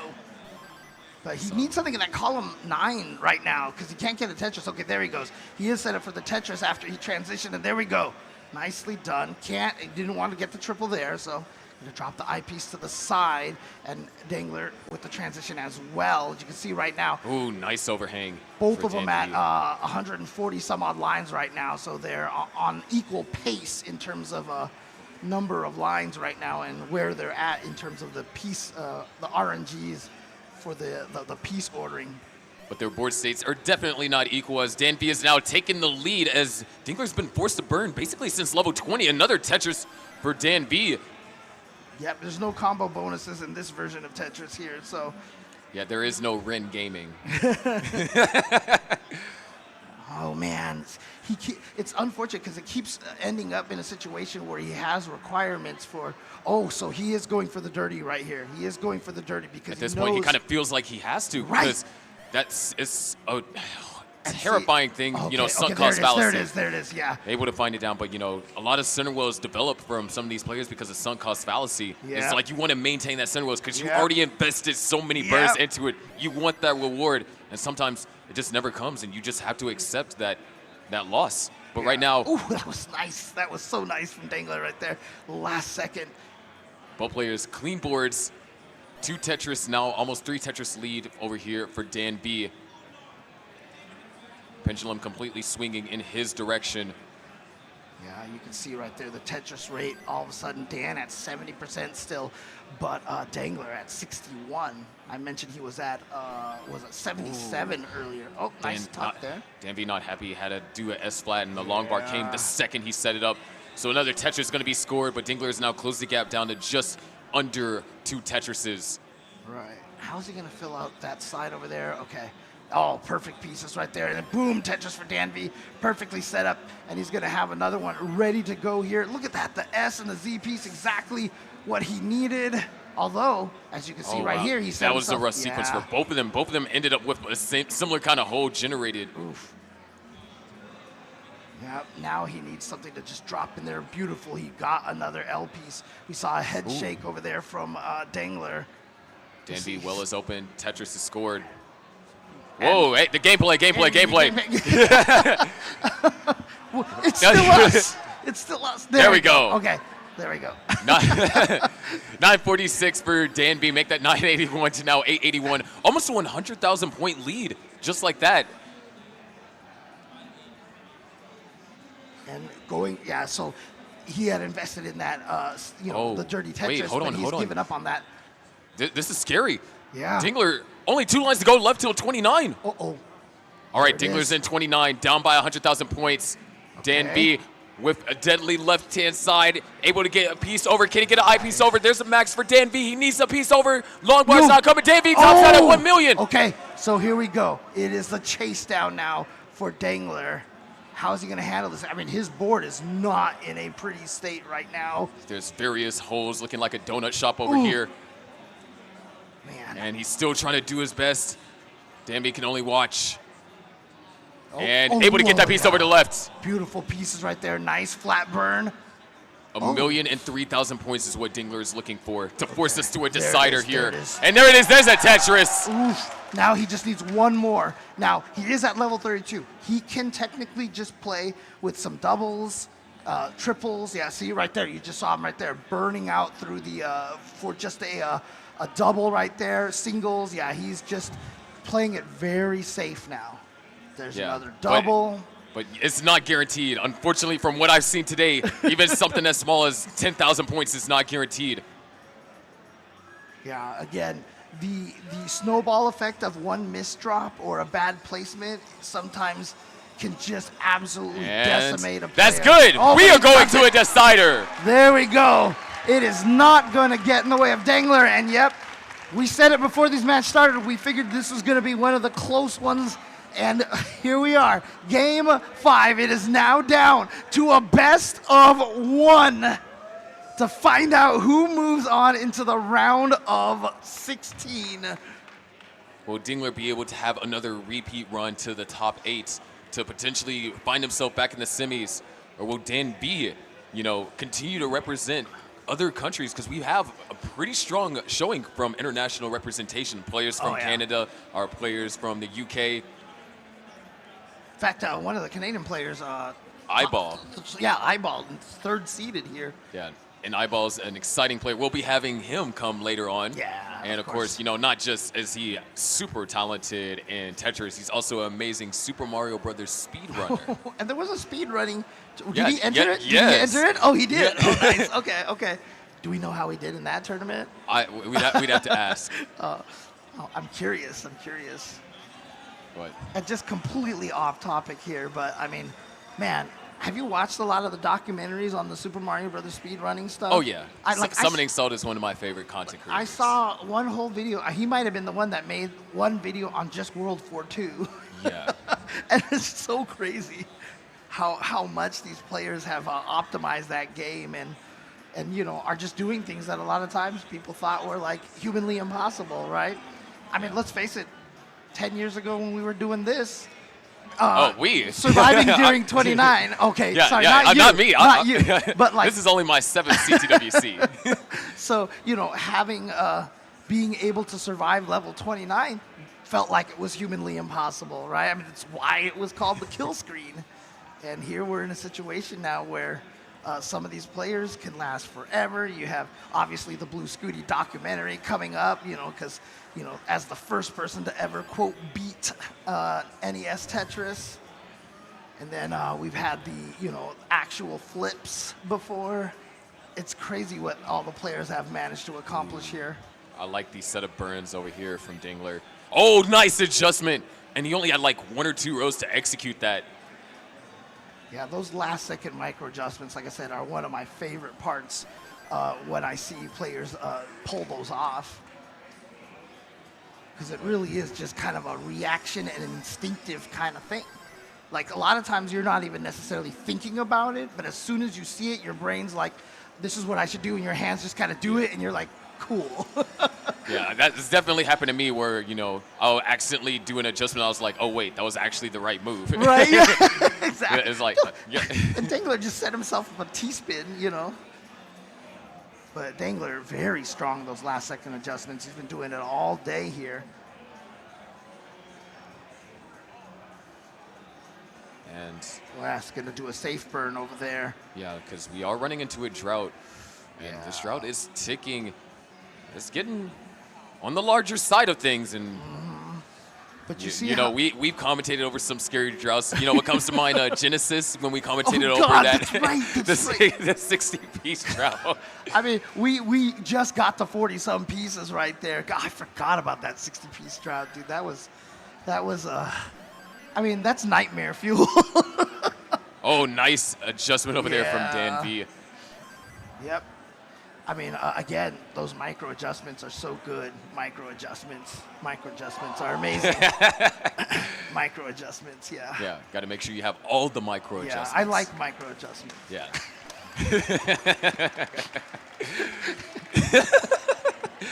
Oh, man. Right now, 219 for Dan V, 205 for Dingler. Less than a Tetris separates them, and that's Gotta create ooh, that hang. nice. Okay, yeah, And he's look, gonna the S make is the it. perfect burn for that. Yeah, nice. Oh, and look at that. Wasn't gonna drop that in there because he knew it would set up perfectly for the J piece. Beautifully done. We were separated by a double at a point before Dan. Look, separated by a double. Yeah. Awkward column, too wide column right there. Yeah, it's you at had the to center. wait for specific pieces, and Yeah. it's allowed Dingler to utilize a long bar that Dan V couldn't. And that's another thing is like you can be playing clean, but the scoring comes from the long bar. And even though these players do receive the same amount of long bars, whether or not you utilize them is whether or not the lead gets separated by each other. And back to being separated by a double. Yep. Now, double eyepiece dependency right now for Dan V. And there's a Tetris for Dangler. Okay, he had to go for some burns at this point in time. If he could just get something in there, he is going to drop the J piece straight down. And actually, look at that. He's back to a clean board over here. Very well played. And boom, Tetris for Dan V. Very well done over there. Yeah, this is tense. Yeah. I mean, if you want a decider, like this, to be as close as possible here. Anybody's game right now. I mean, maybe not the players. Maybe they want one of them wants to be having it like Yeah. one-sided. For sure, I loved seeing it close. Hey, look, you know what? The audience, we just want to watch the player suffer. Oh, man. Because obviously does make for a good tense matches here. We all need to put the asterisk there. Commentators don't actually mean we like to see the player suffer. Oh, okay. Got to burn through there. Yeah, he does. See, he doesn't want to drop that J piece there because it still keeps covering up I'm that kind of curious. hole. Okay, he places the T piece in there, commits to a couple of extra burns. Right. And that commitment might actually allow Dan V to once again bring this back into neck and neck territory. And you can see right now, the way that Dangler is building right now, it kept blocking column 8, but I mean, sometimes, again, the pieces come out exactly right. And that burn off of column 9 and 10 right there, perfect to get him out of that situation. Ooh, I thought he was going to place that L piece over there on the side. Oh, what a tuck. Okay. Great Tetrises from both players, and we continue to see that 1,900 points as that separates us every now and then. Yeah. So because of that cleaning right there, but I mean, look at their Tetris rates, 66 and 63. They're so neck and neck right now. And there it is. Transition for Dan V at 5:28. Transition for Dingler at 5:48. Yeah, 67 is about, is max out pace, right? So. All right. Both of them waiting for that long bar, and both of them running into this early small drought. shot for Dan V. Yeah, and so you see how he immediately covered up that column 10 because now it was, once you get that missed drop there, you're like, You got to bring the board under control Mm-hmm. because now this is game 5. There are no more chances in this match. Yeah. It's win or go home. yeah, you're essentially like you're creating a new base of your board by covering up that well off to the side. Good set of burns over here for Dan V. And as he's going to Dingler get is it. There down he goes. stacking. Yeah. So now he just needs that long bar, and there it is. Boom, Tetris. For Dan V in the V. lead now. And now Dangler right here trying to get out of this situation. Actually, that's a perfect and boom, Tetris for Dangler as well. Oh, we're almost tied. Separated by 520 points. Yo, okay, here we go. Tetris will be scored for Dan B, but, you know, he shook his head. He realized that there was a gap down at the bottom. And, oh, my gosh, is he going to commit to this? No, he's not. Going to take the two burn lines. There you go. Yep, gonna set that eyepiece over there now. Dan V and Dangler both. Simul Tetris. Simul Tetris on the same eyepiece. They were literally on the same piece. And, oh, Dan V was able to use the long bar for Tetris while Dingler couldn't. And now the opposite happened. Yeah. It is just back and forth. Tetris for Dan V. Uh-oh. Okay. Misdrop's over here for Dingler. Yeah. So this is the first crack that we've seen from either of these players at this point. He needs to burn through that right side over there. He's got 4 blocks left in that column 10 to get through. Only 1 block left now. And Dan V's back to Tetris ready. We're separated by 3,000 points. Tetris for Dingler, Tetris for Dan V. 4,000, less than 4,000 points is what separates us right now. Right, but that little burning sequence right there from Dangler is what, got him into this position where he is now just a little bit behind. But barely 10% of a Tetris right now. Oh, genius delay burn over there from Dan V. Oh, and another genius one. Wow. Doing the best that he can. He's having to set up all these delay burns because the eyepiece is nowhere to be found. Another drought has been encountered by both of these players. Okay. Oh, the misdrop. And another misdrop. Oh, no. And Dan V's not going to be able to get anything over to the left. After the double misdrop, and Dangler, just through sheer will, survives and gets into the round of 16. And look at how much it means to him to be able to make it once again into the top 16 here at CTWC. He looked like he just fought through a war. And that is just round 1. That is his first match of the tournament. His first match of the tournament ended like that. Yeah, but I mean, honestly, what a great match. What an intense match. Give them another round of applause. Yeah. That was absolutely phenomenal. A round of applause to Dan V, who's about to throw a chair into the audience. And, look, honestly, it is frustrating. It is absolutely frustrating. You were so close. You played so well. And then just to fall just that short. Like, sometimes it almost feels better when you get, like, swept because then it doesn't feel like you are tasting it, kind of a thing. And, again, as a very emotional person myself, like, I totally get that kind of frustration out there. But, again, he played so well. Nothing to be disappointed at. So Dan V played amazing. To illustrate, I think that it's really hard to kind of understand the kind of pressure that these players are in this particular scenario, where it's not like you're down by X amount or you're up by X amount. You are literally neck and neck with your opponent. You were They were separated by less than 520 points. At one point. Separated by almost less than 500 points at one point on level 19. They were scoring on similar Tetrises. One time one player would misutilize the long bar and the other one would, and then vice versa. Yeah, when that's happening for an entire game straight, you yourself, you're sitting here and you're like, your heart starts beating out of your chest, the adrenaline gets pumping, and you just have to try and do your best. And sometimes you end up crumbling. Yeah, sometimes the best isn't enough, right? Because, again, the skill level of all the players here. And, for Dangler, that key was, when we were staring at his screen, because he had that he had to do the burns and dig himself out of that situation.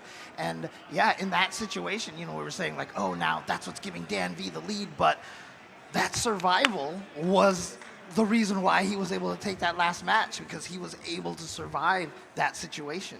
Yeah, there was a lot of things that, could have gone right for Dan V. Unfortunately, it was just that one misdrop, and then sometimes it's just the sheer shock of misdrop. Yeah. It's like, wait, that piece didn't get there where I wanted it to go? Oh no, and then you try and hurry up and rectify it, And sometimes that just leads to another. I always like to talk about that. When you play Tetris, it's about the landscape. You know what the top level of your board looks like. And whenever you drop a piece down and you already know where you're going to put it, you already know what the landscape looks like afterwards. And so the next piece fits there and fits there. But at this speed, when you drop a piece, the landscape is, you have to completely reevaluate where everything is. Yeah, and that is in further an instant, you know? And that's further compounded when you're talking about level 29, when a lot of it's more instinct than, thinking, because, on level 29, from top to bottom, pieces are falling at a third of a second. Like, I still, like, when you put it like that, you realize how insane some of it is. And of course, if you stack higher, the pieces are falling faster. Yeah, and that's why, you see sometimes when someone gets a misdrop, sometimes their strategy is to kind of just place pieces and try to create it as flat again as possible, and then start the burn from there, because you're just trying to create a landscape that you're familiar with again, and then work on everything, because now you can plan for the big holes that you created and such. And you have to think so fast. And again, one of the TGMs called Terror Instinct, very appropriate, because it is very instinctual after you've played this many games of Tetris. But man, oh man, what a match from both, Heps and Alex. Both the last games of both matches certainly delivered, and that was our first pair of 4 over here on CT1. Yeah, I mean, on CTWC, it looks like we have a close match over there, but I know no spoilers. If you want to find out what's happening on Classic Tetris 2, open up a second tab, maybe run to the store real quick, buy that second monitor so you can see it in full HD. Yeah, I think there's also like multi-streams and stuff like that, but you want it full on on both monitors. Better yet, have a theater, come to CTWC and see it on the big screen. We got 2 giant LEDs. Exactly. I mean, right now on the big screen here, we get a nice, beautiful zoom and large shot of Sharky over here, and we've got this and terrible, the shot of awful, No. No, but again, I mean, these players are all so good, amazing players, and so that's just so. We've gone through 2 quadrants here, one on CTWC, one on one quadrant, because there's we still got 3 more. Right, but one of them is being played on CTWC 2, right? Classic Tetris 2 and the Classic Tetris archives on YouTube. Right. So now this is the first year we actually started integrating YouTube to it. So Classic Tetris archives, if you want to see CT2 action on YouTube, you can check it out there. But I mean, someone pointed out to me that I think it was Ren might have been pointed out to me that one of the quadrants is full of people who have never made a top 4. So one quadrant is actually going to have someone make it out of there and be in the top 4 for the first time. That is an insane statistic. So obviously, these ones are because we ran into a lot of players that have made it before. So we'll be definitely running into that quadrant very, very soon. Yeah, but of course we're, getting things situated. And I believe we're waiting on the go-ahead to toss it to the best announcer we have in the business, Kingsman. Yep. Is Kingsman good, or does he need another moment? you could just see him just standing there. I mean, the presence. He just has that Thank you, Sharky. The best one behind you, James and Chris, right? Now, I'm 4th on the bench, man. It's fine. But we're gonna get the next group coming up. That was outstanding matches we just saw. Let's get our next group. Coming up for CT1, we got ourselves a former world champion. It's Fractal going up against Wallbant. And also joining Fractal, one of his best friends, the Blue Scooty versus Opax. And over on CT2 to my left, we're going to have Cobra and Naui and DMJ and Rhubarb. So come on up. On CT1 to my right, Fractal, Wallbant, Scooty, Opax. On my left, Cobra, Naui, DMJ, Rhubarb. Back to you guys. Yeah, if I'm not mistaken, the one on CTWC, that quadrant right there is going to be a brand new player into the top 4. But I mean, we just had Fractal and Blue Scooty called up here, Fractal and Blue Scooty coming up to the stage. And I'm still telling you, like during the TGM event yesterday, you know, everybody loves Green Tea and, you know, how happy is. I just want to see them, Fractal and Green Tea, go up against each other in one version of Tetris so we can have the happiest, laughingest, smilingest Tetris match that we've ever seen. So. Yeah, Green Tea is amazing. Oh, And, yeah. Oh, yeah. Shout out to Green Tea, Corion, and Sight flying all the way here from Japan. Wow, look at that jacket that's Yeah, he's got. that was Quaid's jacket from last year. When Quaid threw his jacket to the crowd. Oh, yeah, And okay. Grandpa Scooty picked it up. Are you serious? Yeah, and then now Blue Scooty is wearing it. Well, look, he's the star of his own documentary now. So, Yeah. you know, definitely deserves to have that jacket. Oh, man. But we definitely have a lot of exciting things. And of course, there was a lot of, Opox is one of the players that is coming up to play, and he had a really close match also with Redshirt. It went down to the wire. Oh, I just opened that pack and I got a whiff of that, and I was just like, oh, yeah, Tetris gummies. Let's see, is it? Oh, I got an Oh, eyepiece. wow. Yeah, let's go. All right, now these players are all getting droughted. You stole their eyepiece, Yeah. the first eyepiece of the game. But you know how you can undrought it, right? Uncurse them. Is you can see right now at the match Reno, we've got $12,976. You can contribute to this prize over here, and the more that you contribute to it, the more these players are going to be able to earn. And I mean, look at how strong these players are. Crowdfunding is such an important factor. Oh, you got an eyepiece? Oh, we definitely we're to blame now if we the drought. But man. yes, if you want to spare the players from what me and James Shin did by pulling 2 long bars, contributing to the match arena is the best way to support these players, and of course support this event, because every dollar, every cent matters, and just helps us build a prize pool to reward for the show that they put on. Because none of this works without the players, without them dedicating the time, the effort, and all their resources to make it out here. Yeah, because I mean, I can tell you, like, having been a part of like 2 different gaming communities, this prize money and a lot of this is what allows a lot of these players to continue doing what it is that they do. And so I have seen many situations where we have, had a lot of very, very strong players who basically had to quit competition, because it's hard to maintain this kind of thing. And so, absolutely, if we can contribute to that match arena and just get to a point where, eventually, hopefully, we get to a point where everybody can really kind of just do this as kind of a career, Yeah, but now you guys can see what we were talking about the jacket. Blue Scooty, the jacket, the hat. What color would you say? Is that red, bronze-ish? No, I'd say that's like I feel like that's a couple shades lighter than a crimson. Right. Although crimson is a good word, so Crimson Scooty now from now on? Crimson Scooty. Yeah, there you go. He's went from cool colors to the warm colors. I should not have opened this, because now all I'm doing is chewing on gummies here, so. All right. So, again, you can see right here. I mean, it's crazy, too, because Scooty is seeded 12 here this year, and it seems almost improbable, honestly, with how good these players are. Fractal did manage to get up to the 5th seed here. And Wallbant, obviously we have seen so many times here, seeded 28. And Opox over here seeded at 44.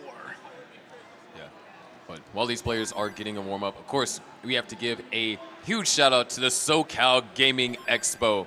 Without them, none of this would be possible. So I want to give a special thanks to Chris, Aaron, and Lance for hosting us again this year. And it's been phenomenal, especially the space that they gave us, bigger, so then more people can actually sit down during the finals. That's always one of the biggest things, is that on Sunday, you want to get here early and you want to get your seat. Yeah. So, obviously, we've been talking a lot to the stream here, but everybody here in this building right now, you enjoying this classic Tetris action? That's right. We've got everybody here watching, and it's only going to get even more electric once we get to tomorrow, once we get to that top 8. Oh, boy. It is going to be madness in this building. Yeah, so now we have Wallband versus Fractal. Fractal, of course, one of the world champions that we have currently still in this event. One of them was knocked out by earlier. That's right. And then Wallband will be playing up against Fractal representing Canada. We've had some really strong Canadian players come out. And we have Opox going up against Scooty. Yeah, it's kind of interesting, too, because I know, it's weird to, talk about some of these players like a Pixel Andy or like Huff, and not be able to say that they've been a world champion before as well. I mean, Pixel Andy coming second to just his brother, but so many of these players are so good, like you just kind of assume that they've won one of the years, But Fractal, yeah, I mean, it was back-to-back, so he fell to Eric ICX and then won the next year after that. So although it wasn't back-to-back wins, it was back-to-back grand finals, which is still pretty crazy. Back-to-back trophies. Yes. And I think that's also another interesting thing is that, Eric was, whenever Eric won, was able to be one of the first players to take the trophy outside of California and Texas. Oh, that's right. Because all outside of Eric, all trophy winners have been in California or have been in Texas. Dog, all gold trophy winners. You're right. Like Dog, Joseph, Jonas, all of those guys. Joseph, right? Jonas, Harry, Alex C, all Cali. Wow. Dog, Texas. Fractal, also Texas. Dang, I didn't even realize. Yeah, it's crazy. Texas and California. Well, I mean, to be fair, they're the two biggest states outside of Alaska. So, they're probably going to have a good chance that one of the players there is going to be super good at Tetris. So. Yeah, I'd say that's a pretty decent chance, right? Mm-hmm. Oh, man. Yeah, you can see Scooty from Oklahoma, Opox from New Jersey, and, of course, Wallband from Canada. Which province? I don't know. But you can see over here that a lot of them with a lot of accolades in their player bio section over there. A lot of wins. I mean, look at this, 2,000 max outs. And it's crazy how many max outs these players. Is that actually 727,000 max outs? I'm pretty sure Fractal's trolling. he definitely has a high number, but 727,000 is a lot. The craziest part is that, I'm almost kind of willing to believe it, Yeah. Be like, oh, yeah, Fractal could. Oh, man. Dude, I swear, and I know this sounds very weird to say, but, you look at that documentary, when Scooty actually crashed the Tetris, right? I mean, why did, what was that, maybe 2-3 years ago, right? It'd be, I believe, about 2.5. Tell me that in that clip, he doesn't look like he's 7 years younger than he looks right now. Oh, yeah. No, okay.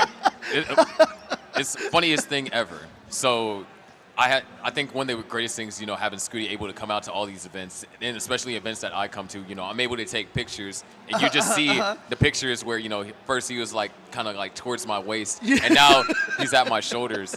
And then I learned this weekend that he wears my shoe size. I wear a size 13. I was like, wait, what do you mean you wear a size 13? Oh, man. All right. But it looks like our players up top are ready to go. Okay. So shall we get them counted down? Yeah, let's do it. All right. Our second group here. Hold on. Wait. Got a minute. Okay, we're just making sure. Okay. Okay, here now we go. We're good to go. All ready? right. 3, 2, 1. Tetris! Let's go. And obviously, we've got a lot of fan favorites here. Fractal and Scooty have become very, very popular within the community here. So you see a lot of people rooting for them. And you saw that right there. Simul Tetris is for Scooty and Fractal, even though they're not going up against each other, but still And as a reminder, yes, everybody gets the same pieces. So They suffer the same. exactly. But on the bright side, I do see long bars, so that means our little draw from our Tetris gummies didn't impact them that's true, that's this true. game. And I always joke, well, not even joke. I kind of genuinely believe this, that obviously R.I.P. to Jonas, but he's basically taken over for the pieces that we get, the RNG. So a lot of times, he's like, this is what I had to deal with in the past. So sometimes he'll give us those droughts, just to troll us again, because we know how much he loved to troll people. So shout outs once again to Jonas. Without him, we wouldn't have gotten to this point at all. One of the best ambassadors we've ever had for Tetris. So right now, all players have been getting stacking underway. Wildband is actually taking a pretty decent lead over Fractal. Yeah, Fractal's been doing this dig for quite some time now. He's kind of looking for certain pieces to go for a particular solve, and the piece sequences just weren't accommodating of what he wanted to do. Oh, oops. Ooh, a small little misdrop. Yeah. It's going to be kind of annoying to deal with. It's not obviously, an ending, a game-ending kind of misdrop right there. As you can see, clean right there. But that does mean he's at a 48% Tetris rate, but it's still early. So he can definitely get that rate much higher here early on. And we do got to remember, too, that this is Scooty and Fractal's first time playing in a match today. They were in that top 16 seed, so both of them have a bye. Opox and Wildband have already endured one battle so far. Yeah, and judging by the seed for Opox, I'm pretty sure he upset the person that he fought against. Redshirt. Oh, it was Redshirt. Okay, okay. Both Opox and Wallband went to deciders in their matches. Opox won up against Redshirt, and Wallband won up against Jerpy, which if you remember last year, Jerpy and Dog had an insane set that I just know was burned in my mind just because of like how ridiculous some of the stuff that was being pulled off, and it was. That was unfortunate for Opox right there. Had the eyepiece to drop the side, but it was just set up in a way that it was a triple, but he did get a Tetris now, and he's going to see if he can get a Tetris here before he completely starts to try to burn down to uncover that little too tall gap right there. Oh, actually, no. He could have started burning through there, but he's going to go for another Tetris. Like I said earlier, right? Ooh, going for the S-flat. Nice. Yeah, if you know you're going up against someone like Scooty, you're just like, you know what? I'm going to take these risks because I know how good they are, and I know I have to keep up with them. And yeah, so here we go. Finally gets the burn down. He's back to a neutral board. Beautifully done. Opox right back into a comfortable place. Yeah, only down by half a Tetris up against Scooty. However, down at the bottom, Wallband has taken a 100,000 point lead. Fractal has just kind of been struggling to get something going together. Well, that's a nice Tetris for him, while Wallband right now with a really, really kind of a chaotic board. Trying to figure out, oh, that was such a beautiful setup for that little tuck for the Z piece. Yeah, the Z spin. Yeah, so nice. And let's see, does he commit to this? And it looks like Wallband is going to try to commit. Oh, no. Okay, just burns right through there. Ooh, actually, and then that skim, and then the Tetris, and that opens up the hole down at the bottom. You literally couldn't have asked for a better piece sequence there. Yep. That was flawless. Well done by Wallband right there. And yeah, you can see the smile on his face. He's like, yeah. He's like, oh yeah, that was exactly what I wanted. It's a great feeling when it happens that way. It really does. You're just like, okay, cool, let's go. And honestly, it feels like you get rewarded for a lot of the piece placement that you've been, setting up when you get the good RNG like that. Fractal still, we saw him get his board all the way down. Oh, another misdrop. Fractal once again this misdrop actually is still workable though. Oh yeah. Wait. Oh. That is not a wide enough gap. Can't slide underneath that, so it's going to have to burn it out. But the beautiful thing is now when he does this, it's still set up for Tetrises. So he was planning ahead like that. And look at this, the back-to-back eyepieces. And there we go, back down to a very clean neutral board here. And just in time for the level 19 transition, because Fractal will transition in one line. Nice adjustments. And he's going to try to transition with the Tetris. And there it is. There we go. Here we go. 487 transition for Fractal. 566 transition for Opox, roughly. 674 from Scooty. Whoa. And a 543 from Wallband. I mean, Scooty is still at an 88% Tetris rate at the transition period. That's incredible. And a 560 over there by Opox is not a bad transition by any means. It's just, man, this is a scary batch of players. And both players at the bottom actually experiencing a little bit of issues here. Fractal has cleaned up the board. Wallband brings the board down back into a workable board. And we saw Fractal right there. Again, one of those risk assessments. Oh, another misdrop. We've seen a lot of misdrops. Nice. From Fractal. Oh, wow. Great resolution, though. Bro. Sometimes. See, that was so good. You just had to say, bro. Yeah, like, dude. You just had to take it in for a second. There's just some times where, when you're not seeing what they're seeing, and they put these pieces, and you're like, what are they? And then it just all of a sudden magically becomes like the most beautiful board you've ever seen. You're just like, man. And for anyone with like OCD or whatever like that, it is just one of the most satisfying feelings.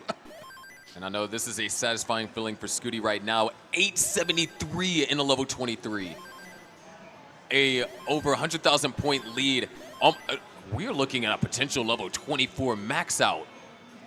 Wow. Look at that, 902 already. Only at level 23. And down at the bottom, Fractal is caught back up to Wallband, so now they are in neck-and-neck territory, separated by under a Tetris. But a couple of unfortunate pieces right now for Fractal. Nice, got that piece all to the side. He's gonna burn. Yep, and now he just needs something in column 9. That's the question, can he get something over there? He's just gonna have to drop an eyepiece over there, and he's rewarded with another eyepiece. Boom, Tetris for Fractal. Doesn't like the dependency on the J piece that he gave himself there, but it works itself out in another Tetris for Fractal. There it is, max out for Scooty. Level 25. Level 25, and potentially setting up for the row 2.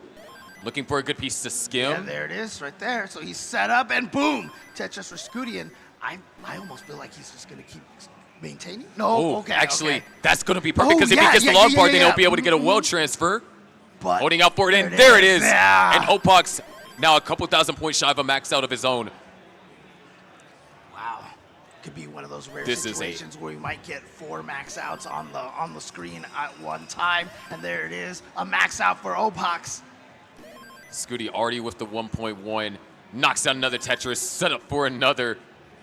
And it's just clean. I don't feel like Scooty's playing aggressive. That's the craziest thing. It just feels like he's playing incredibly clean. Yeah.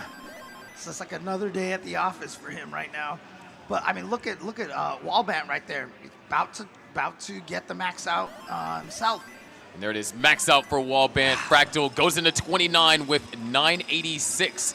And is now looking to try and get the board under control. Scooty goes into 29, a little bit uncomfortable as well, but he's, oh my gosh, that is so efficient. Opox goes into 29, able to survive as well. Wow, and perfect for that. And Fractal on the verge of topping out. Hex a piece over to the right, and Fractal tops out.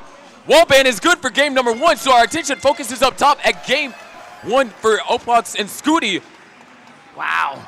Scooty almost with a 200,000 point lead. Opox now getting set up for a Tetris. There's a Tetris for Scooty. There's a Tetris for Opox. Yeah, but again, the Tetris lead for Scooty right now. You see a 5 Tetris lead. Ooh, nice tuck over there for Opox. Follows it up with a Tetris. Expert maneuverability, but Scooty answers back with one of his own. And going to go for the triple. Yeah, just go for the triple. Opox right knocks there. down a Tetris, but now the board's not in a Tetris scoring position, so he has to bring it down. Oh, but look at that RNG that he got there. That was beautiful. Nice. Although he did give himself a little bit of an eyepiece dependency. Yeah, and you can see not going to risk anything too crazy over It's here. another Tetris for Scooty. Scooty's at 1.5 million at level 33. We're about to see a rollover potentially in level 34. But oh, that's perfect. Oh my gosh, a level 34 rollover. What is happening? Another one. Our games are getting started at the bottom. Opox is playing great. Scooty, remember, Alex just got the 3rd highest score. Scooty might. Okay, but hold on. We're running into some issues. So we are experiencing a slowdown. There's an eyepiece dependency. Okay. And now Opox is actually utilizing this opportunity to start fighting back a little, or as much as he can when being down by, 200,000. Right. Scooty opens up the well. Opox now starting to build a little bit momentum, down by 156,000. Oh, look at that. Scooty opened up the And there it is, Tetris for Scooty, 1.7. Ooh. Opox is going to have to go for row 2. Another one for Scooty. At this point, we might be looking. I think that was the dagger. 1.8. Yes, What is happening? A new record here. Oh my God! He could get another one. And even he can't believe it. 1.8. And wait, no way. Is he going to do it? He's almost to level 40. Opox, hold on. Opox with the rollover too. Wow, he got to level 39. He has 1.634, and yet he is 5 Tetrises behind in that match. And you saw how they just gave each other the hug, because how do you even be mad about that? Like, it's impossible. It's the same situation as us versus Alex T, but Scooty just set the highest score that we've seen under this. 1.882 million points. Double super kill screen. Opox got a rollover and lost by almost 250,000. And that is now officially the record. So Alex T just set the 3rd highest. No, he just set the 4th highest, because now Scooty stands alone as the record holder for most points in a super kill screen era CTWC match. Actually, that's a great point. This is gotta in terms of combined score. Yeah, combined score. That we're talking about that is 3.5 million combined, right? Yeah, you're right. Yeah, over 3.5 million combined. 3.5 million combined between 2 players. And you lose with a 1.6. You know what the thing that scares me the most right now is that I don't know if we're done yet. I feel like this weekend we could get something higher than that as a total score. Oh man. To put in perspective, Scooty transitioned with a 670. He went into 29 with, I believe, a 1.2. So he scored 600,000 points post 29. Right. What? Oh, misdrop over there from Fractal. While we're sitting over here enamoring about the sheer insanity that was on display, Fractal was in danger. He's an eyepiece. Where's the? Okay, there's the double. Nice burn. Great burn. It's going to help Fractal stay alive. Yeah. All that timing right there. Very, very fortunate. That eyepiece is going to be perfect for the Z piece. There we go. And so Fractal just needs to get something off to the column 9 and 10. And there it is. Oh, beautiful micro adjustment. So he's back to a situation, and boom, Tetris for Fractal. Well done. I'm trying to just come to terms with the fact that game just happened in round 1. Round 1, James Shin. Hey, you know what? That's why that kid has a documentary about him. Oh, man. All right. So, again, Wallband and Fractal going here. Even though we saw a couple of those misdrops from Fractal, he's still at a 79%. So he's still doing really, really well over here. But I do feel like we have seen a lot more kind of almost uncharacteristic misdrops from Fractal today. Yeah, and maybe it does come with the fact that maybe he's just not warmed up yet. Because remember, this is his first match of the day. Right. He's playing up against an opponent that had already gone through a battle-hardened veteran, Jerpy. And honestly, that's the thing. So a lot of the players here right now are, they're definitely cheering for Wallband, because if you give Fractal a chance to warm up and he starts feeling comfortable again, I mean, he is clearly, obviously, a very dangerous player. And so a lot of people are like, you know what, if he's kind of warming up right now, take him out now. And one of the chatters actually brought up a good point. Imagine telling people 5 years ago that the 12th seed and the 44th seed got a combined 3.5 million, and that it went to super kill screen and one of them lost with a 1.6. Right, and their response would be, super kill screen? What is that? Oh, man. truly just unprecedented levels of skill on display, as both our players at the bottom have reached transition. 538 for Wallband, a 618 for Fractal. So despite all those misdrops that we were talking about, he still is able to find efficiency throughout it all, enough to get a 600K transition. Yeah. Again, I mean, 78% Tetris rate right now, so he's doing wonderful right now. But Scooty, see, this is kind of a match right now that I feel like Opox has really got to take advantage of right now, because we do have Scooty starting at a lower Tetris rate, but actually they've already gotten it all the way back up to 67 here. So let's see if they can keep raising that. But obviously an 18-piece drought is a little annoying, but nothing too bad, especially here at 18 speed. Yeah, and that's one of the more annoying things whenever you're going up against an opponent. You're like, oh yes, they're in the dig. I can use this opportunity to chase down or extend my lead. And then you run into a drought, so them being in a dig, all of a sudden it doesn't matter, because you're not going to get that eyepiece to score to really propel yourself forward. So while they're digging and using the non-eyepieces, you're just nullified on your setup over there. Okay. But so still. Fractal again still at a 78% rate over here. Gonna go for the Tetris. Doesn't fill out that column 2. It's gonna hold out for that J piece. Yeah, beautifully done. But still can't put the eyepiece over there because didn't quite have the setup ready for it. And now a little bit of the awkward RG, look at that split double into a Tetris. Beautifully done. 910 for Fractal, 832 for Wallband. Wallband down by just under 2 Tetrises currently. I say this every year, so this is my one time today, but like split burns are like one of my favorites. I don't know what it is about it, but it's just so satisfying. All right, and there it is, Tetris for Fractal. But Wallband is keeping pace here, and that's the important thing right now. Especially like we're saying, today we've seen some uncharacteristics, misdrops, misplacements from Fractal. So, Wallband can't feel like, oh my gosh, I need to push myself. If he can play consistent and keep this up, I mean, still getting Tetris. I mean, we talked about the 78, 77%. Oh, another misdrop over there for Fractal. See? And we talked about the Tetris rate, but Wallband's at 70% Tetris rate. Yeah. He's doing great.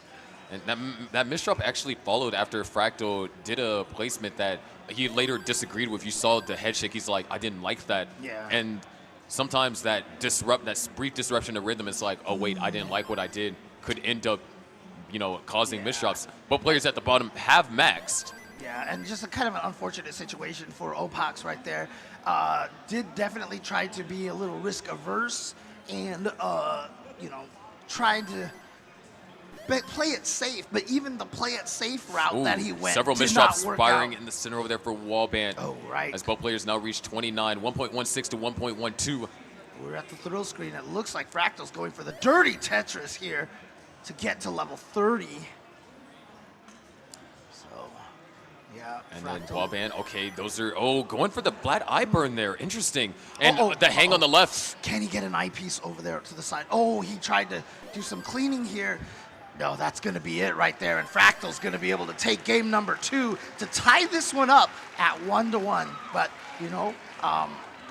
obviously you can keep playing a little bit just to make sure that you're warmed up. And we talked about this, right? That Fractal, okay, yeah, he got that Tetris. That's good enough for him now. So they're going to be jumping into game number 3 here. And you see that after that game, they're just both all smiles. Yeah. It's one of the nicest things about playing, at CTWC. I've had my, friends in the FGC. They're like, wow, everybody's so happy. They're always like shaking hands and hugging and stuff like that. When you're not playing directly against each other, a lot of times, that can happen. If your opponent plays a great game, like you can't, there's no point at which you can be like, that's unfair, or how dare you, kind of a thing. So. How dare you get a 1.8 on me in our first game? Right, exactly. 576 transition for Scooty, 507 transition for Opox. So down by 3 Tetrises upon transitioning as our players down at the bottom get started. All right.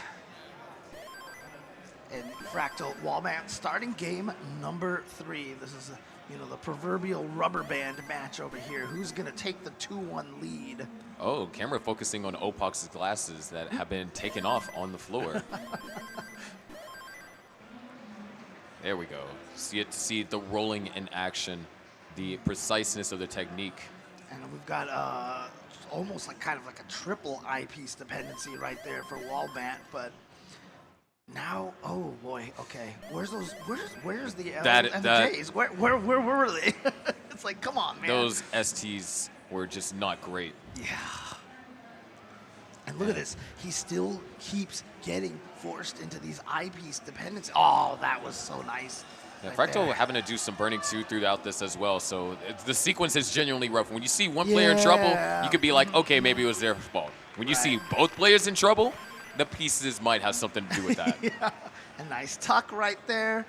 Now Fractal needs it. Yeah, he's gonna burn through it because he needed a place to put that O piece. So that's why he decided to go for that burn. Originally, he was planning not to. And there we go, boom, Tetris for Fractal, but he's still got that unfortunate gap there, but the J piece is gonna cover it just in time for another Tetris right there. Wallbant's gonna get a Tetris himself. Yeah, speaking of, Tetris is up top, the lead hasn't changed. That means it hasn't grown nor has it decreased. These players have been keeping up with each other in post-transition, almost Tetris per Tetris. All right, needs to do a little bit of extra burning here. T-piece is Oh, that adjustment beautiful. from Scooty. Amazing. We are looking at a level 26 max. Not a max into 26, but a max at some point throughout. Another Tetris for Opox.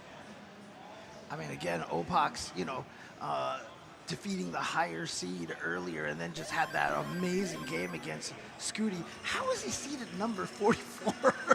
I mean, Opox he's part of the class of what I like to call, neo-veterans. We're not like the Svabar, the Jeffs, the older players, but we're still, before the Scooties. Right, so, right. It's the older, younger players is what I call them.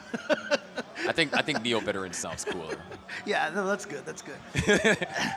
But we are going to be heading into level 29 with this duo here shortly. 1.1 million for Blue Look Scooty. at this board right now for Wallbant. Yeah, he can't. Actually, that was kind of neat right there. I mean, if he gets an eyepiece, it will be. Wow. Okay. See, that's what I mean by All right, sometimes. 29 for both players. Opox has the max. Scooty with a 1.1. The drought for Wallbant causing him some problems. But yeah, up on top, we are on the thrill screen here again. Opox still having to do some burns. There haven't been Tetrises flashing just yet. Ooh, nice. And Scooty just going to go for the burns. Neither player have been able to kind of find a stack that they're comfortable with building up. But it looks like Scooty might be in that position soon as Opox. Nice flat burns. Wow. But Oh, he needs 3 Ts in a row. Yeah, and the one time he needed something that was a double flat at the bottom, But look at that. Look at the clean. Look at the clean. And oh, man. Opox is back into a more survivable position. Scooty is set up for a center wall here in column 3. Oh, look at this. And nice burn into a Tetris. And Tetris for Opox as well. That 3 to 4 Tetris range that they've been separated by has been upheld even here in the level 29 speeds. As there's another Tetris for Opox. And a Tetris for Scooty, a Tetris for Opox. Yeah. Look at this, Opox keeping up. Couldn't get the O piece. Needs to hit the 5-tap. Very crucially done. That's so hard. Oh. Scooty is Tetris ready, goes for the triple, so that brings him out of Tetris ready, but brings the stack back into a saber pasture. Another Tetris for Scooty, a Tetris for Opox. They're still separated by by just about 4 Tetrises, though. Yeah, and that wasn't a misdrop right there from Opox. Oh, that was a misdrop right there. Opox going to top out at almost 1.3. Scooty takes game number 2. Yeah, so, we talked about how things can cascade, right? So the RNG wouldn't give him the pieces with the right parity to fill out the column that he had. And so it did create a gap, but then that's what led to that misdrop a little bit later on. So just like, 2 seconds later. So it's an unfortunate situation there. But if you're Opox, though, like... Scooty just mulling. Wait. He's going to get another high score here. You're right. Oh, boy. A 1.769. What did Alex T get earlier? He had a one. Wasn't it 1.768? or something I'm like pretty sure it was a 1.76, Oh, yeah. right? Oh, I think so, yeah. So And- Scooty just said, Dude, look at. right? I mean, what do you do? Yeah, What Omax can is you do? just like smiling, nodding, and shaking his head. It's just like- alternate because you're like, yeah, well done, but man, what can I do? Yeah, Oh man. So Scooty now has accomplished at least the number 1 and at least like the number 4 highest scores in just this set. In those 2 games, he has 2 games in a row with the super kill screen era, and he has like 3.5 million by himself in 2 games. yeah. Right? Imagine almost averaging a 1.8 in a round 1 match, by the way, What the as heck? the 12th seed. What the heck? Oh man. Our players down at the bottom have entered level 21. Fractal with a almost 300,000 point lead over Wallband. Wallband had a very suffer 18. All right, yep, clean out just in time for that eyepiece, and boom, Tetris for Wallbant. Again, both players Tetris ready, and there's a Tetris right there, but as you can see right now, oh yeah, you see the grimace right there from Fractal, because yeah, beautiful micro adjustment to get that dirty Tetris. Nice adjustments too. And actually didn't want to use that J piece because he didn't want to create an eyepiece dependency. So still was able to utilize a long bar for a Tetris, just not the earliest convenience, Yeah. but still was able to maintain a healthy stack. Oh, very fortunate that he got an L/J right there when he built that well. And Fractal seemingly looks like he's a bit more, consistent with the Fractals that we've seen from the past few years. But Wallbant is, he's playing really strong as well. But as you can see right now, 50% Tetris rate versus 80% Tetris rate. This is one of those situations where obviously you can play strong and do well, but you are hoping that there will be some misdrops for Fractal here. And this drought is definitely not doing either player any favors. And neither could utilize the long bar for a Tetris. Well, Fractal did manage to get one right there. He still doesn't have necessarily the cleanest board, and yeah, he just nods like he's like, okay, you know what? I'm not gonna go for some crazy dirty Tetris. Let's just clean this board up here. And there it is. He's got a nice board now. Just needs to get set up for a Tetris, and there it is. Meanwhile, Wallbant slamming down a Tetris of his own. Doesn't use the T-piece for the skims on the side over there. I think that's also one of the good things of us having like a 3-phase game, the 18, the post 19, and the post 29. Yeah. Because anything could happen in that post 29, as we've seen today already. And so that was all it so takes nice. is just for one misdrop to spiral things out of control, and then now all of a sudden it's not Wallbant. Wallbant is chasing an active opponent. He's chasing a score. Right. That could happen, but as Wallbant, you're going to want to try and play your best because you can't bank on it to happen. Oh boy. And these are these no. pieces are awful. Dude, where's the L's and the J's? Where? Only 3 lines left till the transition, and up this high. Oh, come on. And yeah, that is looking to be fatal. I Wallbant gonna top out at 892. Fractal with a 1.2 is good for game number 3. I feel like, because interesting, when Wallbant had that one piece where he just kind of dropped it in the middle, I thought that previous piece was going to clear a line, and I wonder if he was thinking the same, because it didn't. And when that happens, you're like, wait, the next piece is, oh no. Yeah, Man. ghost burns are terrifying. Yeah. But A lot of times when you think a line is clearing and it doesn't, you're just like, what even happened? right now, I think Opox is currently 3 burns. That's it. Oh, yeah, you're right. 95% Tetris rate right now. Boom, Tetris for Opox. Opox is like, all right, Scooty, you outshone me in games 1 and 2. It's time to push you a bit myself. I mean, And the crazy thing is Scooty is not behind by too much, only by 2 Tetrises. No, I mean, I really, really hope right now that like Opox can keep up the pace that he's been playing, because it's just going to be like, while Scooty is setting records for all these, highest scores and stuff like that, I feel like Opox could almost, and I don't even know if they've been keeping track of this stat. I don't even know if this is possible to calculate, but he might have the record for the Oh, he could have put the double eyepieces over there. He might have the record for the highest score total for losing matches, for losing a set. It is possible, even through just it being 3 games. Right. If it was for a 3-0 loss. Because I mean, already for 2 games, having a near 3 million for out of 2 games, right? And that's what you lost with. There has to be some kind of record, another record.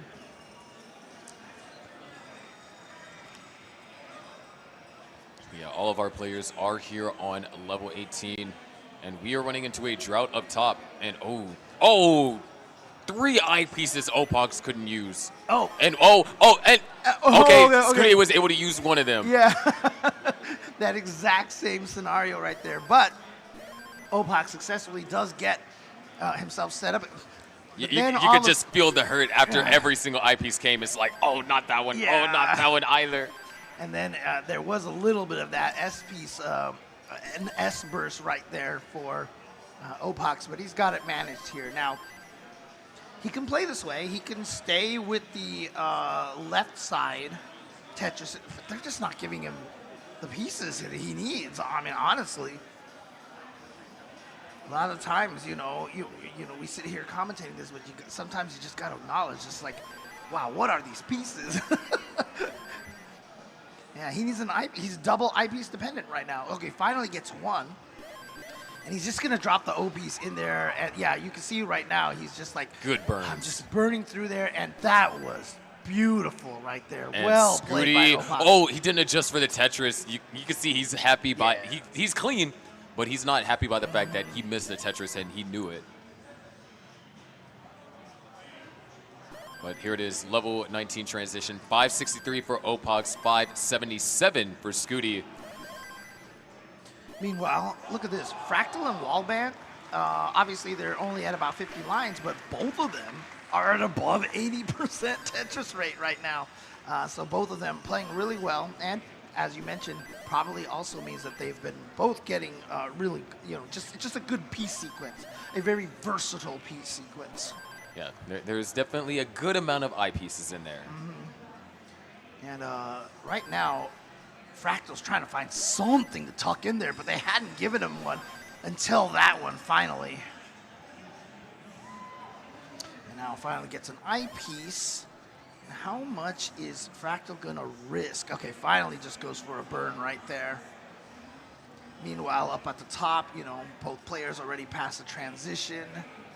And Opox trying to get through this, but the pieces, okay.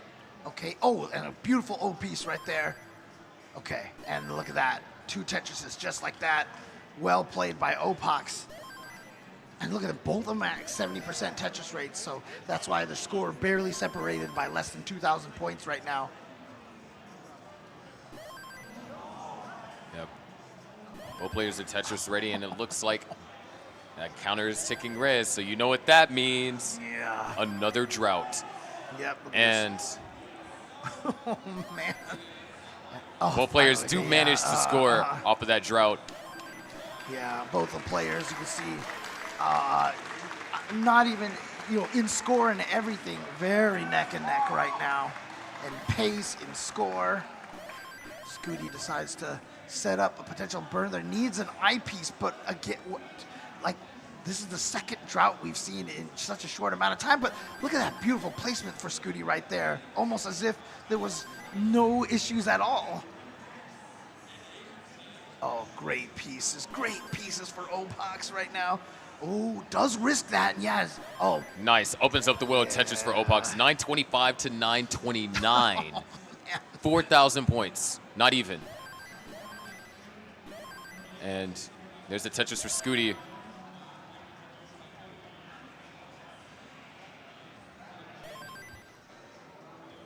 And Wallbant in a situation right now where he has just been cleaning for a while right now.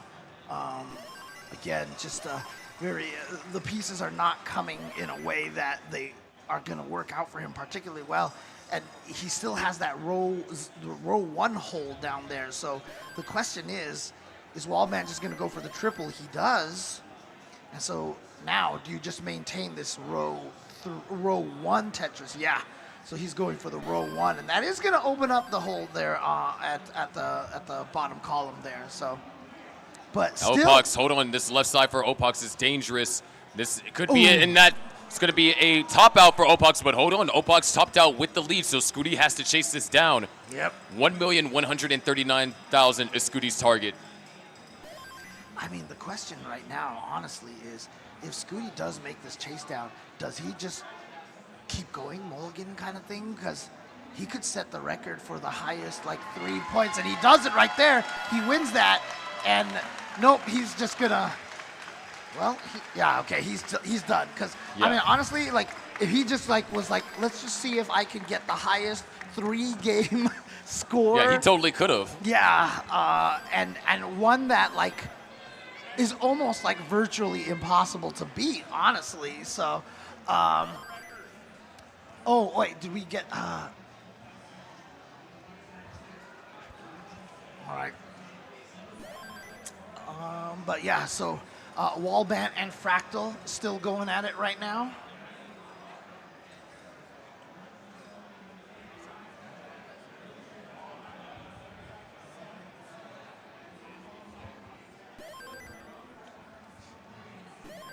All right.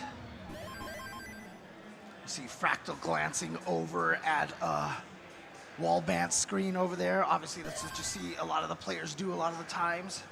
Just continually looking over just to see where their opponent is at.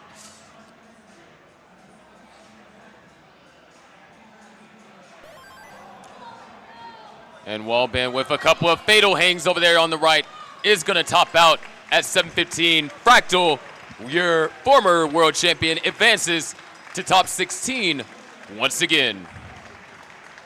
Yep, so there we go. Really, really well played by Wallbant there, taking game number 1. But unfortunately, Fractal, like we said, you don't want to let this guy catch his groove. Yeah. And I feel like that's what happened at the end Look over at this there. shot of Blue Scooty, though. Man, That's such a good shot. who knew that it would picking up that the jacket would result in Blue Scooty just styling his way into being one of the strongest Tetris players ever. So Fractal and Blue Scooty have moved on, and like I said, 2 of the fan favorites, and probably not a surprise that it is these 2 that did move on.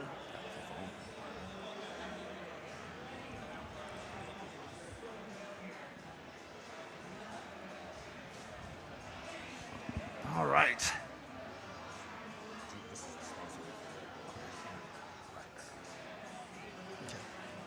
And, also, of course, always want to thank everybody who allows us to make this event happen. We want to give Red Bull a huge thanks for supporting CTWC. In fact, Red Bull supporting all sorts of, all sorts of communities out there. And it's one of the things that they do really, really well. And we always appreciate their help. And so, they're here supporting Tetris. And again, I have seen Red Bull support so many different, not just even, gaming communities, but, obviously like all the dirt bike riding and, the Flugtag, and just so many things. And it's great to see. I love what they do for communities out there. So shout outs to Red Bull for sure. I believe we got a little ad break that we're going to show you guys. And then, of course, we're going to play some Red Bull Tetris. Okay. So I believe production will get that for you guys going shortly. All right. Red Bull Tetris. Okay. All right. But it's very unique. So essentially, it's touchscreen controls. You'd be able to swipe down to hard drop, or you can go slowly if you're trying to tug or do a T-spin. Pro tip from Sharky: don't try and go for tucks. Try and play as avoiding tucks as possible, so then you could go as fast as you can. Gotcha. And then, honestly, keep going. No, go ahead. No. I was just gonna say, I feel like that's the one area that Tetris has yet to figure out a way to properly exist on is on touchscreen platforms. It's very difficult to figure out a way. And trust me, there's been like 17 variations that have tried a bunch of different things, you know? Yeah, it's definitely exciting because, you obviously there is, the swipe down, and then since this is a modern iteration of Tetris, you do have that hold feature. And so then what you would do to hold is you would like swipe up. And so then you swipe up to hold or to, replace what is in your hold. And then after you do that, you tap the button to rotate, and there's all these unique power-ups. I'm not sure if you remember, but I think back in 2020, Red Bull also did this thing called like the Mind Bender. It was like mind-bending Tetris. Oh, I kind of remember that, actually. Yeah, it had like all these, you would clear lines, and it had all these like unique power-ups. Some of them were, great, like, they shifted all your entire board over to the left. Right, yeah. Others were terrible where they inverted the boards. It was like... I remember that, yeah. That I remember that for sure. But I mean, like, this version, I mean, it's got all sorts of crazy things, right? Like, it's got changes in gravity, speed boosts, and, a lot of I've heard like even a golden Tetris piece. There's a golden Tetris piece. I at least when I played it yesterday, I only got it once. Oh yeah. Yes. Oh, interesting. Okay. But also it's like very easy to panic too because it's like once that time starts ticking, it's like, oh no, I got 10 seconds, I gotta hurry up. Wait, no, I meant to swipe down, not up. But then it's not only the fact that, we're inviting you to play Red Bull Tetris, this is kind of sort of like a tournament.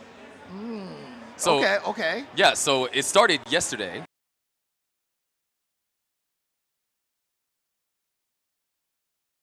Hear us in the... Are we audible? Oh, there we go. Yeah, there we go. Okay. We're back. Yeah. We're back. Yeah. Yeah. Hey, look, I'm just going to say one thing. I want to say something really quick here. Shout outs to the entire production team over here. This is not easy. Oh, yeah. Because we also have the issue of we're playing on CRTs and doing like, again, these guys are working their magic out here. It is hard to run these kind of streams out here, and they are bringing you a high quality stream here. So shout outs to everybody who's been working on the production side here today. Yeah, so let me kind of tell you how this tournament works because honestly, whenever, I heard about this, I was like, holy cow, this is insane. So you would have to go over to, www.redbulltetris.com to, actually, play the game. Wow, and you're trying to submit your highest score. And they have like country leaderboards because this is specifically you could think of it as like a world championship of sorts. So you want to, obviously want to keep playing and keep, submitting scores to try and get higher and be ranked #1 in your country. So it started yesterday, and it will continue all the way up until October 31st. And then at the end of the competition, the players with the top 32 scores will win a trip to Florida for the national final. Of Red Bull Tetris. Yeah, of Red Bull, of this version of Tetris. Okay. And then not only that, it's not like, oh, you're going to have to pay. No, they cover your accommodations too. So they're going to fly you out there to Florida for this. And then if you're crowned the champion of the U.S. national final winner, for those that are playing in the U.S., then you get to head to Dubai for the world final with travel, lodging, food, and an unforgettable experience all included. Are they flying out commentators? It is possible. I mean, I would love to. Yeah, but I mean, like you said, like international leaderboards and stuff like that. Can we see a return of Nenu maybe? That is possible. Obviously, always loved what he did in during the pandemic years, and even having to bike with a CRT over to a friend's house just to get power because his house lost power. Still one of the greatest CTWC stories ever, honestly. Yeah, and I think the best part about this, and that's why, Red Bull is amazing for this, it's free to play.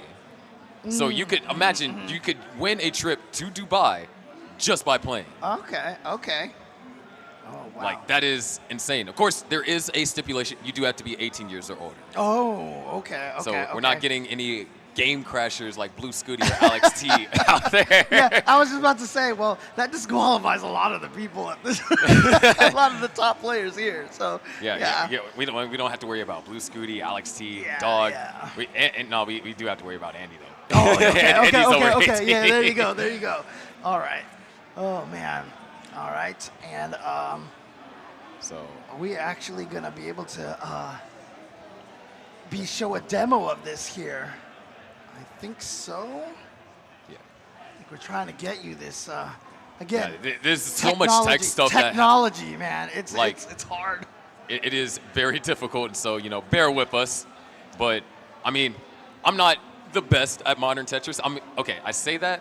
I'm above average only because I play Tetris a lot. Right, of course. Yeah. You're just going to have the natural Yeah, the so I'll natural just have, like, the strategy. natural Right. skill. But still, even though I'm not the best, you know, just being able, like, let's say I'm on, you know, in the airport and I'm just waiting for something to happen, being able to play, like, Tetris, you know, on my phone, be nice, especially, you know, if it could win me a trip to Dubai, potentially. Yeah, because you won't even need to install anything, right? So you just go to the website on your phone and it works. But I think we're going to toss it over to Kingsman. Yeah, let's go so over to Kingsman, take it away real quick for us. All right, thank you, Sharky. We're going to get the next group up here, so let's get it going. For the next group on CT1, we need Meme versus Knight and Sodium versus Coal. So that's on my right here, Meme and Knight, Sodium and Coal. And on the left for CT2, Wafi versus Dylan, Miles versus Edon. Back to you guys. Yeah, there we go. You're not allowed to hear me chewing Tetris gummies. Amazing I mean, they're stuff. hearing me chew some Yeah. Tetris gummies. I'm sorry, so I apologize to you. But yeah, so I mean, it's something that, you know, free to play. Everyone, you know, can play it on their mobile devices, and you know, I think it being like technically a world championship, because it's not, you know, obviously the U.S. winner gets to fly out, but for the other countries that are participating, they get to fly out too. Right, exactly.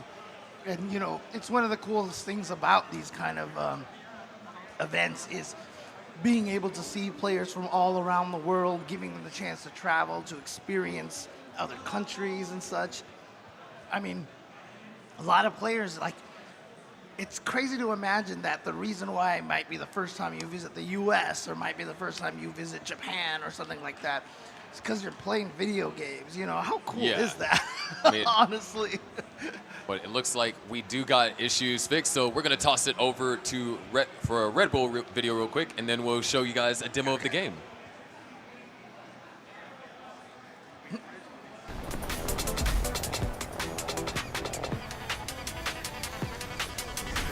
What's that?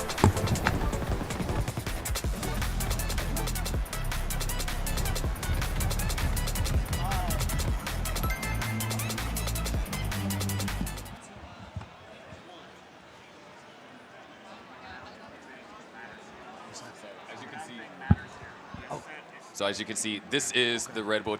Wow, I started off with a Z. That is painful. It's always a tough. I see you had mentioned not to actually do the not touch, to tuck, right? Yeah. Because you would have to spend time, like, if, for example, if you were to go slow, right. That's way too long. So it's better to just either like stack on top.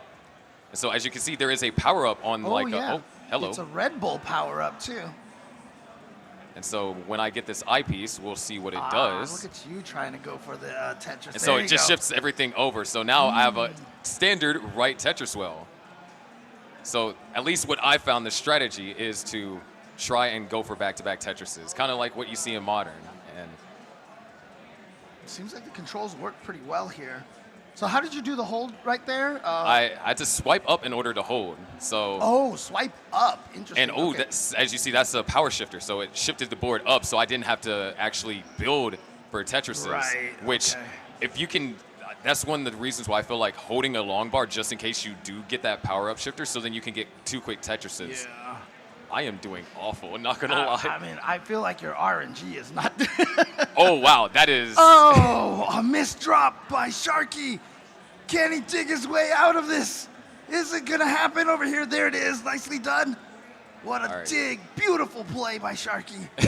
Oh, there's the golden piece. Oh, wow. Whoa, what did that do? So then that's the piece where you could potentially win a trip. If you get that, you could potentially win a trip to go to Dubai to watch the drone show. Okay, so in other words, if you get this right now on stream, we're going to have you win a trip. There's a chance. It's not guaranteed. It's not guaranteed. Okay, fair enough. Because then imagine the thousands of people that started flying out. It's like, oh, I got the golden eyepiece. And so obviously, as you keep doing this, your multiplier is going up, and I see the special item meter on the side over there. Is that just an alternate way to get some special items? So then each time you clear lines, it fills up the special items. So you see, each time I place a piece, it will fill up the bar just a little bit. Mm-hmm. But then whenever I, say, clear a Tetris, that bar will fill up by more. Oh, wait, I didn't realize that's what the power-up did. So the power-up that I just got was the filler power-up, and I had a hole in the stack, and it ended up filling it up. That's cool. Okay. I need someone to put that in real Tetris already, because I would like to have that. That would be amazing. Okay, I like how I said, earlier I said I was doing bad. I'm kind of destroying the score that I got yesterday. Because yesterday I think I was only at, oh wait, hold on. It's only a couple seconds left. Oh. All right. But nicely done right there. Nice so score. 78,000, so I improved my score by 20,000. So once again, that's Red Bull Tetris. Definitely check it out, and it's free to play. And you can win a trip to Dubai. Yeah, all right. Check it out, redbulltetris.com, I believe you said it was, right? Yes. So redbulltetris.com, and can play it at any place on your mobile device. Very, very easy.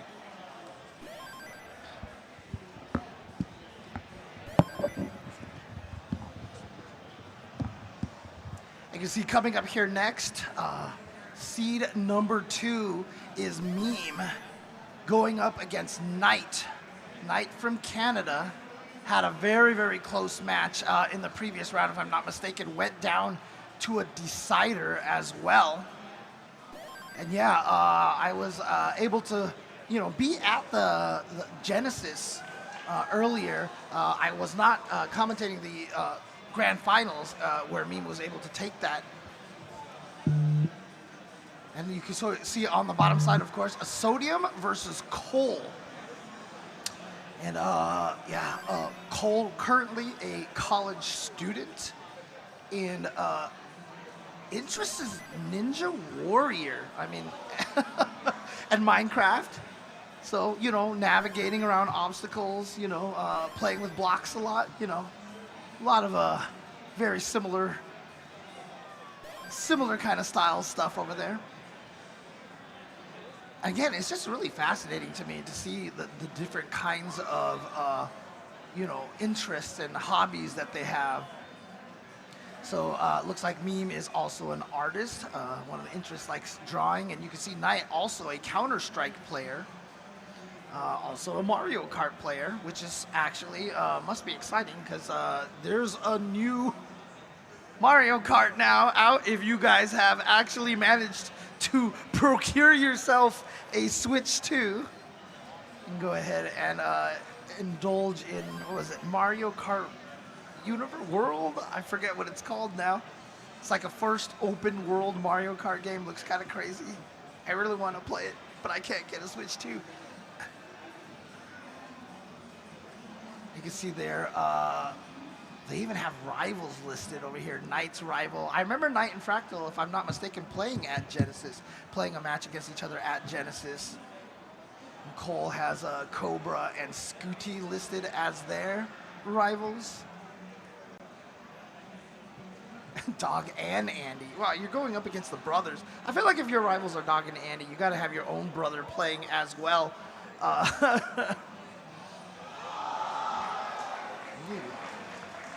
And once again, I do want to remind everybody that there is a lot of Tetris action going across all the different channels right now.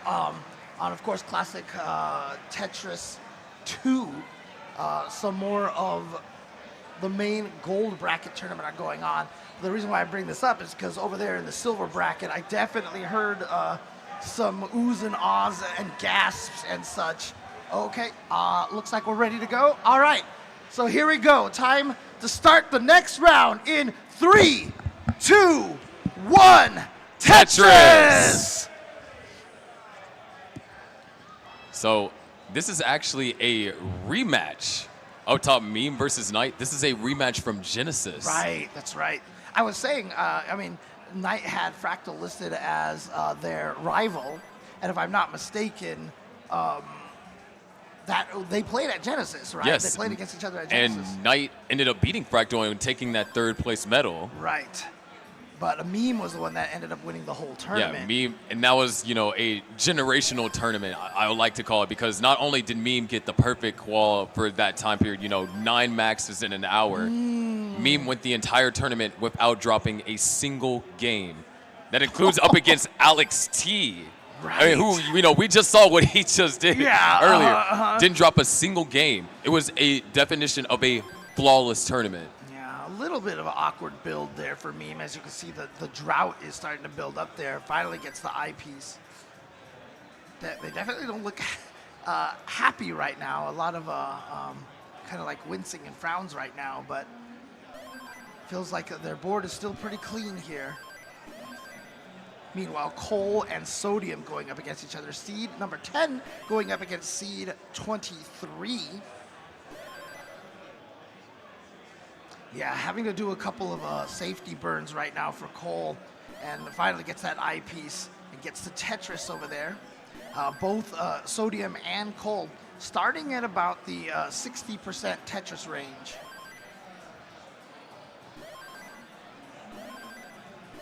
Right now, I mean, actually, if you look at it, 3 players in the 60% Tetris range. Only Knight with a 76% range right now.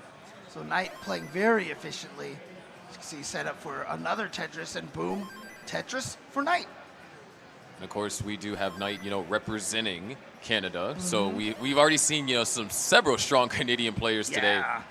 And I'm excited for that scene to continue to foster and grow, for more of them to be able to make it out to these events. Yeah, we just saw Wallband, and then, of course, Terrence is another one. I believe that was round 0. Oh, okay, gotcha. Cole and then I still believe we have Eyeball that will be playing later today, you know, the Super Mario Brothers speedrunners. So that's right, yeah. We do have a lot more Canadian players, or I say a lot more, we do have more Canadian players that are, you know, going to try and get a shot at making it into that top 16 tomorrow. Right, and Eyeball seeded number 3, if I'm not mistaken. Oh, wow, what a perfect piece right there. And Cole got that dirty Tetris. Well done. And now, just kind of playing for this row 1 Tetrises right now. And that'll do just fine, because at this speed, before you get that first transition, oh, what a nice micro adjustment right there to put that O piece right in there. Now, Cole does have to clear out a little bit. There it is right there, and it's just a Tetris ready again. Yeah, I mean, I'm seeing a lot of like almost kind of frustrated looks coming from Meme right now. Definitely not happy with maybe the pieces that they're getting, or just feels like they could be playing stronger.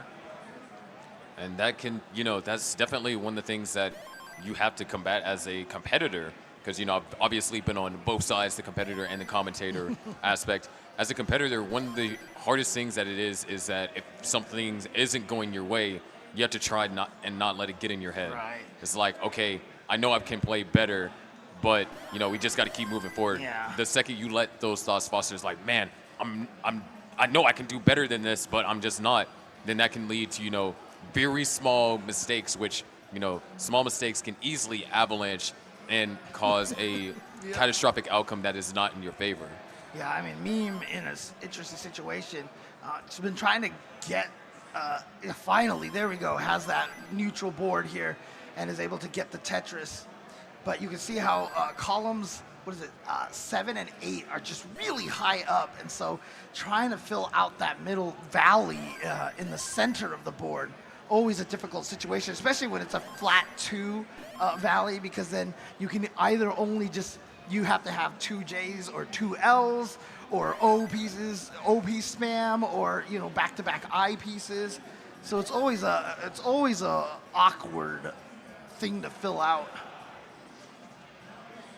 Yeah, but we are closing in on the level 19 transition. Knight has been operating with this center well, or dirty center well, for a bit here.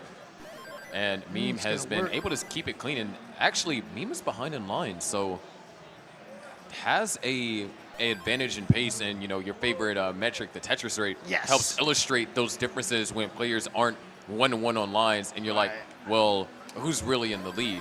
Yeah, Tetris Meme- rate helps present that. Oh no, Knight, just man, every time the opportunity to potentially. I mean, Knight's been playing it safe, so it's like, okay, I'm not going to chase the eyepiece. I'm not going to chase this. And every time the eyepiece came next afterwards, and Ooh, there we go, good finally. Okay. Good sets of Tetrises over here, and is actually just going to commit to the burns right there. Bring the stack back down to the bottom. All players have transitioned. We're looking at 551 for Knight, make that 599 for Meme, 638 for Cole, and 572 for Sodium. All right, and all of them with very clean neutral boards right now. So every single one of these players playing very, very solidly. See Sodium right there, needs an L, well actually now it just needs a J piece. That'll, okay. Goes for a little bit of a safety burn right there. And didn't come back to bite him because suddenly there's an eyepiece drought here on the bottom side over there. But you can see right now, Cole definitely ahead in lines already in the 160 group. Sodium just getting to 160 line themselves. And right now, everything's calm, which is, something rare that we don't see happen when all four players are on, level 19 speeds. The boards are not chaotic. They're workable. They're something that are ready to be built upon. The foundations for all of them are really clean. Yeah, like I said, it doesn't seem to happen a lot. It always seems to be someone in some sort of tumultuous situation. Speaking of right here, Cole a little bit. Oh, it's so beautiful. Oh, man. As soon as you brought, nice adjustment. Okay. Utilizing the eyepiece because he knew that it wasn't going to be able to be used for a Tetris, so why not intentionally create a long bar dependency and build things up? But hold on, a couple of misdrops. Okay. Oh, but that was a beautiful burn as well. Not going to take advantage of that And eyepiece, there but it is. just fine right here. Nice little quick cleanup. And you know what the great thing is right now?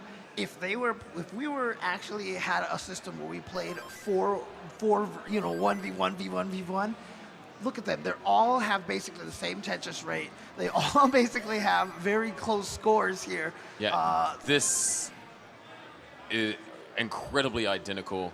Yeah, these players right now are all playing equally solid right now. There's another Tetris for Meme. 886 for Meme, 972 for Knight. Looking for one more Tetris to get the max. 909 for Cole. Finds the perfect L piece for the triple. Yeah, Knocks down a Tetris. Now, oh, yeah, the eyepiece is not even going to clean everything up. It needs back-to-back eyepieces. Oh, you know what? Knight is going for the dirty Tetris here. Still waiting on this bar, and oh no. Oh, that's okay. Oh, perfect timing. Let's go. There's the max for Knight, max for Cole. Meme is one away, and Sodium is one and change away. Yeah, and Meme right now just trying to clean up her board right now. And there we go. Not able to use that eyepiece for a Tetris, so Knight transitions to 29, a little bit high, as once again the counter starts ticking again and hangs. No. Not able to get the eyepiece over. Meme has a chase down of 1,042,000. Down at the bottom, both of our players have reached level 29. Right. It's important for Meme now just to, you can see right now just clearing down the board. Very smart play here. Can do this and actually maxes out as well. Sodium down by There roughly it is. 80,000. There it is. Meme takes game number 1 against Knight. Just unfortunate, quote unquote, early top out for Knight in the post 29. And you know, you can always tell the level of players where they win a match and it still seems like they were disappointed in their play. You know? And speaking about something being disappointing, there's a couple of misdrops over there for Sodium. And he's going to try and look for a way to get access to that left-hand side. And can't get that piece all the way over. He's still trying to make things happen, but it's not going to be to any avail. But 4 max outs on the screen. Cole is good for game number 1. Look at that. 4 max outs on the screen at the same time, all at basically equal piece here. And as you can see, Cole, a lot of times you see those play. I mean, honestly, it's like even after you know you've won, it's really hard to stop playing until you hit that Tetris, because then Yeah. like it just feels okay. That's a clean stop point. So very, very close games here between these two, between all four of the competitors actually in each of their individual games. Very, very close. Sodium's getting a little bit of extra warm up on 29. Yeah. So we do got our starts from Starting our at players up 29, top. Yeah. Oh yes, Meme and Knight seems to have already started their games. Okay, good adjustment right there for Meme. Knight setting up a J piece tuck. I'm sorry, L piece tuck there. Again, I apologize. I'm super left-right dyslexic, so a lot of times knowing which one's the S and Z and L and J is actually really hard for me. I mean, it's easy to get them mixed up. They're identical pieces. But You know. you can always tell, because right before I name which one it is, I pause a little bit, because it always takes me a second to think. Ooh, needs those L pieces now. There we go. There we get a nice tuck. Gonna tuck the T piece in there as well. Doesn't use the T piece to skim on column 9 and 10, but does so with the L piece. Interesting. I mean, both results seem to be the same. But it's also possible that when you see like something not being used as a skim, even though it could have been, is Cole's got a very, very awkward board, and that's also just going to be a triple. So unfortunately, fortunately, Cole is back to a clean board. Unfortunately, was unable to get a Tetris out of that situation. Now has an eyepiece dependency over there. Yeah, gonna quit chasing that, get the Tetris on column 10, and then try to work on the cleaning the stack. Didn't want to. That was interesting to not throw the L piece over there. It's a bit of a concerning S spire over there for Knight, so that's going to force a lot of burn. And there's no more places for an S to go. All right, finally, that O piece actually helped out a lot, because now S pieces had a place to go. Yeah. Oh man. Oh, yeah. wow. How many SP? I mean, fortunately for Meme right now. All Knight her could do board is just laugh. Yeah, her board was clean enough for when the SP spam came out. There was lots of places to put it. And look at this.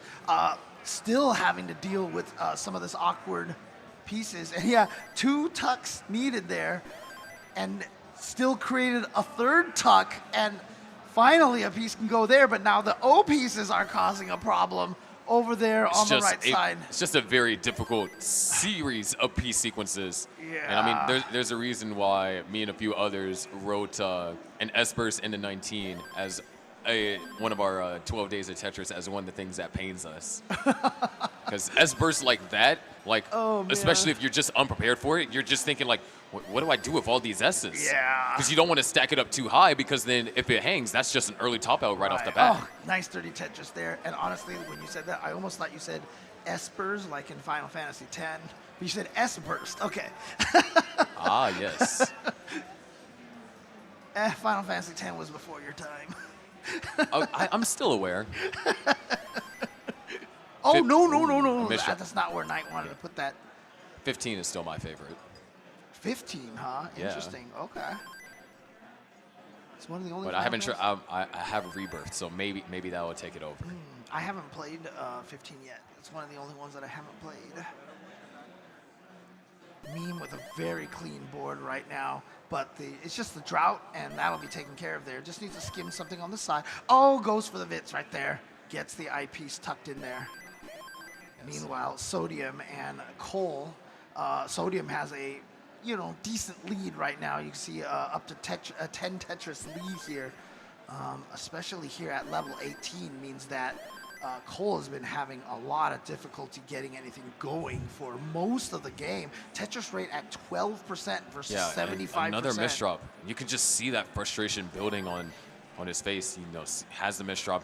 There's that grimace and there's that shaking of the head. Yeah, and that's the hard part. It's like when your Tetris rate is low, when you've been having a struggle here, it does make you play a little more aggressive at times, and sometimes it just cascades when you're in that kind of frustrated state. Yeah, and you're at this point, you know, it's like you're doing your best to try to, you know, play your best, but then you're like secretly hoping it's like, you know, in Cole's case, he's like, Sodium, like, please make a miss drop, run into a dig so I can like close the gap just by a little. Yeah. And yes, I agree. Final Fantasy IV remake when. Okay, a little bit of an awkward build now. I mean, look at that checkerboard. Knight's looking to remake this board because this board is getting uncomfortably high. Does find the eyepiece, but J piece dependent. Okay, does find another one. But the eyepiece is still the eyepiece dependencies. Yeah. And trying to avoid creating two. Wait, this could be a Tetris conversion. Dirty Tetris for Knight. And perfect. And right before transition. Oh, you're right. You're right. There was only one line to spare. Yeah, getting the clean board right beforehand. But again, a little bit of a drought here. But there it is. The eyepiece going to drop right there. And another one. And look at that. All the way back down to the bottom of the board. Well played by Knight. Of course, Meme also transitioning. Just one level behind Knight right now. Yeah, 610 to now 550 or 544 up top. Down at the bottom, 303 to now 495 for Sodium. Sodium, Tetris lead has shrunk a bit. And actually, Sodium is ahead in lines. Not entirely sure when that happened, but that's just a lot of cleaning from Cole. Cole basically just had to spend a lot of time trying to clean, and so it wasn't a lot of very good places to put the pieces. 522 now for Sodium is the transition. Cole looking to transition just shy of a 400K. Ooh, wow, that was such a great series of pieces for Sodium right there. You know, how do I solve this situation? And then the game gives you like an L, an I, a J, and an L, and it just all fit in there. It was great. No, Tetris for Knight up top, 715 to now 774. Two Tetrises is what separates our players, but Meme is still kind of like trailing behind at anywhere from 4 to 8 lines just because of how high Knight was building earlier. So, you know, once I mentioned prior, you know, build up higher, you burn lines faster, and that means you're generally going to be ahead of your opponent in terms of like where you are in the game or like level-wise. Yeah, and Meme, unfortunately, getting some awkward pieces there, but handled it great. I mean, as I was trying to get that sentence out of my mouth, she had already cleaned up the board, so. We're looking actually level 26 max territory. Okay, Cole with a nice Tetris right there and a nice tuck. And so Cole is back to a pretty clean board.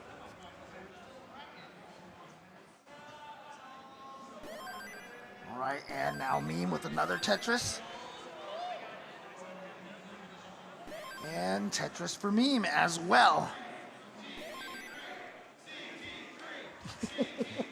There's a chant. Is that CT3 chant that I hear going on? For classic Tetris 3, where there is silver bracket action. Nice. So there's more Tetris than you can handle, as Chris Tang would like to say. And it's crazy too, because you know, a lot of the players that used to, you know, easily make it into the gold brackets, you know, a lot of them are in the silver brackets these days. Oh, okay. Well, Sodium will take that that Tetris with the eyepiece, but you can see right now, I mean, just a few polka dots here and there that they got to take care of. And right now, Knight has max, Meme with the 1.1. We are heading into level 29 with this next Tetris from either player. Assuming, of course, assuming there is a Tetris. All right, there it is. Both players going to 29. 1.1s for both.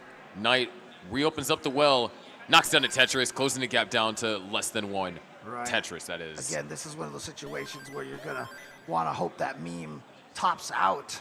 But Meme, right now, keeping pace here. Oh, look. Great pieces right there. Not set up for a Tetris, and yeah, they're just gonna go for a triple just to stay safe here. Yeah, nice disciplined play over there from Knight. Love the way that burns were taken when necessary. Meme's Tetris ready, Knight's Tetris ready. Knight knocks down the Tetris. 6,000 points is what separates us as Meme is running into complications, but that 5-tap, incredibly crucial for building out an ideal left. Look at that. Oh, and a Tetris right there for Meme. And keep in mind, too, Meme is behind in lines as well. So, the lead that Knight has is not necessarily as straightforward Yeah, it might be the nominal lead, or the real-time lead, but not necessarily the actual lead in terms of pace. Right. However, there is now complications, and this is still a really close game. Less than a Tetris what separates them. Knight finds the Tetris, Meme finds the Tetris. Lead doesn't change. This is crazy.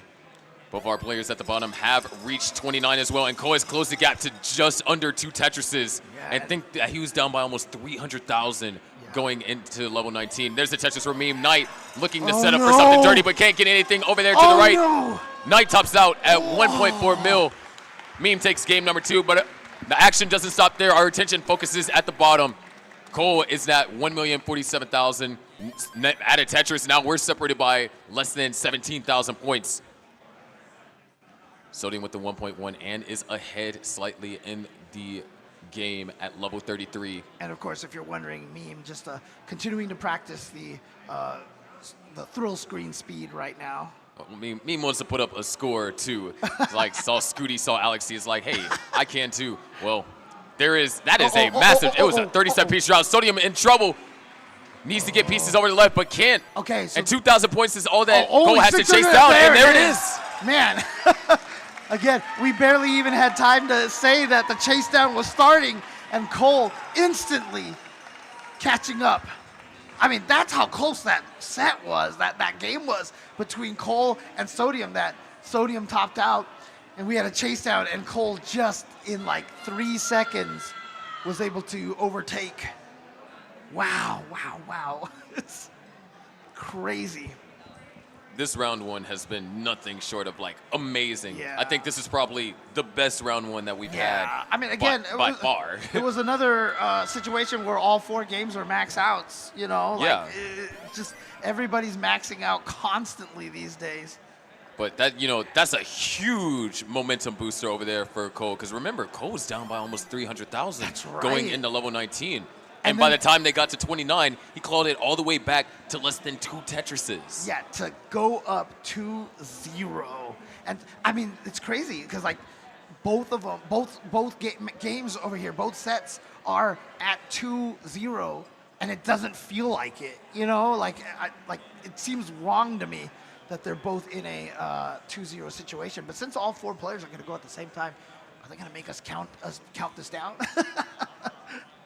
No, it looks like the judge is going to do it for us. This is going to go. Okay, there we go. Man, no, it's they'll get plenty of countdowns tomorrow. I know, for sure. Especially when we get a decider in our finals. I'm manifesting it now. I like how you think, Sharky. I like that. All right. So once again, starting back to level 18, and Sodium and Cole taking a little bit of time before they start their games up.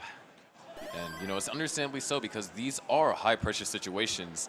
It's not just, we start a game, all right, we're done, then we go again. Sometimes you need your heart rate to calm down. You just need to, mentally clear your head because, remember, for some people, depending on where they are in their match, this next game could be their elimination.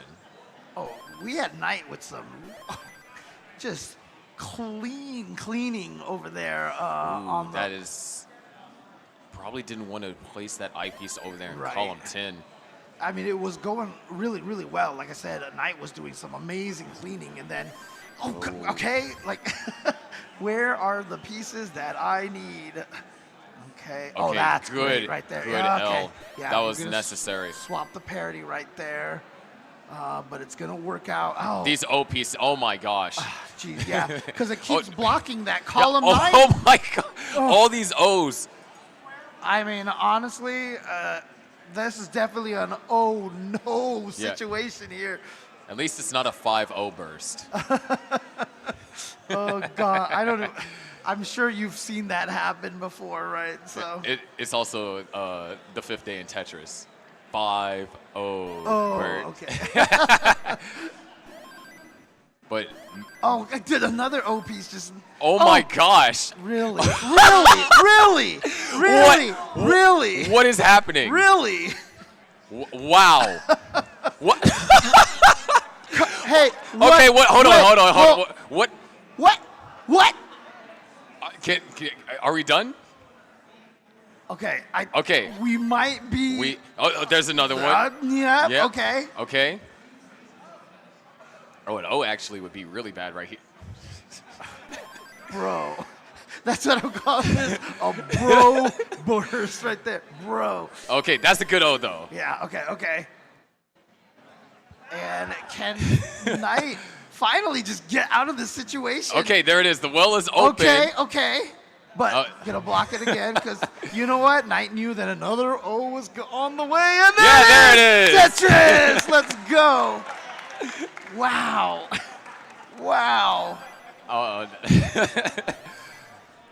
That RNG was OP. It was very outrageous. Oh man. And now it was very obscene. I can't believe that. Now the rebuilding begins, for Knight. And yeah, so getting that Tetris. Yeah. So Knight made it out of that. Yeah, like in all seriousness, huge props to Knight surviving that absolutely. because that was the peak demonstration of like when you get pieces you absolutely do not want. Oh man. Yeah, and just making it out of that situation. And working that Tetris rate back up. Knight's Tetris rate was at 17% when they made it out of that sequence. And as you can see, already got it back up to 33%. Unfortunately for Knight, Meme has managed to, take a huge lead with a 76% Tetris rate on their side. So, gonna be a lot of work here for Knight. And, this is like a prime example of, sometimes the pieces for one player just affects them differently in a harmful way because Meme was fine, had perfect accommodation for the O's in a way that wasn't annoying. Right. So yeah. Knight had places to place those O's, but they were just always annoying. Meme found the right place and was just able to continue scoring. Felt like there was an opportunity for a micro adjustment right there for Meme. And as you can see right now, their board is getting a little bit dodgy here. Gonna go for the burn, the double right there. And so now it's Meme's turn to handle some RNG issues here. Actually, that eyepiece was perfect. Yeah, you could even see the nod on Meme right there. Very well done. And thumbs up. Let's go.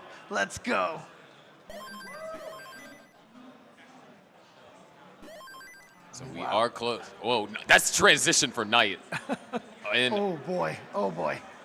And Sodium right down there. I mean, again, this is oh, nice line spin over there from Knight. Okay, board's back under control. Yeah, for Knight and Sodium right now, they have to win this to be able to keep going right now. And you see right now, Sodium setting up for a dirty Tetris, gets it, and actually they can set up for another one, and the eyepiece just in time. Beautifully done for Sodium. And now Sodium back to a very neutral board here. Cole with the neutral board as well, but even through that clean right there, Sodium still has the lead. Still with that 69%, 70% Tetris rate here.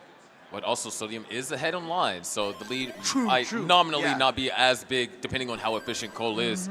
But we are about to head into the transition for both our players at the bottom, and Meme has gone to level 20, 610 for Meme, 505 for Knight. Yeah, and Meme right now just maintaining such a clean board, although does have that J dependency there, but took care of that. Gonna keep going for the Tetris. And that's a dangerous Tetris to go for. You set yourself a JL dependency to go for that Tetris. Oh, and Cole. While I was looking at the top game over there, Cole unfortunately topped out, and Sodium is gonna stay alive and take their first game and get it to 2-1. So no 3-0 here for Cole. Yeah, so one more game, one more chance to bring it to a decider, which we've seen a good chunk of those in that misdrop over there for Knight. Oh, wow, beautiful execution. Well done. Well played. Yeah, but that, hey, you know what? OP's got to come back and cause you problems again. See, now you're manifesting there. Yeah. Oh, I feel like those O pieces have been causing Knight so much consternation this whole particular game here. Meme is actually having to do a bit of burning here, Oh, so yeah, slow right. down in pace. As Knight now Where's the goes to J? level. Oh, actually, he's going to go for a dirty Tetris? No, just goes for the triple, wants to play it a little bit safe. I think they know that they have a distinctive lead because of that crazy O-piece burst, that they have a little bit of room to be able to play safe. And currently, I mean, obviously Meme would love to win this game, but Meme is not the one that is in a do or die situation. That is Knight. The pressure is mostly on Knight in this game. And so Meme can, you know, play it the way that she wants. As Knight trying to get the right pieces, the well is open, but even if the long bar comes, that's a triple.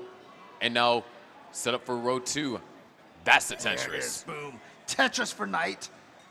Oh, of course, yeah. He's trying to clear up that column 2. And unfortunately, see, look at this. Again, the O piece is coming back in vengeance, forcing Knight to just keep blocking column 2. There's only one line left. All right, here it is, 29, down by 147,000, and Meme is still on the level 19 speeds, actively playing. Nice. That's a triple. Unfortunately, not a Tetris, but, you know, Knight clearly staying alive here, doing very well in this situation. There's the max for Meme. Ooh. And Meme forced to create a little bit of a gap over there. Yeah, those holes are actually not the easiest to deal with. That's only a split double. Oh my gosh, a dirty Tetris for Meme. And then, wow, thank you, Tetris RNG right there. Beautifully done, and another Tetris. So Meme firing on all cylinders here in this game number 3, trying to take it overnight in a 3-0. Yeah, but it's also a tough position that Knight's in. Not only is Knight playing from behind, but also is ahead by several levels now too. Right. So is trying to kind of chase down the score that Meme currently has, and then also just trying to do the best that they can before we hit super kill screen. Yeah, and Sodium right now having a little bit of trouble getting into that column 10.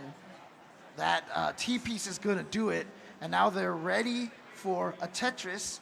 Where's the I-piece? A couple of misdrops over there for Knight. Uh-oh. And that's going to not burn anything. Knight's going to top at 906. Meme at 1,155,000 advances to top 16.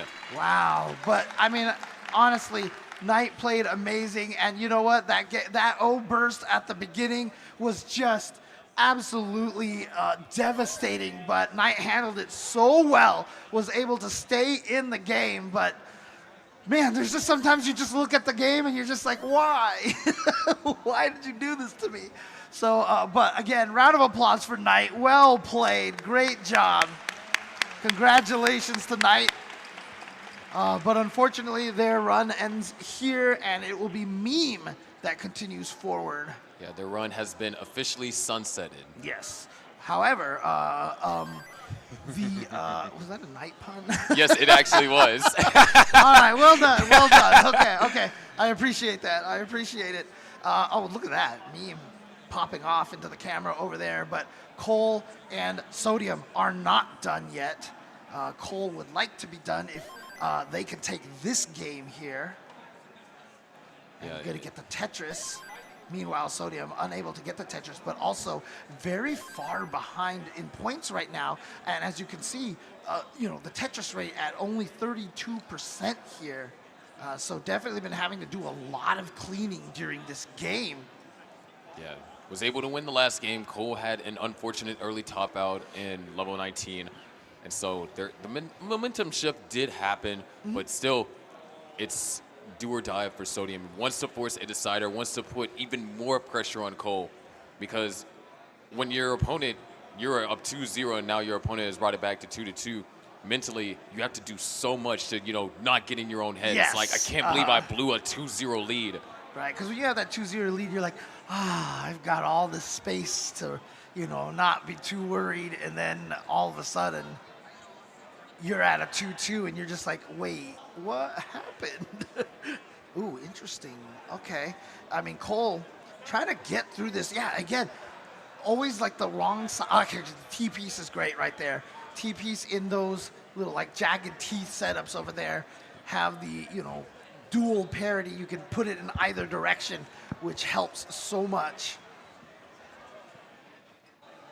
That's why a lot of people, when you ask them, like there's always those, goofy questions out there like, what's your favorite Tetris piece? A lot of people do say that, the T-piece is their favorite because it helps you in so many different situations. Personally, I don't like the T-piece. So. For me, if I were to create like a tier list, my S tier piece would be the L piece. Oh yeah? Yeah. L piece. Interesting. Okay. It has so much versatility on getting pieces or helping you burn down the left when it's up really high. And especially for my play style, you can get an L piece higher flat than you can a long bar piece vertical. Right. For sure. And yeah, because we play on right wells, the L in particular over the J piece. Oh no, actually, I don't know if that was an accidental early slide right there, or if Cole just had a almost kind of like a left-right dyslexic moment right there. Still has that on transitions here. Needs to find that L piece. Gets it. Oh, nice, like minor adjustment right at the very end. That micro adjustment. Now they just need that I piece, and there it is. Boom, Tetris for Cole. I need something sharp. And Sodium right now is trying to get a Tetris themselves, waiting for that same line piece. Gets it. Oh no, actually it's a different line piece. That's the same line piece right there for Knight. Unfortunately there, I piece dependency, but look at that I piece. And then the L piece right away. Oh gosh, that's a great L piece there as well. Yeah, so far, Cole with a 134,000 point lead. As Sodium has now finally brought this board back into almost back into a scoring position. Now Tetris ready. Yeah, the pieces that Sodium have been getting have been forcing them to create a lot of JL dependencies. And there we go, a Tetris right there for Cole. Oh yeah, that piece wasn't gonna help. A beautiful burn right there. It was so well done. The lead's still kind of around this 130,000 mark, so if there is any consolation, Sodium has been matching Cole's efficiency. Oh, whoa! What a burn over there from Sodium. Wow, wow, I can't believe he found that. Yeah, it was like, saw the matrix on that one right there, and the reward, a Tetris right there, but now needs another J. There it is. Not gonna be able to get a Tetris just yet. Oh God. Oh, oops. Accidentally placed that eyepiece flat right there. Not gonna be a problem. Gonna be able to fix this up and just in time for another Tetris. So 48% Tetris rate. Sodium is still very far behind here. A little over 4 Tetrises behind. Oh, but look at this stack right here from Cole. Cole is in trouble. Oh no, and then just blocked it just there with the eyepiece. And that only burns one line. Uh-oh. Right now, Cole having to downstack this. This is perfect news for Sodium as he is clean. He is Tetris ready. Cole bringing the board down. It's a little bit more calm now. Just trying to open up the well. Brings nice double. Yeah.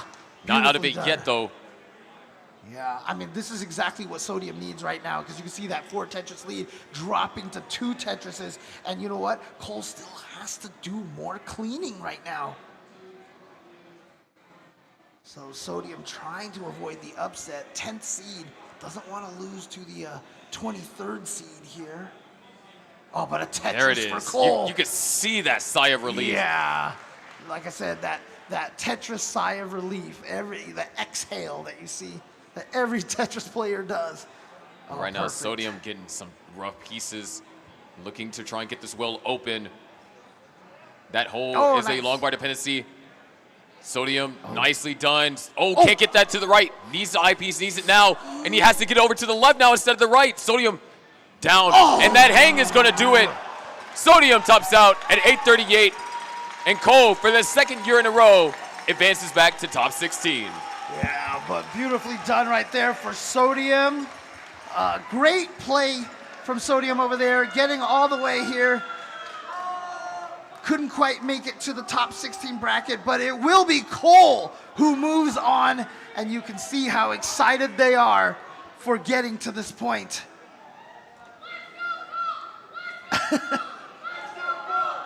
And we got the Cole fans out there.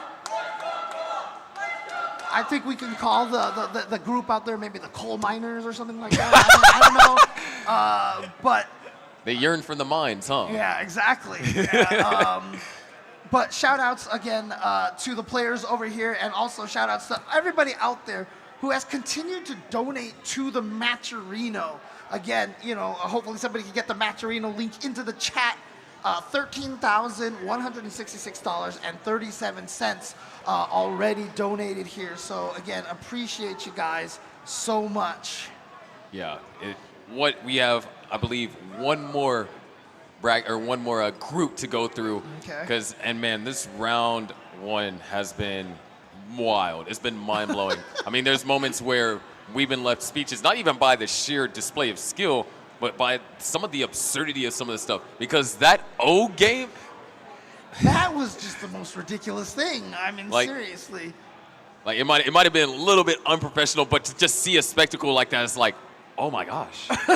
Oh my gosh. Hey, look, when you get something like that, we have to call it out. Yeah. Because, like, I mean, honestly, it's just, it's unfathomable to have that situation. And again, the hardest thing about the O piece is that when the O does not have a good place to be put, it is very difficult to manage because the way when the O piece drops down, it just repeats itself. And if that's the only place it could be put, the O's just end up stacking on top of each other, and you just create the worst column in the world, you know? Yeah, and in Knight's case in particular, it was that Knight was in the middle of a down stack, and so then the O had to go there because the other side was being worked on in order to bring the level down so the hole can be accessed safely. Yeah, absolutely. Just a tough situation to navigate. But like I said, all these players have been playing amazingly, been able to handle most of these situations. You know, honestly, again, like I said, Tetris is just like such a cool game because there's so many different versions of this game too, right? And every single one of them gets played in very different ways. And one of the versions that's very close to my heart and very just so exciting that we actually get a Tetris the Grandmaster 4, you know, is the Grandmaster series. And shout outs to Arika for continuing. And like I said, even if you looked 5 years ago, I felt like there was no chance we were ever going to get TGM 1 or 2 on any modern consoles or platform, and we got those versions. You can get TGM 1 and 2 on Steam, PlayStation, and on the Switch right now. And then, against all odds, Tetris the Grandmaster 4 comes out and has introduced the craziest things and made our minds explode in all sorts of new ways. Shout outs to Arika. Check out Tetris the Grandmaster 4. Only available on Steam right now, but definitely worth a pickup. Definitely worth a pickup, and you want to get your practice in because next year, who knows, we might have another tournament, and maybe you can be the person to take down Green Tea, the final boss. We'll see. But Kingsman is ready to introduce our next group. So Kingsman, take it away. Thank you, James and Sharky. Man, this has been a fantastic day. We are at the end of it. We got one more block to go. This will set tomorrow's top 16. So let's get the players up and let's do it. First up on CT1, to my right will be Eyeball versus Broden. Along with Dog, the two-time former world champion versus Laser. And over on CT2 to my left, we're going to have Tristop versus Bendy. And Huff the Stuff versus Tetris time. James, Sharky, it's go time. What? I mean, is there a big? Hold on. Can we hear it again for Eyeball real quick? So that's what I was about to ask. How many people in the audience right now? How many people in the audience right now are from Canada right now? So there's a lot of American fans for Eyeball. Yeah. Yeah, but Eyeball is super famous speed runner and for Super Mario Brothers. Oh, it's all the Super Mario Yes. crew. Oh, okay. Right. That makes sense now. Okay. But still, you know, all the players we get to see dogging in, and you know, Eyeball, you know, been gassing them all up. I mean, he got 3rd seed. It was like watching Eyeball qual. It was like tremendous because I believe I was the one that casted that, and so then, you know, watching him get 3rd seed, you know, setting the bar that high at the beginning of the tournament. Yeah, and again, you know, getting 3rd seed nowadays requires, you know, 15 max outs. Exactly. You know, like it's insane, right? I mean, even the person on the bubble was 4 max outs. You have to be able to max out to even get into the gold bracket, and not only that, you have to get 4 of them. And a high 900 kicker. Yeah. Because if you got 4 maxes and just a 700, whoa, there is smoke? Whoa. Hold Yeah, on. you're right. We got a fog machine going on here. Fog? We got fog machines here. Ooh. Nice. That's how you know the play is about to be absolutely fire. Yeah, and we see all that back there. And just as a reminder, TGM4 is available on Steam. Yes. So yeah, here we go. Yeah, but of course, you know, and then we're going to have Dog versus Laser. I swear, this matchup always finds itself a way to happen in CTWC because it's happened multiple times. Oh, man.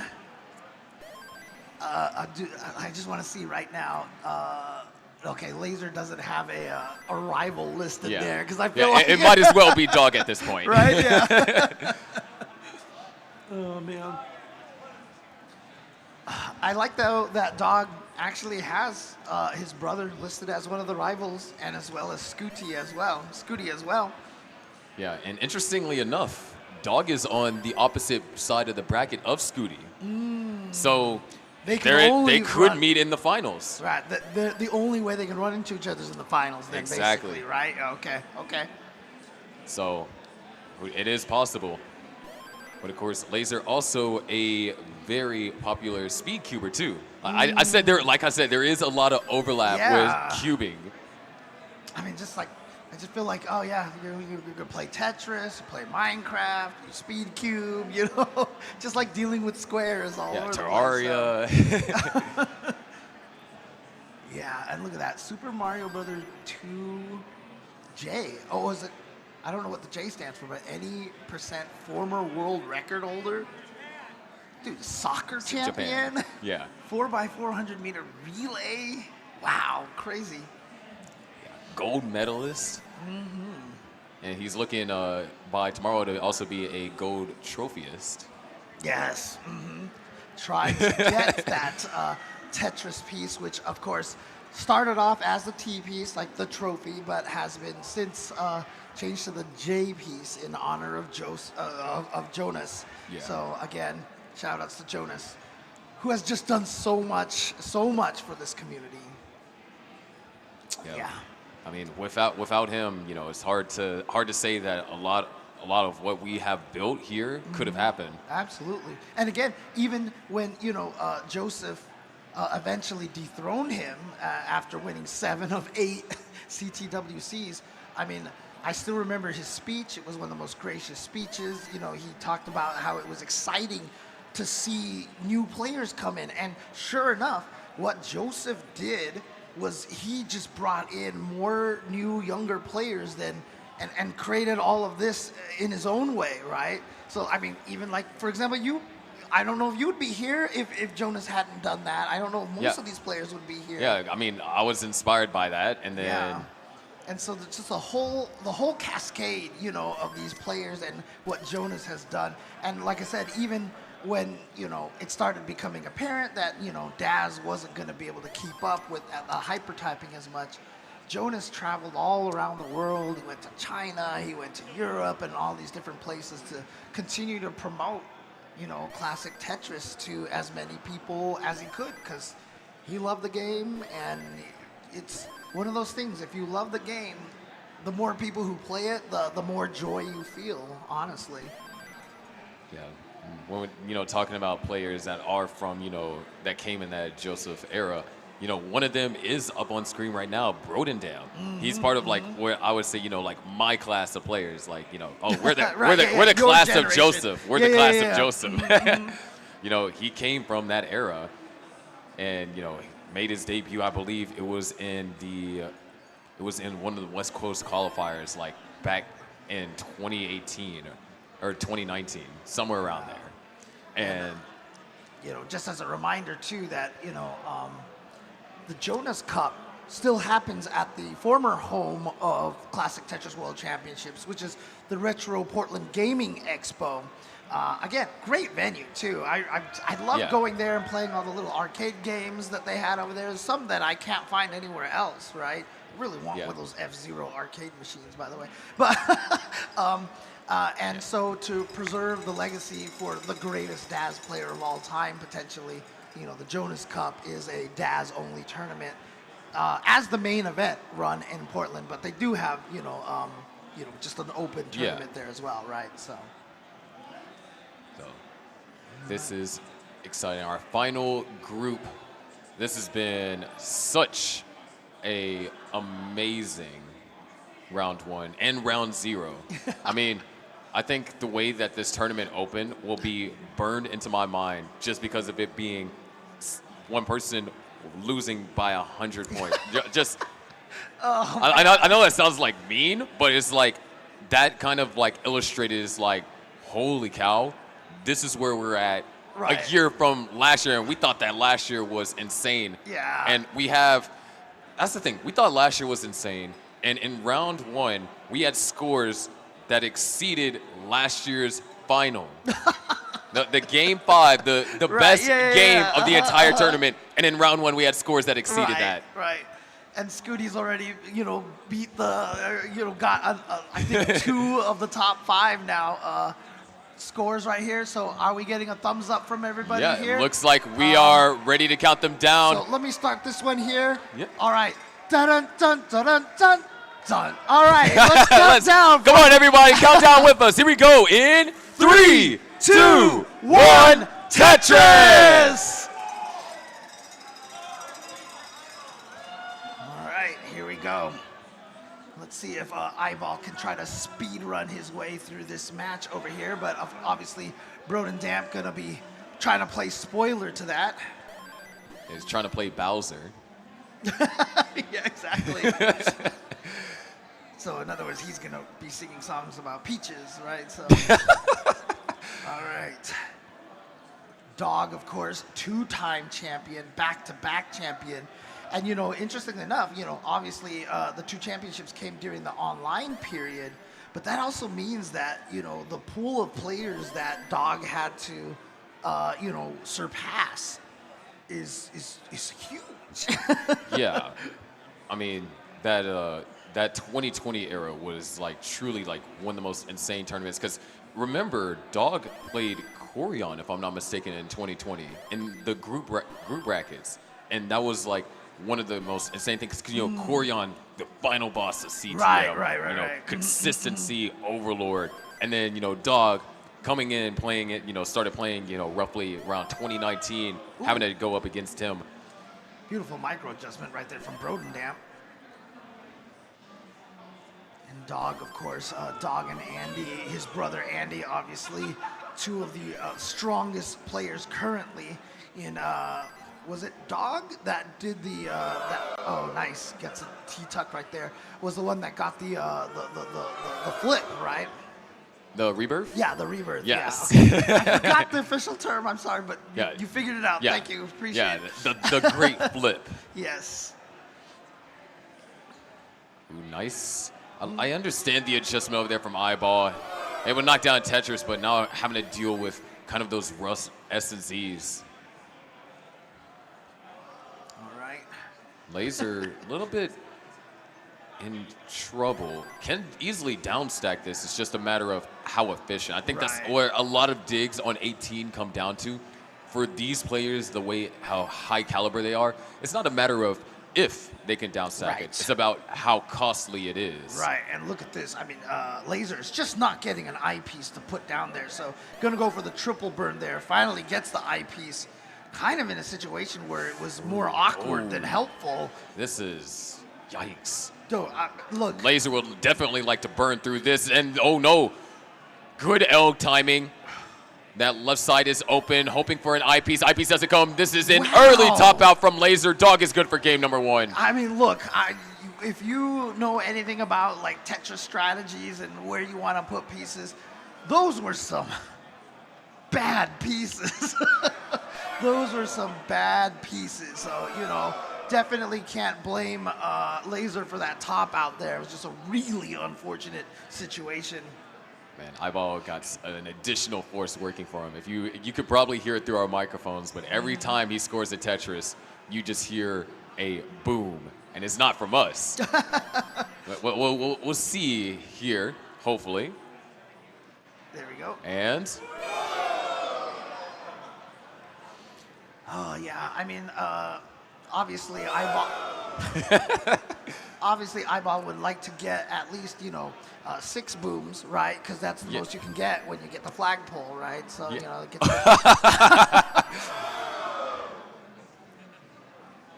and right now, Broden looking to try and bring this down, having to put a decent amount of weight on that right-hand side. that one you can do a good split burn, double. yeah. For sure, that was set up perfectly for that. I love how everyone has their own favorite maneuvers. So for you, it's like the split double. For Kingsman, it's the flat bar burn. Oh yeah, flat bar burns are really nice too. For me, it's the T spin tuck. Oh right, okay. Like especially in the right columns over there, yeah. And Broden able to finally open up the wheel. Eyeball currently with a 100,000 point lead as we are closing in on the level 19 transition. I think there was a little bit of a mistake right there from Eyeball, but easily recovered. However, there is, I was about to say some a high level of LJ dependencies, but then got like 3 Js like really fast, so no problem. There we go. Boom. Tetris for Eyeball. And there's another Tetris. Things looking pretty calm up top. Down at the bottom, Laser once again, just more uncomfortable board states. Yeah. But finally, a long bar does come, able to bring the board down. Meanwhile, Dog can't find anything to put down for the double, the 2 wide flat space down there. Finally got the O piece for that. It's interesting because, you know, 3 of the pieces are good for that, right? Just the LJ and the O. And then for the, you know. Oh, that's transition for Eyeball. Oh, no. Okay. Well is open. Okay, but he's going for the burn. He is definitely trying to. Oh. That eyepiece. Okay. That's the one time where the eyepiece was not wanted because it created an isolated dependency. But now the well is open, closes it up temporarily, covers it up with an accidental double flip, reopens up the hole, going for a couple of flat burns. Okay, now needs another eyepiece. Where? Okay, no, actually just playing it safe. And there it is, Tetris for Eyeball. Boom, Tetris for Eyeball. So there it is, the J piece that he needed, and back to a neutral board here. And another Tetris for Eyeball. Yeah. 130,000 point lead for Eyeball up top at 577. Broden at 473. Down at the bottom, 286 to 292. And Broden now with a missed drop right there. And, you know, this isn't modern standard Tetris rules. You weren't going to be able to get any pieces in there. Yeah, you. Oh, wait. Hold on. That was an incredibly efficient solve. Ooh, Wasn't able to get a Tetris out of it, but that was all perfect clear. Let's go. Really? No cheers for the all clear? There we No, you do not get any special points for getting it all clear. Yeah. You might not get special points, but it's cool. Oh, yeah, for sure. You get cool points. Yeah, you get cool points. Oh, see, we were talking about the O piece, you know, when you don't have any places to put it flat. Eyeball, nice. There's a Tetris for Eyeball. Okay. Uh-oh. Accidental early rotation, and now Broden damp with a couple of, you know, one of those mistakes that cascaded a little bit into a couple of mistakes back to back, created this landscape for him. Gonna be able to get through. Oh, okay, great pieces right there. Yeah, and it's through there, and it's gonna burn all the way down. So back to the neutral board here. There is another Tetris for Eyeball. We're looking at this is max out pace. Might need some 29 play if RNG decides to be a little bit mean. Boy, come on, where's the eyepiece? Again, we're getting the drought right here. Oh, those are some good flat burns over there from Eyeball. That's gonna open up the well yeah. And a the eyepiece, Tetris. there you go. Really putting the eye in Eyeball there. All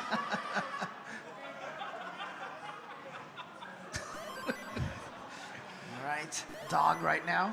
Oh, flat burn right there. As you mentioned, Kingsman really likes that. We got one right there from Dog. Beautifully done. And a Right laser. now, Broden, hold on. Look at this board. It's getting even more complicated. And these O pieces are poorly timed. Okay, that's gonna work. Oh, no! accidental. Rotate. Yeah. Oh, and another over rotation. And Broden's going to top it at 569. Eyeball is good for game number 1. All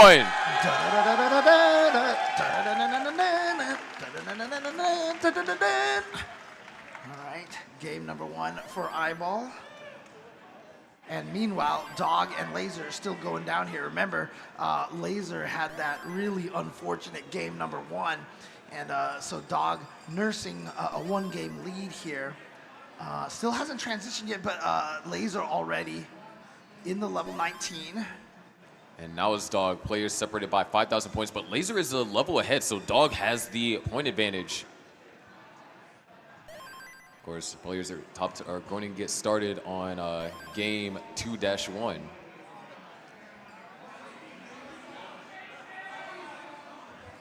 Whoa, so there's something going on one of the other streams.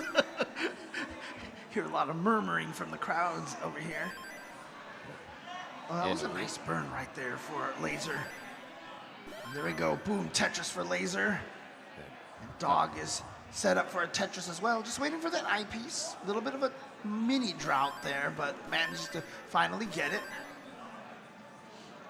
And, Nice burns over there for Dog. Tetris ready. Only one Tetris separates these two nominally, but in terms of pace, Dog does have the advantage. And as you like to say, that's definitely illustrated by the Tetris rate differential. And Eyeball had a little bit of a tough situation, but has managed to clear it really well. Nicely done. No, Tetris over here for Dog. Laser also gonna knock down a Tetris. Now we've reached one of those points to where players are playing clean, so it's a great moment for you to just like take in the good stacking. Yeah, I think if you look at this right now, all 4 players are at least 60% or above in Tetris rates right now. So they're all feeling very comfortable here and I'm playing very, very efficiently. Oh, that's one of my favorite too, the LJ into the 2x2. I think for me personally, CTWC is like one of the best ways to learn stacking, because I do remember after CTWC 2019 having experienced that, it just felt like the weighted clothing was off. It's like it's like I got a Zenkai boost because I was knocked out the tournament. So after that, it's like I got a Zenkai boost, and 2 weeks later, I got my first max. Oh, nice. So I feel like watching CTWC, especially when you have clean play like this, where these players are just having these efficient solves, it's a great way to learn and a great way. Oh my gosh, the bits over there for Dog. That was so nice. Wow, last second too. Anything to avoid burning a line, and it paid off. There's a Tetris for Dog. 948 to now 889. Yeah, again, every player playing so efficiently, but Laser now with a couple of unfortunate pieces keeps having to loop the the IJL dependency. And hold on, this is actually super dangerous because remember, Laser progressed in the game faster than Dog, and we are closing in on level 29. Yep. And Eyeball's getting hit with a tons of Z's, really trying to send him to sleep up there. Dude, a Laser couldn't get the eyepiece that he needed. And this drought, hold on. Needs this eyepiece, might just be forced to go for the triple. There's the dirty Tetris, and look at that. Brought it all the way down to the bottom, and another eyepiece for a Tetris. So now it's a cleaning point right here, and you can breathe a sigh of relief here. And you saw how I talked about it before, as soon as that was a situation where the landscape was not known to Laser, and so Laser immediately just kind of flattened it out and now is digging slowly through there. So very well done. Yeah, Laser just passed that max threshold. Dog with a 140,000 point lead. Yeah, this is a tough situation because even being this far ahead in lines, Laser is still behind by just under 3 Tetrises. Really is going to have to rely on Dog topping out pretty soon. A small misdrop over there from Dog, so that left side will have to be addressed. Able to get that J piece over and brought the stack all the way down to the bottom, so now can restart the rebuilding process, build that foundation, and ready to score Tetris eventually, hopefully. I swear, every time I see players getting those nice tucks at this speed, at level 29 speed, it just blows my mind. Okay. Still okay, obviously. But again, Laser's running out of time. Right. If you're not getting any Tetrises, then Dog just has to play consistently and safely from this point Laser forward. has been getting Tetrises though, because if you look at the Tetris differential, it's only 1.4. But hold on, that left side, Laser can't hit the 5-tap. That's going to be a top out. Dog is good for game number 2 at 1.229 million. Right. Man, okay. And as you can see on the top right there, Eyeball and Broden. Ooh, great adjustment for Eyeball right there. Saw that the J piece was next, and instead of essentially swapping the parity of the LJ dependency, he just threw the I piece over in a good spot, center stack, and utilized that J piece. Oh, nice from Broden Damp right there, just to shift that I piece to the other side to create that solve over there with the mirror image, essentially, by shifting the parity. It's interesting because once you know Tetris, you talk about the parity and stuff like that, you know exactly what people mean, but to people not familiar, it just sounds weird. To people not familiar with the concept of parity, imagine a checkerboard. Is that an inside joke? A little bit, but okay. But actually, to help understand the Right, concept of parity, imagining a checkerboard does help, where even parity would be black and white. Yeah. I mean, the tough thing about it is a lot of the situations that you have, for example, can only be solved by an S piece. But if you can shift the parity, and then it would be solved by a Z piece, and how you do that, you would look for a T piece. The T piece is how you change the parity of those kind of requirements there, stuff like that. It's really fascinating because it's such a big part of this game. Every version, all levels. It's a very, very big part of this game. Tetris for Laser. Dog has been having a little bit of trouble getting kind of established here on game number 3. But Laser, of course, in the do or die situation that we've seen so many times today. Oh, actually, nice double burn there, but now looking for the L piece. Oh, there it is. Oh, okay. I mean, I think that was a good decision right there, but it just didn't create. The pieces that followed just didn't. I saw the idea, I saw the vision. The pieces just did not want that vision to be realized. Oh, I saw Dog almost went for the flat eyepiece burn, but then was like, you know what? I don't want to give Kingsman that satisfaction. So. 769 for Eyeball, 578 for Broden Damp. Currently, Eyeball almost at a 200,000 point lead. Okay, actually, great pieces for Eyeball. Perfect right there. And a boom Tetris for Eyeball. Broden Damp doing a little bit of cleaning, but in a good situation. Dog needs a tuck right here. Another misdrop for Broden. It's going to result in a minimum of 4 burns. And Eyeball just keep on going strong here. Another Tetris for Eyeball. Needs that tuck there, but that does create that awkward column 9 for Laser. That's going to skim. Yep, there it is. And another Tetris. Nice. Well done. Well done. Well handled. Oh, interesting. Oh, wow. That was so clean from Dog. I had not seen that kind of a solve before. Broden Damp in a little bit of a precarious situation. Not too troubling, but that hang now makes it definitely troubling. Another misdrop. That same kind of misdrop we saw last game. Now Broden is fighting for his life, able to get the O piece all the way over to the left. Now trying to down stack, nice, able to get that piece over to the right, keeping hope alive. The down stack is immaculate. He needs to get the T piece over to the right, gets the O piece over there to the left. Look at this survival, gets the J piece, burns the double, burns the single, keeping hope alive. Look at this down stack by Broden.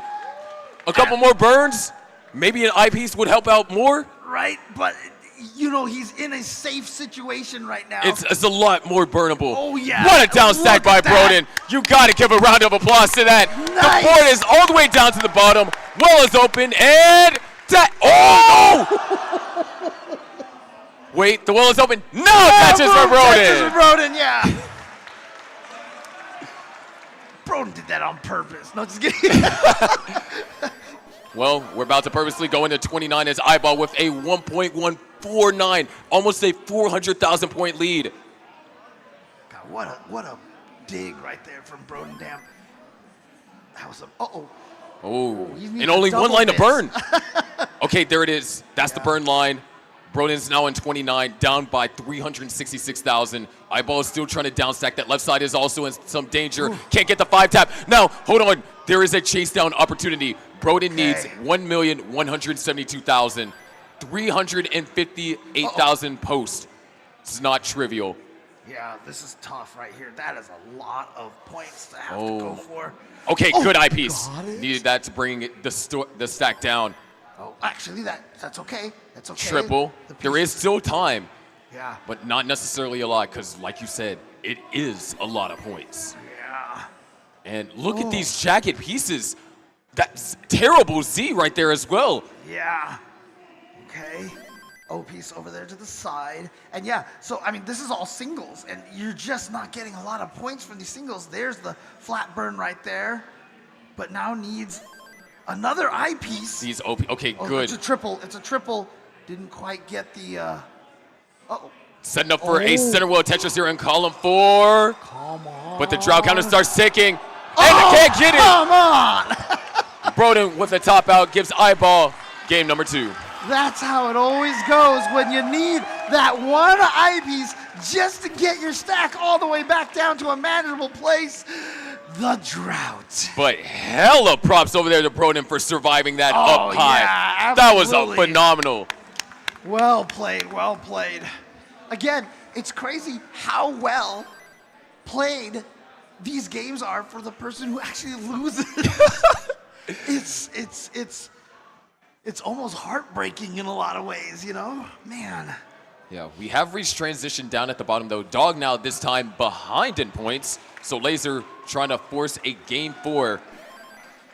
But right now, Laser trying to bring the stack down. Oh, that is perfect. Yeah. Those flat burns, nice double rotation. Nice. Wait, whoa. Look at There is a drought developing. Oh my goodness. Oh my gosh. What the heck? Oh, of course, of course. And Laser come just on. can't do anything. So that's the top out for Laser. Tops out at 542. Dog needs 543. Yeah, Dog just needs to take out his opponent here. So as long as he remains laser focused right now, he should be able to do this. Dang it, James. I wanted to make that point.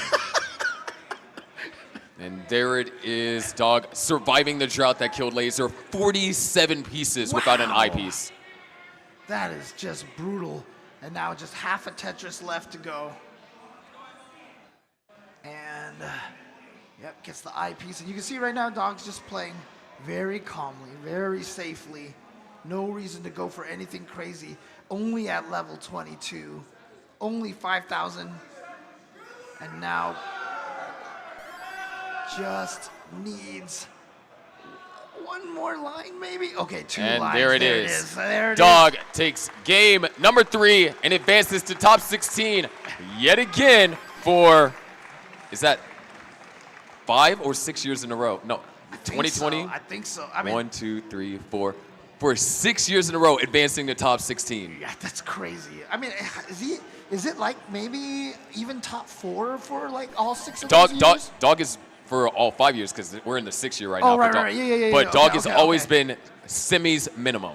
Okay, yeah. I mean, again. Like, we're talking about LeBron James level of consistency. Oh, man. Don't say that. Anyways. Yeah, very well. I mean, to have that kind of consistency in the face of this kind of competition is amazing. So now all of our attention focuses on our last. Oh, nice Vits. Our attention focuses on the last match here on CT1. Eyeball versus Broden Damp. Eyeball is currently up 2-0. Broden Damp needs to win this game to force a game 4. Not even force a decider, just to extend the set. Yeah, but frustration right there. Needed the L piece and got the J's instead. But has managed to clean up. But as you can see right there, a 92% Tetris rate. Oh, it's still early. It's only 40 lines in. Okay. I mean, 40 lines. Still impressive, yeah. Yes. Definitely not. Because we've seen a 670 today from Scooty, so. Right. Scooty, who did manage to break the record in the super kill screen era. A little bit of a jagged teeth situation, but man, back-to-back tees when you, in that situation, just what the doctor ordered. What the Dr. Mario ordered. And there's another Vits from Eyeball. I think that was probably the most strategic Vits I've seen this tournament. Yeah, that was a really nice play right there. Broden Damp right now needs to clear through. Okay, that was a beautiful burn right there for Broden Damp. Broden Damp has himself set up. There's a couple of burns going to be forced over here from Eyeball, but wait, an L piece would actually be perfect for a burn here. Nice adjustment. Yeah, okay, Great pullback. But not getting going the L for? piece. Yeah, Because there look, it is. L piece burned the Yeah, triple skim and the Tetris. Wow. Well done. That's one of my favorite parts about commentary, just being able to see it, like see the vision and watch it happen in real time as the pieces fall. Oh, nice spin. Yep. Followed up with a tuck. Tetris ready. And Tetris. Boom. Tetris for Eyeball here. Oh, nice. Wow. Someone's been practicing puzzles. These adjustments are quite phenomenal. Except, okay, maybe not that one. Oh. I saw the vision, but now this does mean that Broden has a chance to close the gap. And gonna slide. Yep, got that. A nice. Oh, beautiful stuff right there for Eyeball. 408 for Eyeball, 384 for Broden. Yeah, I mean, they're neck and neck right now. They're both at 75% Tetris rate here. Both at, same line count right here. So these players right now are, it's going to come down to like one sequence of having to, so I think Eyeball is actually reaching that is insane, James. I can't believe you just done that. I commentator cursed him, I'm sorry. I can't believe you have done this. Oh, man. Okay, actually, good pieces right there.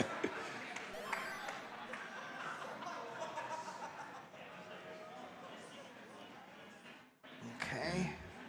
And there it is. He's clear now. He's just waiting for the eyepiece. We're going to get another drought here because, of course.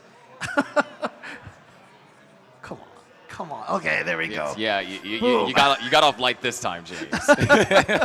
Boom, Tetris for Eyeball, and boom, Tetris for Broden Damp. Currently in the lead by 3 Tetrises, cut down to 2 following that Tetris from Eyeball. So 523 for Broden, 469 for Eyeball.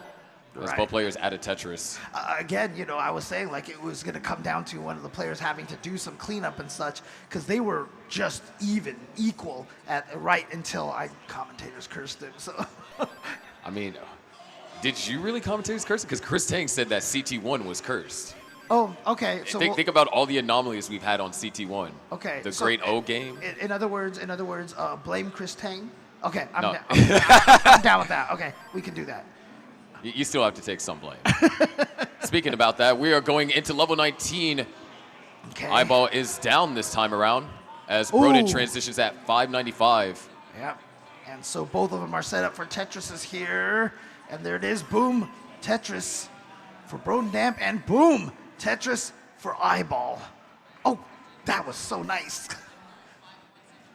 Nice. Another good overhang over here from Eyeball. Able to get those pieces over to the left. Gonna take the Yeah. safety burns. He went for the riskier burn right there for the L piece. And It's working out for him, but where's that I piece again? we're waiting. And there it is. Just great drought management on both players' sides. Yeah, Because but- Broden doesn't even look phased. Yeah, but the problem right now is, so the parity in that little well right there for Eyeball was causing him a little bit of problems here. And of Oh, course, nice adjustment. Yeah, and finally gets the eyepiece while the well is open on the side. These adjustments by Eyeball kind of remind me of Dingler last year during the matchup against Sidnev. A little bit of a miss drop right there from Brodendamp. Accidentally slid the piece a little bit too early. Gonna have to just sacrifice that Tetris. Gonna go for a dirty Yeah, column 9 Tetris. And here we go, back to the neutral board, although he needs an L or J, and he got one. So there we go, boom, Tetris. Nice fits over there from Eyeball. Aggressive, and it pays off. Tetris for Eyeball. Okay, now how does he get through there? Oh, actually he just gets another Tetris here. Needs an O piece there on the side. Actually gonna not chase that, so I like that decision. Yeah, Both of these paying players off. have been having such accurate placements. Yeah, not with pieces that have not been as friendly as they'd like. And yeah, they've been doing some great stuff with those pieces. Ooh, another misshot by Broden, but if the right pieces come, it might not be as complicated to dig out of. Oh, that was Both players actually running into issues on 25. Yeah. Eyeball's out of his. Well is open. Now, Brodendamp right now still trying to get through there. Okay. And Nets needs something for column 2, but he's not getting. oh no! Where's the rotation? No, more rotation issues. Broden now back in a similar situation as last game, having to survive up this high, and that hang is going to be fatal. That's the top out, but it's not open. Now it One is. Tetris, and Eyeball gonna take it 3-0 over Brodendamp. And you can hear, obviously, his fan base over here definitely cheering him on. Well played for Eyeball. So now our international representatives, we have SV and Eyeball, two players not from America, now making it into the top 16. All right. Okay, Eyeball, I see you. I could do this all day. Oh, man. But hey, everybody, give a round of applause to Brodendamp for an amazing game.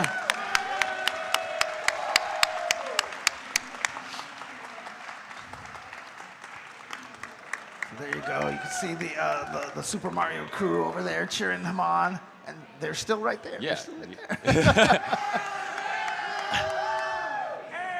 But of course, All we right. do have more. We still have a match on CT2.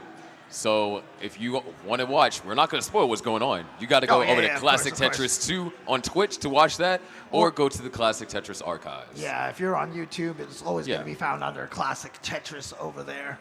And I mean, you want to see if you could, use that gold Tetris piece to win a trip here potentially. Play more Red Bull Tetris. what? I think I got 70,000 last time. Yeah, but I mean, I guess, but even before we get to that, one of the things that I would like to do is, again, just kind of remind you of all the groups out there that have helped make this event happen. It's without them, like, it's impossible to run an event like this, to give you guys so much cool content and such great matches, and just watching records fall over and over and over again. Year after year, consistently. I think that's still the craziest thing to me is like, surely the records are going to slow. We can't keep breaking records every single year, and we're proven wrong every time. How many records can my records break? More records. Oh my gosh.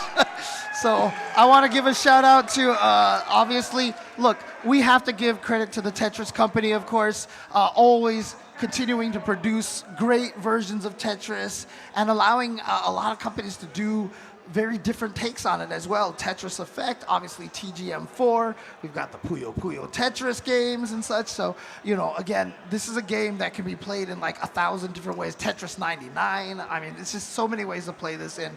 Shout outs to Mr. Rogers for being out here, Mr. Hank Rogers, for joining us out here for this event.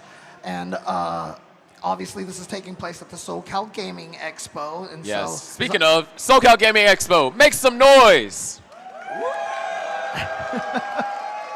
And as I mentioned, obviously Tetris the Grandmaster 4, Arika has that out available for you guys to download on Steam right now. So make sure you pick that up. Get your practice in. We can't let Green Tea just go uncontested. Exactly. Come on, you gotta challenge him. I mean, there's a lot of those crazy players out there, you know. I mean, like you see all the replays, all the records, like Wumbo and all those guys out there who are just like Amamiya from Japan, you know. Yes. I would like to see a lot of them kind of maybe try to challenge Green Tea, you know. Obviously, Enhance for Tetris Effect Connected. As I mentioned, another way to play the game as well. My Play Watch, we've seen already there with the Tetris watch that you can play. As well. Oh, that's right. And also, speaking of going back to Enhance, they just announced Luminous Arise. Yes, I heard of it. I think it's the same like singer and music writers who wrote the song for that, like for Tetris Connected, right? Tetris Effect Connected. So, yeah. I'm excited. Enhance makes beautiful games. And then Hyperkin, they've supported CTWC since the very, very beginning. So they basically helped the Tetris communities around the world by, you know, providing NES controllers and consoles as well. So yeah, I mean, they have this modern Hyperkin controller that I was gifted from it by them, and I used it to play Tetris Effect Connected. Heck, nice. even at back in my hotel room, I hook up one of the controllers and I play TGM4 on it. Like Hyperkin, Let's go. It's amazing. Total Radness, especially special shout outs to Steve DeLuca. You know, Total Radness, I mean, they've been supporting CTWC for a very, very long time. They are one of the key people out there that helps make the regional events take place, and also the creator of the Goofy Foot controller, which if I ever tried to learn rolling, I think is the only way I can do. I don't know how people play with the controller upside down so that left is right and right is left. As I mentioned, I'm left-right dyslexic, and I think my brain would explode. So if I had a Goofy Foot controller, I think I could do the rolling much, much better. And of course, the gummies that, you know, they took the gummies away from us. I think they were tired of us chewing on them during the microphone. Yeah, I noticed that. I was like, hold on, where are the gummies at? But yeah, obviously created by the Power Bears here, and every year after year after year, we're just munching on those because they're really good.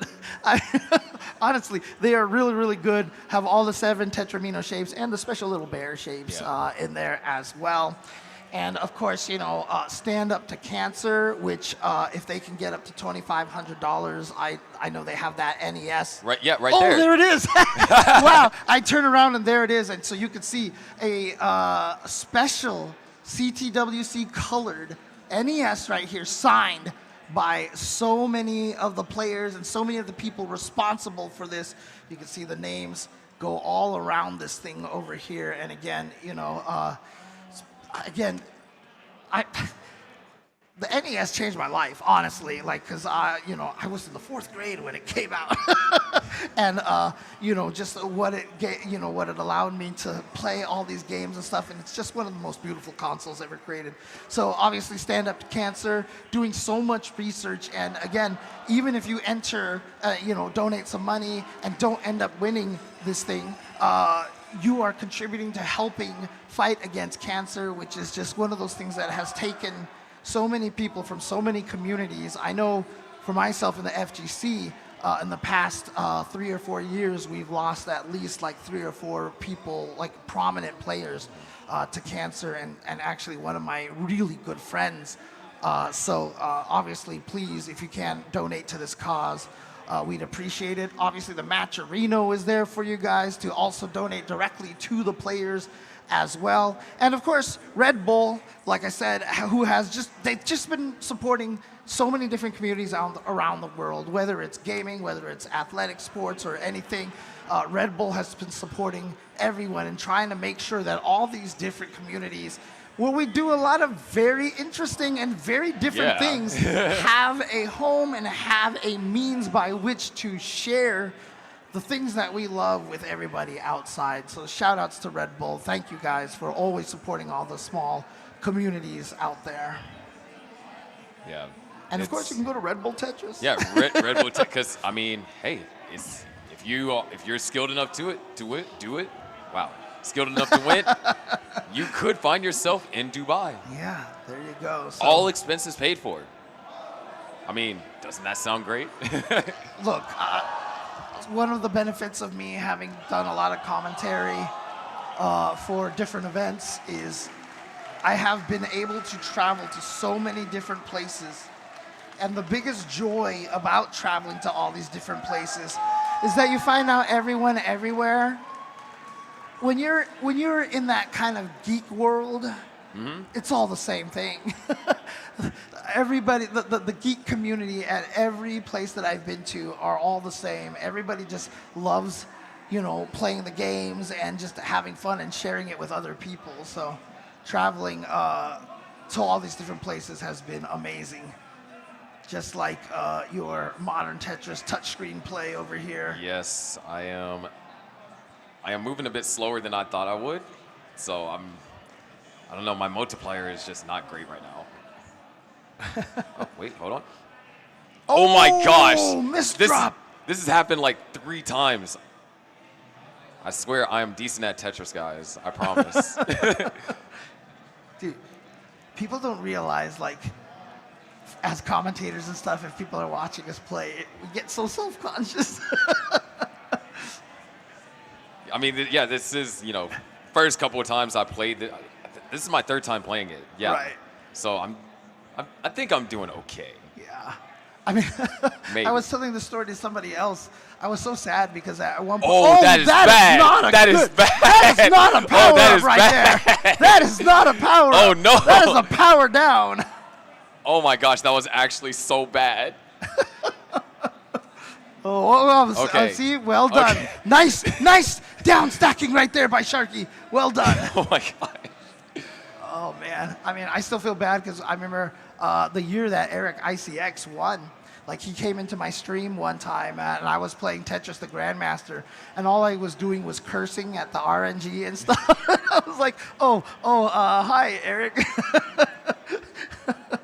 But again, I mean, I love this game. I've been playing this game forever, which is why I do like to, not even so subtly humble brag about, the TGM that I managed to get a couple of years ago, because honestly, that was a life goal for me. Because again, TGM 1, like I said, has a very special place in my heart. Helped me through some hard times, honestly. And it sounds weird to say that, but it did.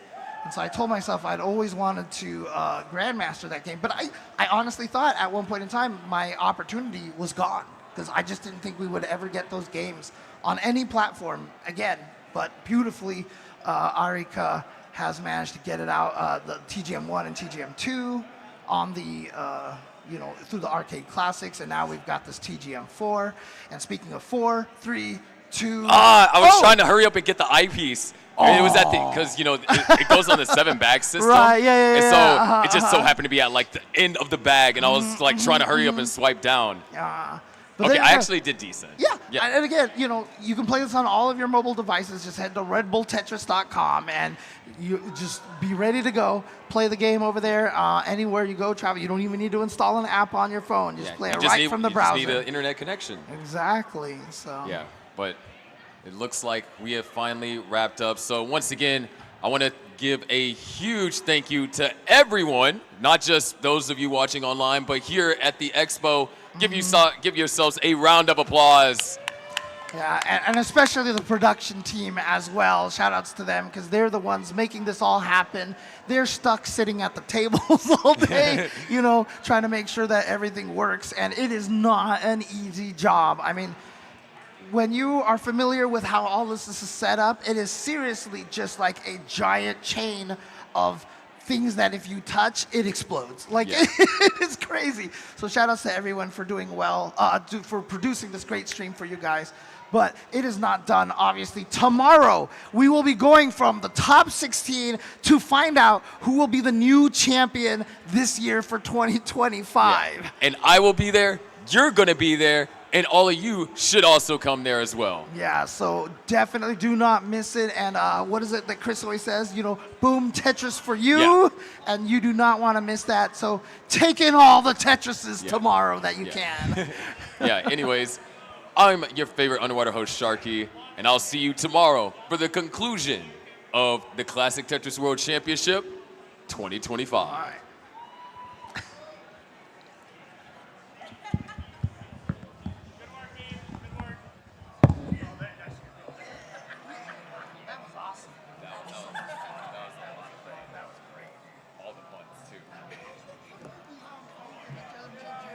Yeah, whenever it just hit, I was like, whoa. You said it and I didn't want to believe you. Yeah. Broden messed up my call. He hung out. I was like, oh, that was going to be perfect because I was getting everything and then he missed the first Tetris. I was like, no. That was hilarious though. That was funny. Yeah.